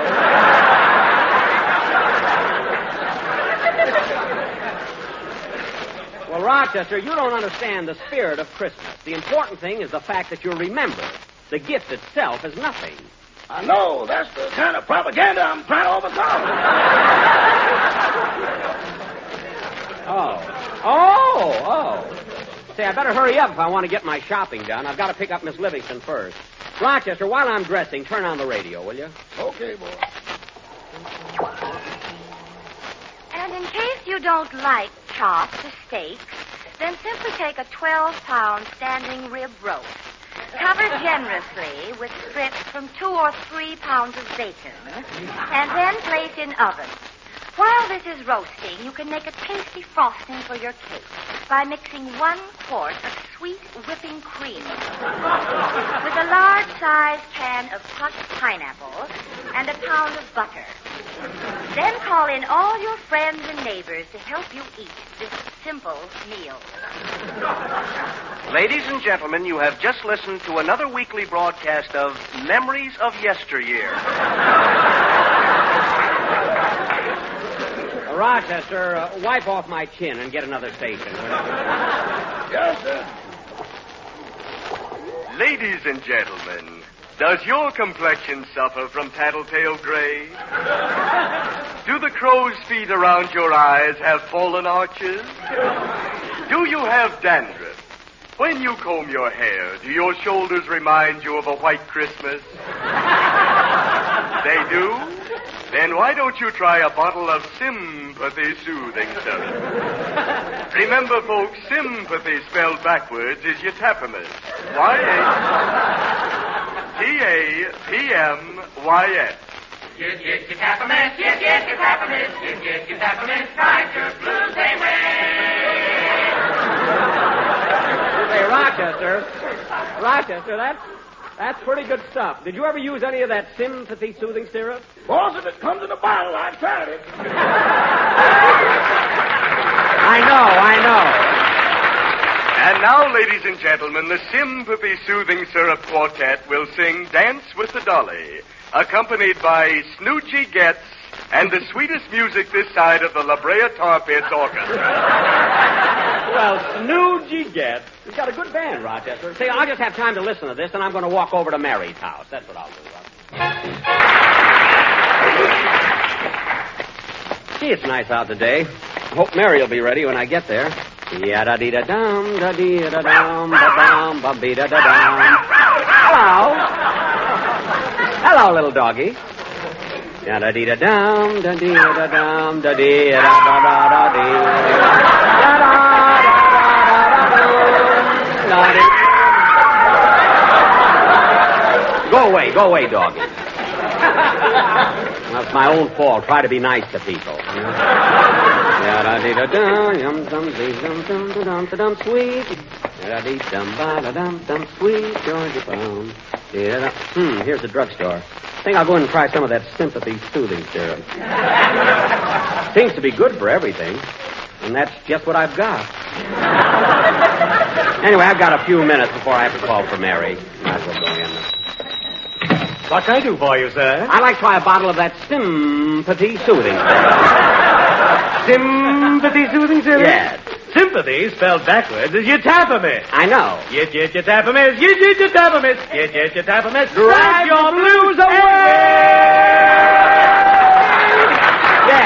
Yes, that's what I want. Well, you know, this is rather an old-fashioned drugstore. Old-fashioned? Yes, I wouldn't want this to get around, but we still have some products in here that are spelled frontward. Frontward? Yes. Frontward, spelled backwards, is Stroganoff. I don't care about it. Now, look, I want a small bottle of Sympathy soothing syrup. Oh, the 10-cent size. Here you are. Thank you. Would you mind giving me a glass? I'd like to try some of it right now. All right, I'll fix the correct dose for you. I just pour 1 tablespoon of this soothing syrup into this glass of water. Uh-huh. There.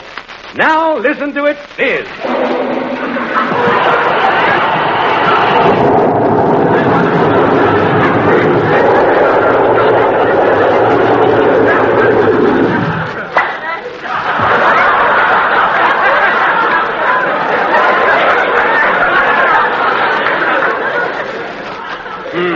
With a 25-cent size, we give you a hip boost. Never mind. Just get me a towel. Now wrap up my bottle. Okay. Hello, Jack. Oh, hello, Frankie. How are you? How's Mrs. Sinatra? Fine. Say, Jack, don't forget you're going to be on my program tomorrow night. Oh, sure. I won't forget. See you tomorrow. Okay, so long. Oh, by the way, Jack, do you know what I found out? What? That Sinatra spelled backwards is our Tenant.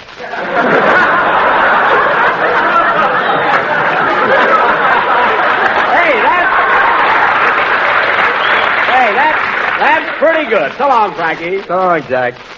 Why did I have to ask him to come on my program? His jokes will probably louse up my singing. What'd you say, Frankie? Oh, nothing, Jack. Goodbye. Goodbye.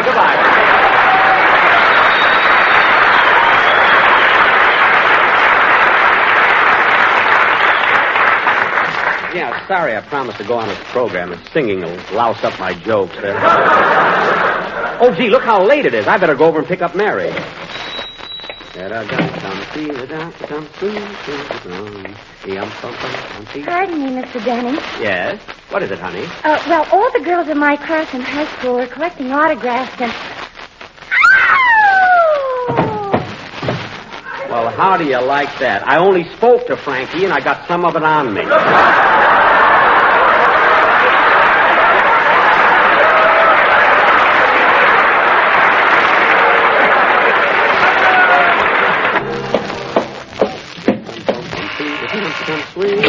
Yes? Miss Livingston, expect me, Pauline. Oh, yes. Come right in, Mr. Benny. Is Miss Livingston ready yet? No, Mr. Benny. I was just helping her squeeze into it. Into her what? Well, anyway, she'll be putting on her dress next. Oh, for goodness sake, why are women always late? Oh, hello, Jack. Oh, there you are, Mary. How come you're never on time when we have an appointment? What are you talking about? Exactly 3 o'clock now. Look. Cuckoo, cuckoo, cuckoo. Ruin watch time. What? Cuckoo.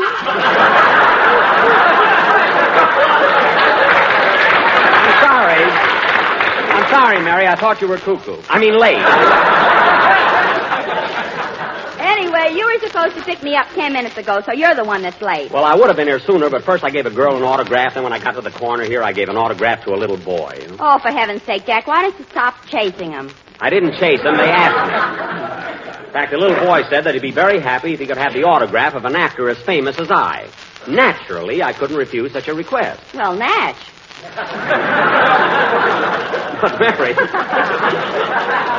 But Mary, when I signed my name, the boy said, "Oh, pardon me, sir, I mistook you for someone else." Another actor? Yeah. Mary, who is Vitamin Flintheart?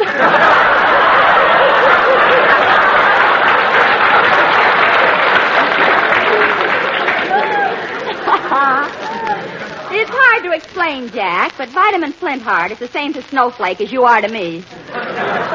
Well, thank you, I think. Anyway, come on, Mary, we won't get any shopping done. All right. I've got my car parked in the driveway. Good. Oh, say, Jack, Larry Stevens was here a few minutes ago looking for you. He wanted you to hear a new song he was going to do on the program. Oh, well, get in the car, Mary. What was the name of Larry's song? It's called A Sleigh Ride in July, and it's from a new picture, Belle of the Yukon. Oh, darn, I wish I'd have heard it. Is it a good number for our show? Oh, it's beautiful. Larry sang it for me. It goes like this.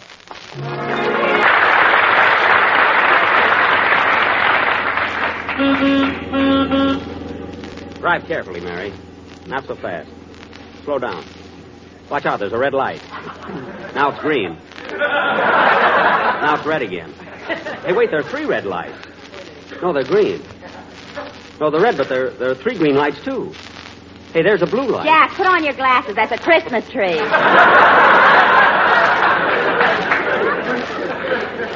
Oh, yes. Merry Christmas. Well, take it easy anyway, Mary. Don't drive so fast. Look out. Slow down. You're turning this corner too Oh, Jack, calm down. Don't be so nervous. I can't help it. I'm always frightened when I'm with a woman driver. Woman driver, woman driver. That's all you men always say. Woman driver this and woman driver that. Mary. And I'm getting sick and tired of it. We women can drive as well as you men any day. And lots of my girlfriends are better drivers than their husbands. Mary. And I read in a magazine where scientists have proved that women are better drivers than men. Mary. Because they're less nervous and they concentrate on the road better. They have a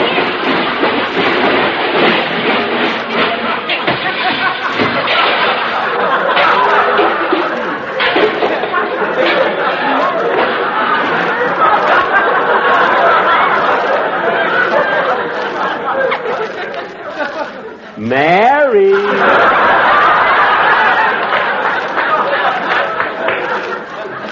It was the other driver's fault. He didn't put out his hand. But, Mary, you crashed into the side of a house. What? I kept trying to tell you for the last 10 minutes you've been driving on the sidewalk. My goodness, you've smashed your fenders, broken your grill, and busted your headlights. So what? Munce will give me more money for it now. Yes, well, anyway, there's a store across the street. We can leave the car here. But, Jack, we can't leave the car here. We'll get a ticket. A ticket? Where would he tie it? Let's go.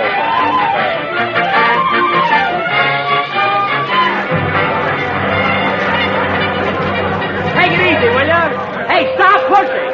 Mary, are you all right? Yes, Jack, but you better let me hold your hand. I can't. Somebody's standing on it. What a crowd. Say, Mary, let's not get separated. You've got my Christmas list. I got to buy something for Fred Allen and the Quiz Kid. You know, they lived at my house. Mary, what have I got marked down for Rochester? Rochester? Yes. 3 little handkerchiefs.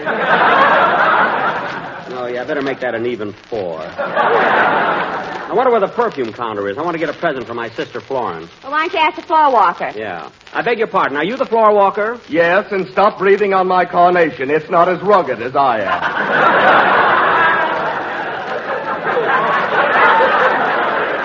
What? They're hard to get, you know. I've kept this one for 3 years. For 3 years? How comes it looks so fresh? Because it's growing out of my chest.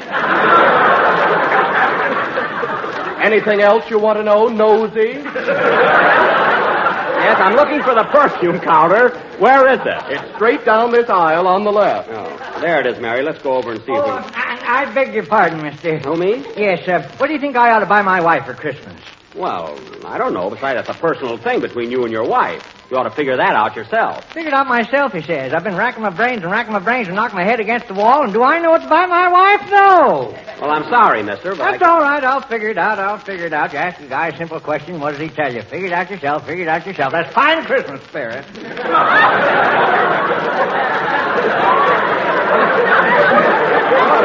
Silly guy.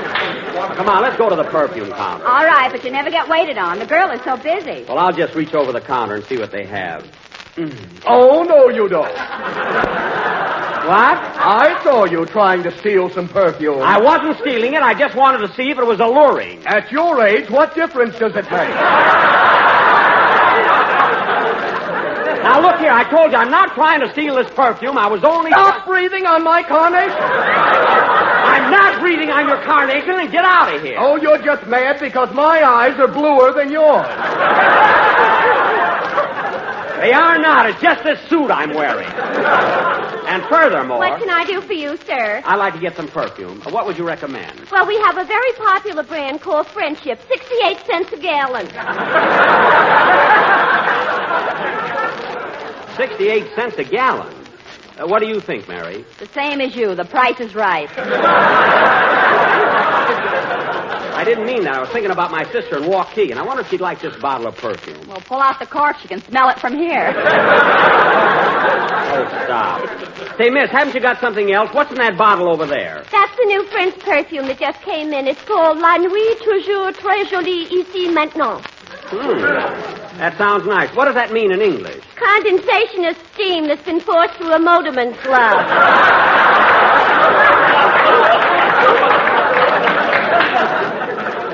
Well, that's ridiculous. Come on, Mary. Let's go to another counter. Oh, I beg your pardon, mister. What do you think I ought to buy my wife for Christmas? Look, I can't tell you what to buy your wife. You'll have to figure it out yourself. Okay. I'll figure it out myself. Nobody wants to help me. Fine Christmas spirit. You think it was my fault that I'm married? Thousands of people in the store, and I'm the one he had a pick on there. Jack, I want to buy something for my mother. Ask the floor walker where the ladies' department is. I'm not going to ask that guy anything. Jack, we'll never find it in this crowd. You better ask him. Oh, all right. Oh, Mr. Floor Walker. Yes, my little bifocal yokel. Say, Mr. Floor Walker, would you please tell me where the ladies' department is? It's right down at the end of the... Oh, the department.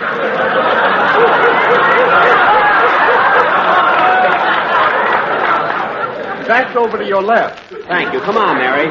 Let's get away from this guy. Hey, Jackson. Oh, look, Jack, there's Phil. Hiya, Phil. Come here. You come over here. I can't. I'm looking for the ladies' department. You're wasting your time, Jackson. They're all out of your size. Oh, filthy like a pair of glasses. You're making a spectacle of yourself. Mary, come on. Let's get away from here so we'll wind up in a routine. I beg your pardon, mister. What do you think I ought to buy my wife for Christmas? I don't know. For heaven's sake, stop following me. I don't care what you buy your wife for Christmas. Oh, you don't care, huh? Suppose I buy her something she doesn't like, then she'll get mad at me. Then don't buy her anything. Don't buy her anything. We've been married for 12 years. What are you trying to do, break us up? I'm not trying to do anything. I don't know your wife. I don't know what you're picking on me for. I've never seen your wife. Hey, what's going on here? What's the trouble? That man's been caught stealing somebody's wife. What? At your age, you gray-haired wolf. Now, wait a minute. Wait, this man started the whole thing over his wife's Christmas present. Well, I don't blame him. You had no business sending her one. I didn't send her one. Well, I wouldn't brag about it, you cheapskate. Cheapskate? Jack, it's your own fault for getting into this thing. My fault? These people accuse me of trying... Let me through. What's going on here? Oh, it's you little goopy with the droopy toopy. Now, cut that out and don't blame me for this because it isn't my fault. This man came over to Stop breathing on my carnation. I'll breathe on it as much as I like. Stand back, everybody. The man's mad. You're darn right I'm mad. This is all your fault, mister. Following me around the store asking me to what to buy your wife for Christmas. Buy her a dog collar for all I care. What size? What size? There you are, folks. You see what a crazy guy he is, and you blame me. Why, it's not my fault. I'm not the type that would start trouble. I'm a peaceful, home-loving... Shut up! Oh, come on, Mary. Let's get out.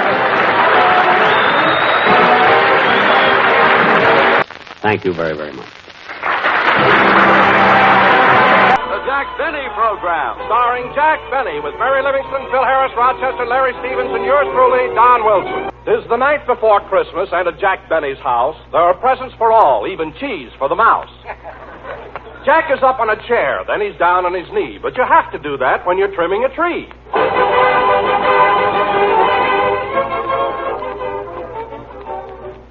Well, we're all through, Mary. Gee, it was nice of you to come over and help me trim the tree. Well, if I didn't, you'd never get it done. Say, Jack, shall I put the snow around the bottom now? Not yet. I want to see if the lights are working. I'll hold up the bulbs, and when I say ready, you plug it in. Okay. Ready? Ready. Pull it out! Pull it out! Pull it out!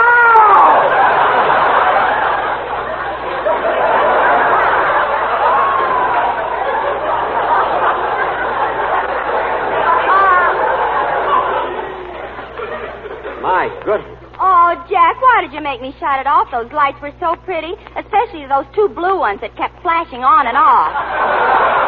Those were my eyes. I must have been holding on to a bare wire. Well, it's your own fault. Every time you fool around with electricity, something goes wrong. It does now. I know plenty about electricity. Oh, sure. Remember what happened 2 years ago when you fixed your doorbell? What happened? I pushed the button and it burned down Crosby's house.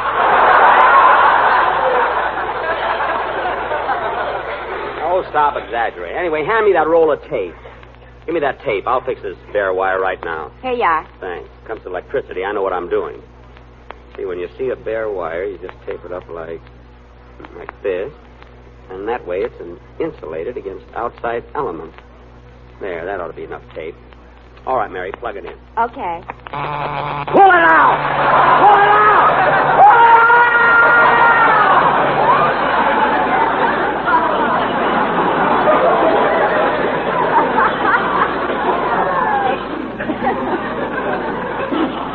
For heaven's sake. What happened, Jack? I taped my finger to the wire. That's what happened. Oh, gee. And that time it was even prettier than before. What do you mean? Your nose lit up, too. It did not. Let's get this tree finished before the gang gets here. But, Jack, what about the light? We'll have to let that go until later. Now, hand me one of those... Oh, Mr. Benny. What is it, Rochester? I baked that cake like you told me to. Good. Did you have enough whipped cream to spell out Merry Christmas on top? Yeah. Say, boss, how many R's in Mary? 2. Oh. So you better add one. Add one? I better cross one out. I got 3. Well, leave it. It's better than ruining the cake. Okay. Oh, Rochester, will you please take these Christmas tree lights and fix them? Fix them? Yes. I ain't fooling around with electricity. Now, what are you afraid of? I ain't going to get hit by nothing I can't hit back. Oh, Roger. Imagine being afraid of electricity. Suppose Robert Fulton was afraid of electricity. He never would have invented the electric light.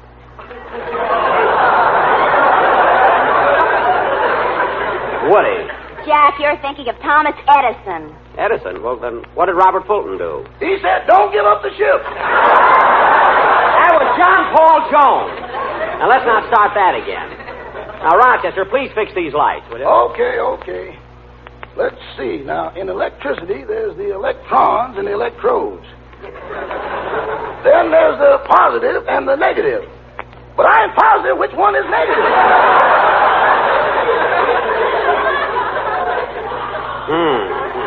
Then there's the atom.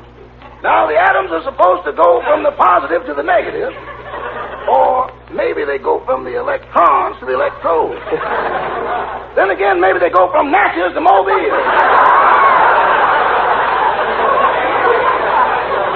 Rochester. Now, as long as these atoms keep passing each other, everything is all right. Yeah. But when they meet halfway and start fighting, they're going to turn on anybody who tries to butt in. Rochester, I'm not interested in the scientific details. I just want you to fix those lights. And I promise you, while you're holding the wires, no one in this room will turn on the switch. I know, boss. While I'm holding the wire, you ain't going to turn on the switch. And Miss Livingston ain't going to turn on the switch. Of course not. But way up there at Boulder Dam, there's a little man sitting in a room with thousands of wires around him. What? How do I know he ain't going to do something just to break the monotony? Oh, all right. I'll fix it myself. Go back in the kitchen. Come in. I'm looking for Mr. Benny. Mr. Jack Benny. Me? Yes. But you're a policeman. Well, now, what do you know? This blue uniform has given me away again. But, officer. Mary, say something. But, officer, Is that all you can say? that's all you said. Now, officer. Mr. Benny, I hate to be doing this to you on Christmas Eve, but I have a complaint about you disturbing the peace last week at Moore's department store. At Moore's department? Oh, that! Well, officer, that wasn't my fault at all. You see, first I had trouble with some crazy floor walker who kept hollering, "Stop breathing on my carnation." And then... A little slower, please. I'm writing it down. Yes, sir. How many R's in carnation? 1. And then some silly guy kept following me around, asking me what I thought I ought to buy his wife for Christmas. Now, I didn't mind it the first time or the second time, but he kept hounding me. And just before the real trouble started, I was standing by the perfume counter when all of us... I was trying to buy some perfume for my sister, Flora. Here's your change, sir. Thank you. Come on, Mary. Let's get over I beg your pardon, mister. Oh, it's you again. What do you think I ought to buy my wife for Christmas? I told you before, I don't know what you should buy your wife for Christmas. Figure it out yourself. Figure it out yourself, he says. Figure it out yourself. Fine Christmas, Spirit. Look, I don't care what you buy your wife for Christmas. Don't buy her anything. Don't buy her anything. We've been married for 12 years. What are you trying to do? Break us up? Look, I don't know your wife. I've never seen your wife. What's going on here? What's the trouble? That man's been caught stealing somebody's wife. What? At your age, you gray-haired wolf. Now, wait a minute. One time, let me through. What's going on here? Oh, it's you, my little Cupid with the droopy soupy. Now, cut that out and don't blame me for this because it's... Stop breathing on my carnation. I'll breathe on it as much as I like. Stand up, everybody. The man is mad. You're darn right I'm mad, and this is all your fault, mister. Asked me to buy your wife for Christmas. For all I care, you can buy her a dog collar. What size? What size? There you are, folks. See what a crazy guy is, and you blame me. Why, it's not my fault. I'm not the type that would start trouble. I'm a peaceful home... Shut up!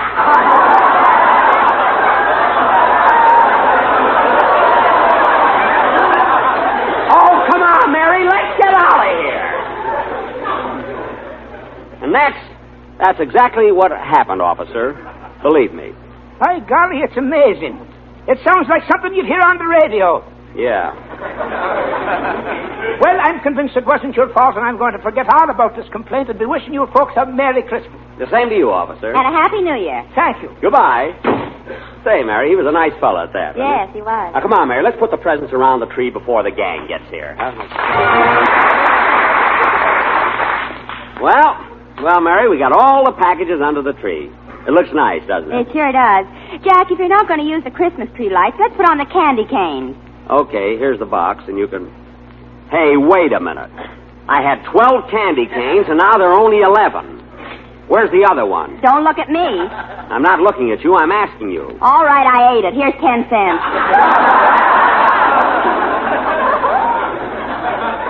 Smarty. I bet you'd be surprised if I took it. I wouldn't be surprised if you sued me. Mary, let's get this finished, will you? Jack, you better pick up those lights off the floor before somebody steps on them. Oh, yes. Now, where can I put them? I'll put these lights up here on the chair. This chair right here. And, Mary, here's Rochester's present. I forgot that. Slip it under the tree. Boy, will he be surprised. But, Jack, how'll he be surprised? You've got toilet water written all over the package. Well, you got to do that with Rochester. When he opens a package and finds a bottle, he never stops to read the label.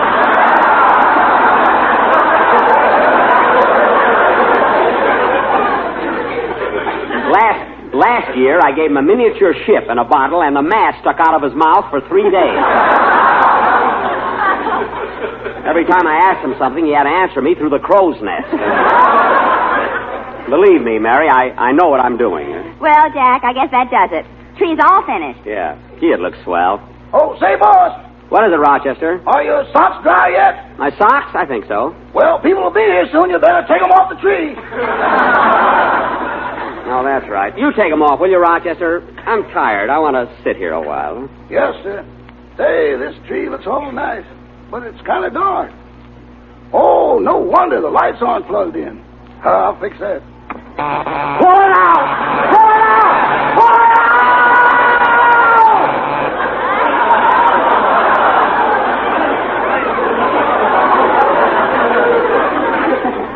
For heaven's sake. Well, what's the matter, Jack? I was sitting on the wire. Oh, well. Come in! Hello, Phil. Hiya, Jackson. Merry Christmas, everybody. Same to you, Phil. Hey, Jackson, that Christmas tree looks terrific. Yeah, it is a nice tree, isn't it? Not only that, it's grown about 2 feet since last year. Phil, this isn't the same one. You know, Phil, I believe in the old-fashioned way of getting a tree. I know when you get up early in the morning and bundle yourself up warm, and you throw an axe over your shoulder and go out in the woods, way out in the wilderness and chop down your own Christmas tree. Yeah, you're right, Jackson. Where'd you find this one? In the lobby of the Beverly Wilshire Hotel. You said it. Timber! Yes, sir. Say, Jackson, you ought to see the tree I got in my house. I got it all decorated, and then right on top I got a big red star. A red star? Phil, it's supposed to be a silver star. I know, but this way I get 5 red points. Oh, Harris, you humorist. You're the Mark Twain of your generation. Mark Twain, Phil, it's Twain. Twain. Wheelie?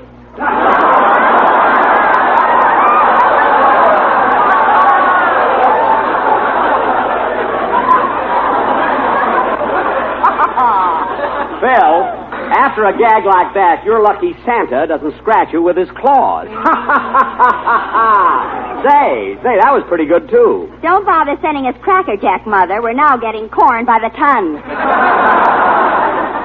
Oh, I don't know, Mary. I thought that was pretty cute. Hey, Phil, what do you got in that package there? Oh, I forgot, Jackson. It's a Christmas present for you. For me? Yeah, me and the boys in the band all chipped in and got it for you. Well, thanks. I'll put it under the tree. Oh, no, you don't. No, you don't. Open it up right now. Okay. It was certainly nice of you and the boys to think of me.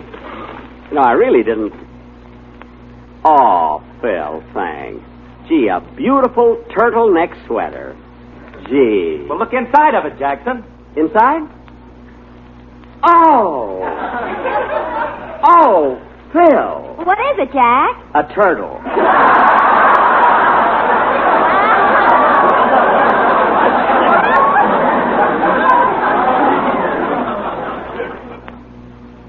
Fine present. Fix him. Imagine bringing me a turtle for anything, Barry. Come here, Phil. Phil, sit down on my chair. Well, thanks, Jackson. Are you comfortable, Phil? Sure. Good. Mary, push him the plug. Oh, Jack, you wouldn't dare. Hand me the plug. I'll give it to him myself. Hey, Jackson, what about my present? Yes, sit where you are. You'll get it. It's a surprise. Mary, watch him jump. 1, 2, 3. There.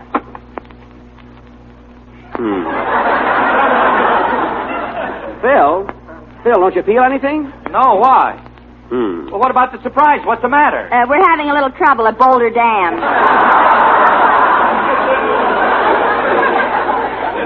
Mary, I can't understand what went wrong. Phil, stand up a minute. Okay. Let's see. There must be something wrong with this thing. Pull it out! Pull it out! Pull it out!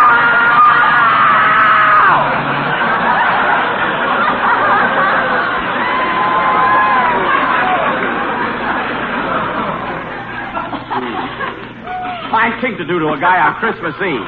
Well, it's your own fault for trying to play a trick on Phil. Oh, so that's it, Jackson? Trying to give me a hot seat. Oh, it was nothing, Phil. I was just trying to have a little fun. Pull it out! Pull it out! Jack, that's a doorbell. Oh. Come in.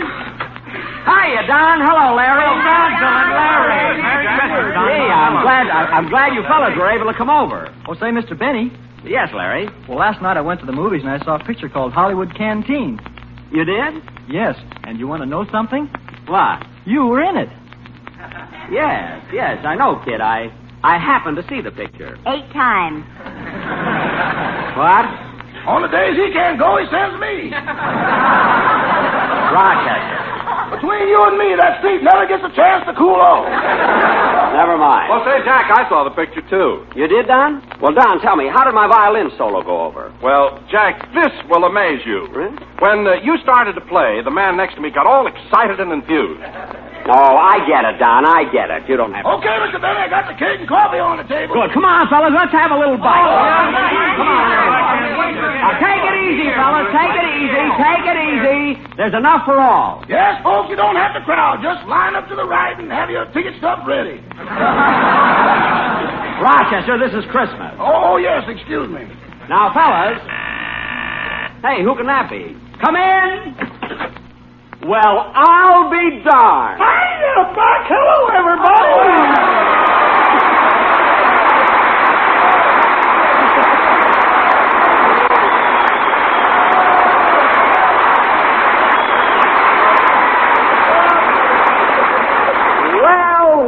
Well, what a surprise. Andy Devine. Well, who'd you think I was? Frank Sinatra?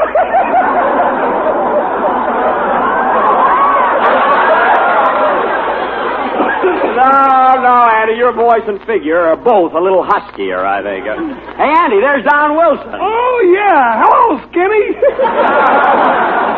Hello, Fatso. That's the first time I ever heard a pot call a pot a pot. Say, Andy, how's your mother? Oh, she's swell, Buck. Hey, you know, it's nice the way you think of her every year. Oh, I always call my friends around the holidays. Well, you don't have to worry about Ma. Buck, she wouldn't think of buying her Christmas cards from anyone else but you. I know. That's why I always throw in a couple of extra ones, you know? Here you are, folks. Here's a... Oh, hello, Mr. Devine. Well, hello, Rochester. I'm glad you dropped in on the boss. Christmas wouldn't be Christmas without you. Well, thanks, Roch. You know, the holidays wouldn't be the same if I didn't see all of you fools. Those are the two voices that drove Gravel Gertie into hiding.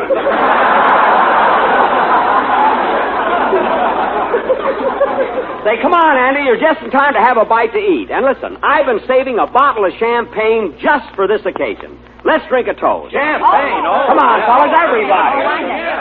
Oh, Rochester, give me that bottle of champagne. Here you are, boss. Shall I open it? No, I'll open it myself. Thank you. Now, let's see. Champagne corks are so tight. Gee, they're hard to get loose. For goodness sake, fellas, don't just stand there. Pull a cork out of his mouth. Okay, hold your head still, Jackson. I'll pull a cork out. Now, there.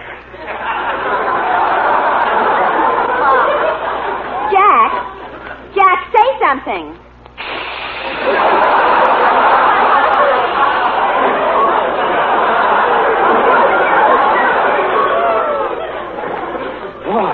Here, Rochester. Rochester, fill the glasses. Yes, sir. Hey, fellas, how about a toast? Hey, I got one. Go ahead, Andy. A toast, go ahead. Here's to you, Buck, Mary, Phil, and the whole gang. We've been friends for a long time, and I hope it always stays that way. Merry Christmas! Merry Christmas, Andy! Merry Christmas! Jack, can I give a toast, too? Sure. Go right ahead, Mary. A Merry Christmas to everyone, everywhere. Yeah, Merry Christmas, everybody! Merry Christmas! Merry Christmas!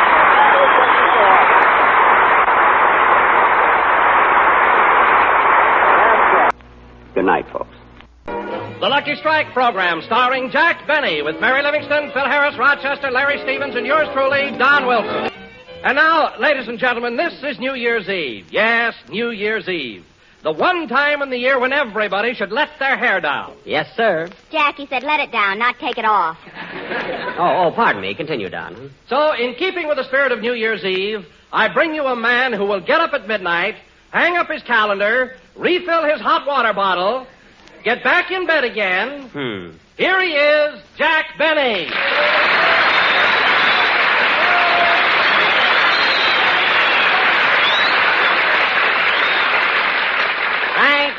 Thank you. Hello again. This is Playboy Benny, wishing you all a Happy New Year. Don, that was a funny introduction, and this being New Year's Eve, I'm not going to be mad at you. Of course, I'll hate myself in the morning. Yes, Don, here it is New Year's Eve, and in just a few hours, it'll be 1945. 1945. Gosh, what I wouldn't give to be 19 again. What you wouldn't give to be 45 again. Mary, that's an easy joke if I ever heard one. But this is New Year's Eve. Then I'm not going to be mad at you, you know? Thanks, Cookie. You're welcome, Poopsie. Oh, hello, Phil. I didn't see you come in. Hiya, Jackson. Well, I wanted to surprise you. Do you notice anything different about me? Let's see, a new tie? No. New shirt? No. Oh, a new suit? No. Well, what is it? I'm wearing those lousy shoelaces you gave me for Christmas.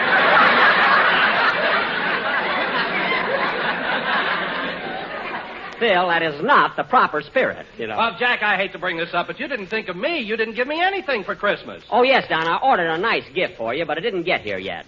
See, they're having a little trouble at Montgomery Ward. And listen, kids, now that you brought it up, that was a fine present you all chipped in and gave me. A gift certificate for a dinner at the Thrifty Drugstore. The meal was good, but I kept slipping off the stool all the time.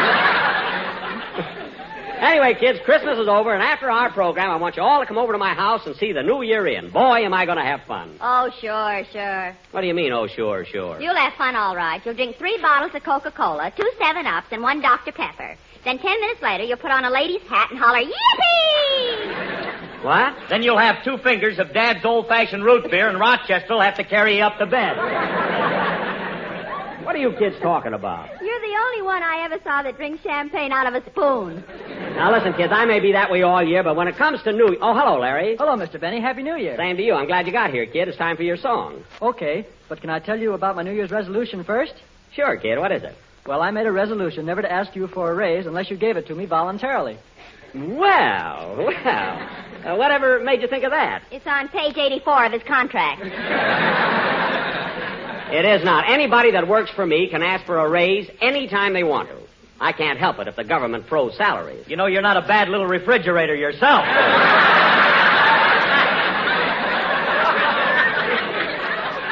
All right, Phil, all right. But the next time you want a raise, ask for it yourself. Don't send Alice and the kids around.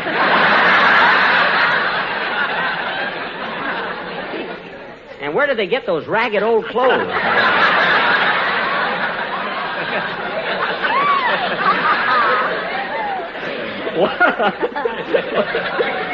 What a corny act they put on. Say, Jack, What? getting back to resolutions, it wouldn't hurt if you made a few yourself. Mary, I've already made a resolution. You'd be surprised if I told you what it is. No kidding, Jackson. What is it? Well, I made a resolution that from now on I'm going to be friends with Fred Allen and never say anything against him. Ah, Jack, that's really swell. You're really being magnanimous after all the things Alan has said about you. Oh, Don, it was all in the spirit of fun. Alan was a nice guy. Never meant those things. It was just for laughs. Yeah, you're right, Jackson. But I'll never forget the laugh Alan got when he said you squeeze a nickel so hard you get milk out of the buffalo. He was sharp that night, that kid. Oh, did Alan say that? Yeah. What a sense of humor, really. And I'll never forget the time Alan said that you're so bow-legged and your girl is so knock-kneed, when you dance together you look like a mix master.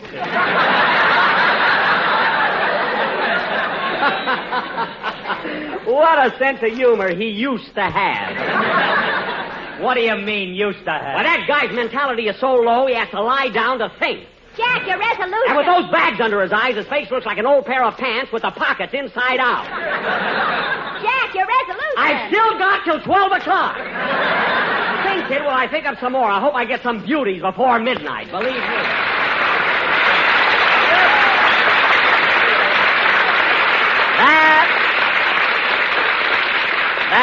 That was a trolley. Hey, it's a good live number there, Larry. That was a trolley song sung by Larry Stevens. And now, ladies and gentlemen, as is our custom every year at this time, we will present our annual New Year's play entitled The New Tenant, or Goodbye 44, Hello 45.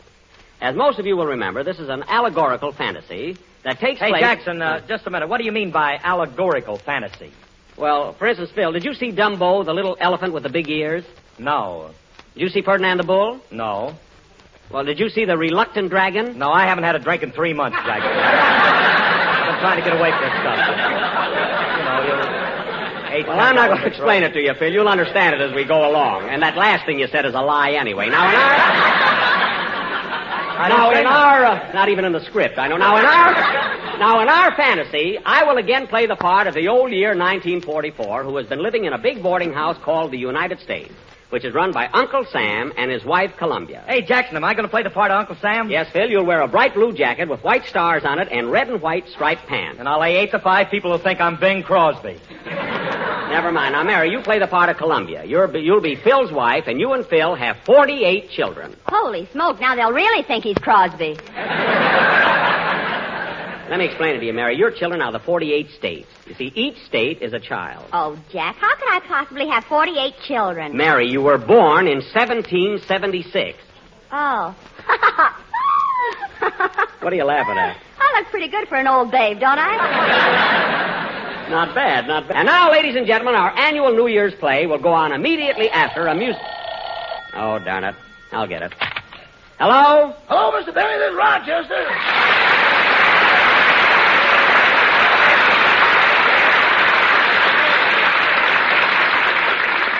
Oh, hello, Rochester. What is it? You can bring your guests over any time you want. I just finished making the punch. The punch? That's good. But, boss, I lost your recipe, so I used mine. What's your recipe? Simple and direct. First you put in a gallon of grape juice, then you start pouring in the gin. How much gin? Till you can't taste the grape juice.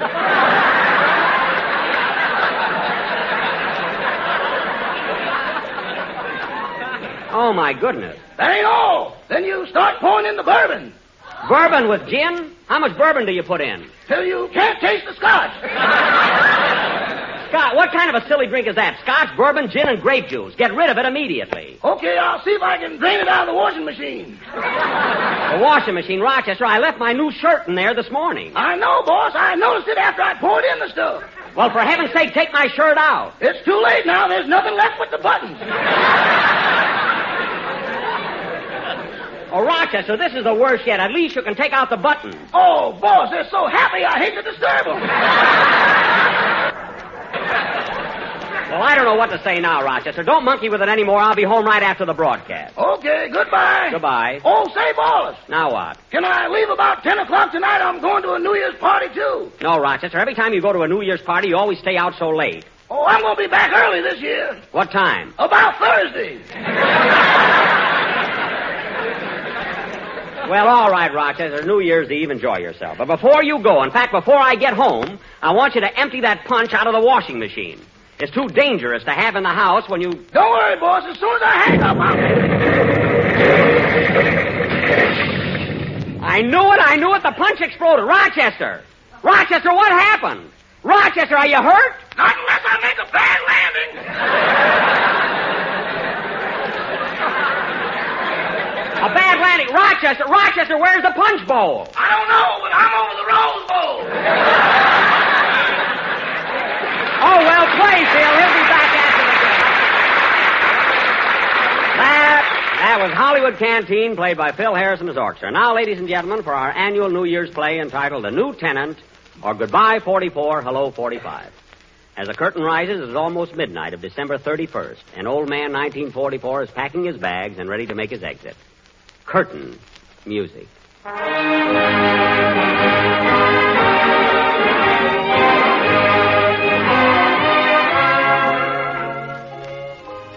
Oh, Columbia, come here a minute, please. What do you want, 44? Gotta gather up my things before little 45 gets here. Hand me those, will you? Are these yours? Yep. Why, old-timer Bobby socks. Well, I've had my moments, you know. Now, let's see. Might as well pack those racetracks. They ain't going to be used for a while. See, there's Bay Meadows. Here's Hialeah. Yep, and here's Santa Anita. Say, I never knew they had a $10 window. And what else? Oh, yes, hand me that bundle of swing music, will you? Here you are. Thanks. I'm going to dance with the dolly, with the hole in her stocking, with the hole in her stocking, with the hole in her... Sloppy little dame, ain't she? Oh, clang, clang, clang, went the trolley. A ding, ding, ding, went the bell. Come in. Hello, old-timer. Oh, hello, Uncle Sam. Where you been the last few weeks? Oh, I've been all over. I've been delivering Christmas presents to all my nieces and my nephews. Well, Sandy got here just in time to say goodbye to 1944. Yep. In a few minutes, I'll be leaving you, and I'll never be back on Earth again. Gosh, kind of feel sorry for you. Why? Now you'll never know what happened to Snowflake and Shaky.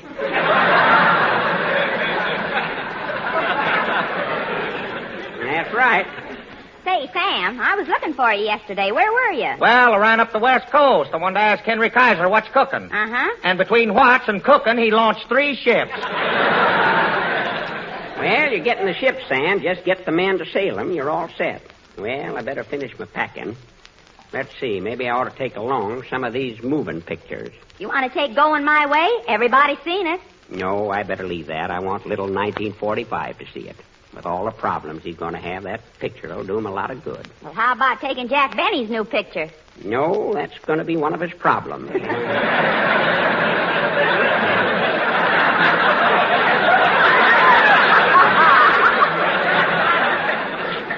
Well, maybe I'd better. Come in. Well, howdy, everybody. Hi, old-timer. Well, what do you know? It's the world come to say goodbye to me. Yeah, I'll miss you, old-timer. Lots of things happened to me while you were here. That's right, world. We had 365 exciting days, didn't we? Yeah. What you laughing at, world? Remember last month when I burped and Tokyo had an earthquake? Yep. Say, World, your earthquake shook them almost as bad as my B-29s. You're right, Sam. Say, World, why don't you hang around till a new tenant arrives? Sure, stay a while, World. Sit down on the refrigerator, cool off your Arctic Circle. Say, Columbia. Yes? Tune in the radio. This will be my last chance to get a little entertainment. Okay. You're listening to another broadcast of Mr. Keene, Tracer of Lost Persons. The next case is that of a man named Benito Mussolini, alias Il Duce. A sure way to identify this fugitive is to get him up on a high building and show him a balcony. If he steps out on the balcony and makes a speech, he's Mussolini. If he steps out and there is no balcony, let's hope so. I wonder where he's hiding. Oh, I wouldn't worry too much about him. His troublemaking days are over. Yeah, I'll get another station. And now that you have answered the first one correctly, would you like to try the $2 question? Yeah. The $2 question is a simple one. Oh, by the way, what is your name? My name is Adolf Hitler, but for $2 you can call me Schickelgruber. All right, Adolf. Would you like to try the $4 question? Yeah. You will be Nobody asked you, Gary. Please, no coaching from the audience. Now for the next question. Tell me, Adolf, who won the Battle of Stalingrad? Germany. I'm sorry, that's the wrong answer. Wrong! Schweinhund! You call me wrong! Adolf Hitler can't be wrong! I'm always right! Heil Hitler! Heil myself! Verbluten Drohnen, Dammkopf und Noten! Adolf, stop chewing up the rug. I know what you are thinking. You are thinking that because I chew up rugs, I am crazy! I am not crazy! I am Adolf Hitler! I am one of the greatest... Everybody else is crazy, but I'm all right! I just like to eat rugs.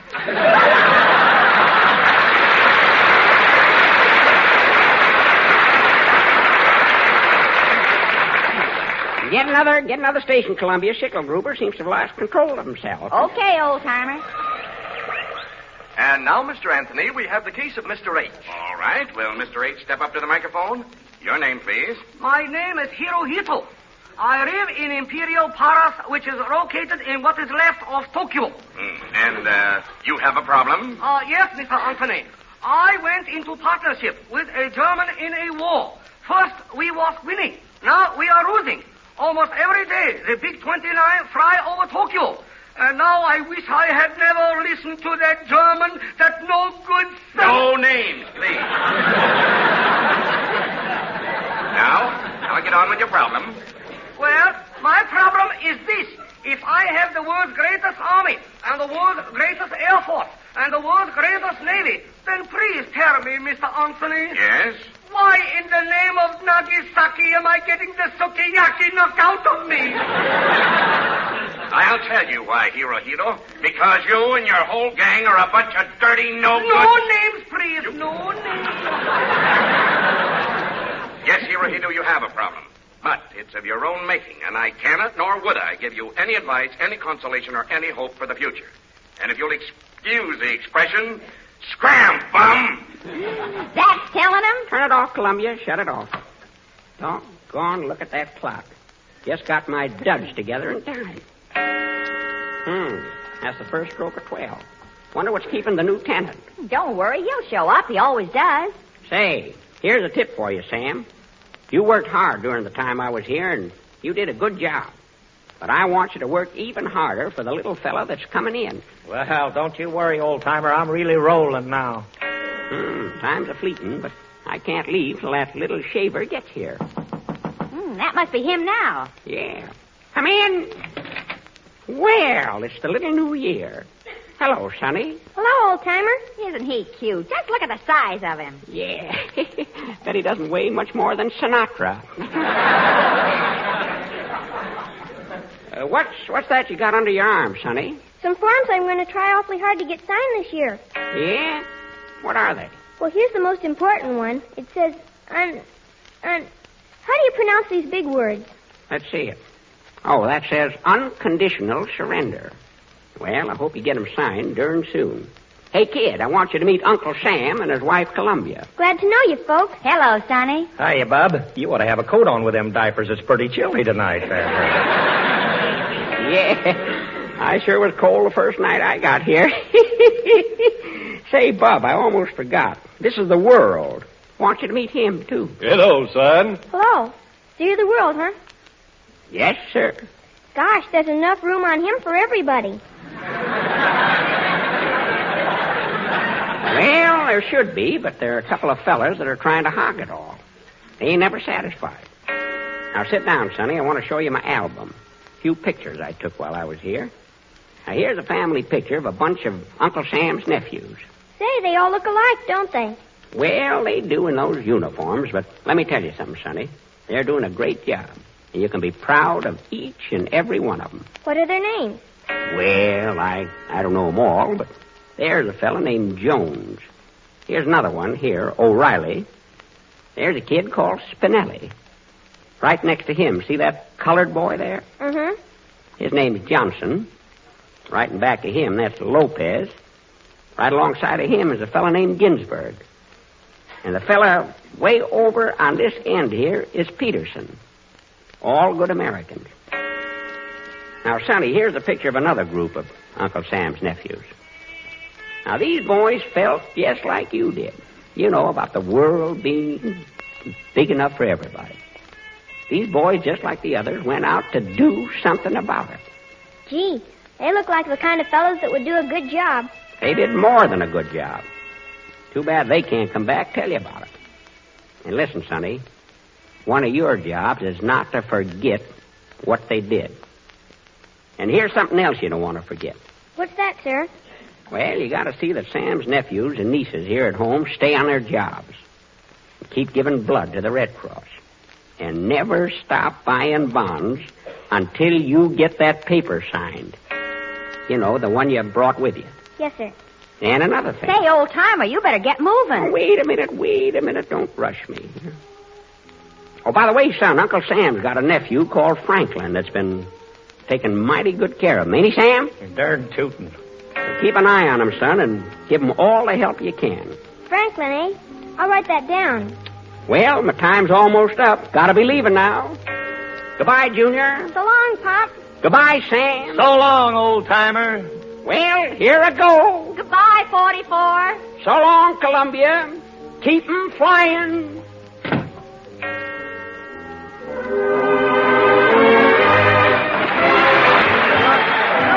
This is the National Broadcasting Company. KFI, Los Angeles.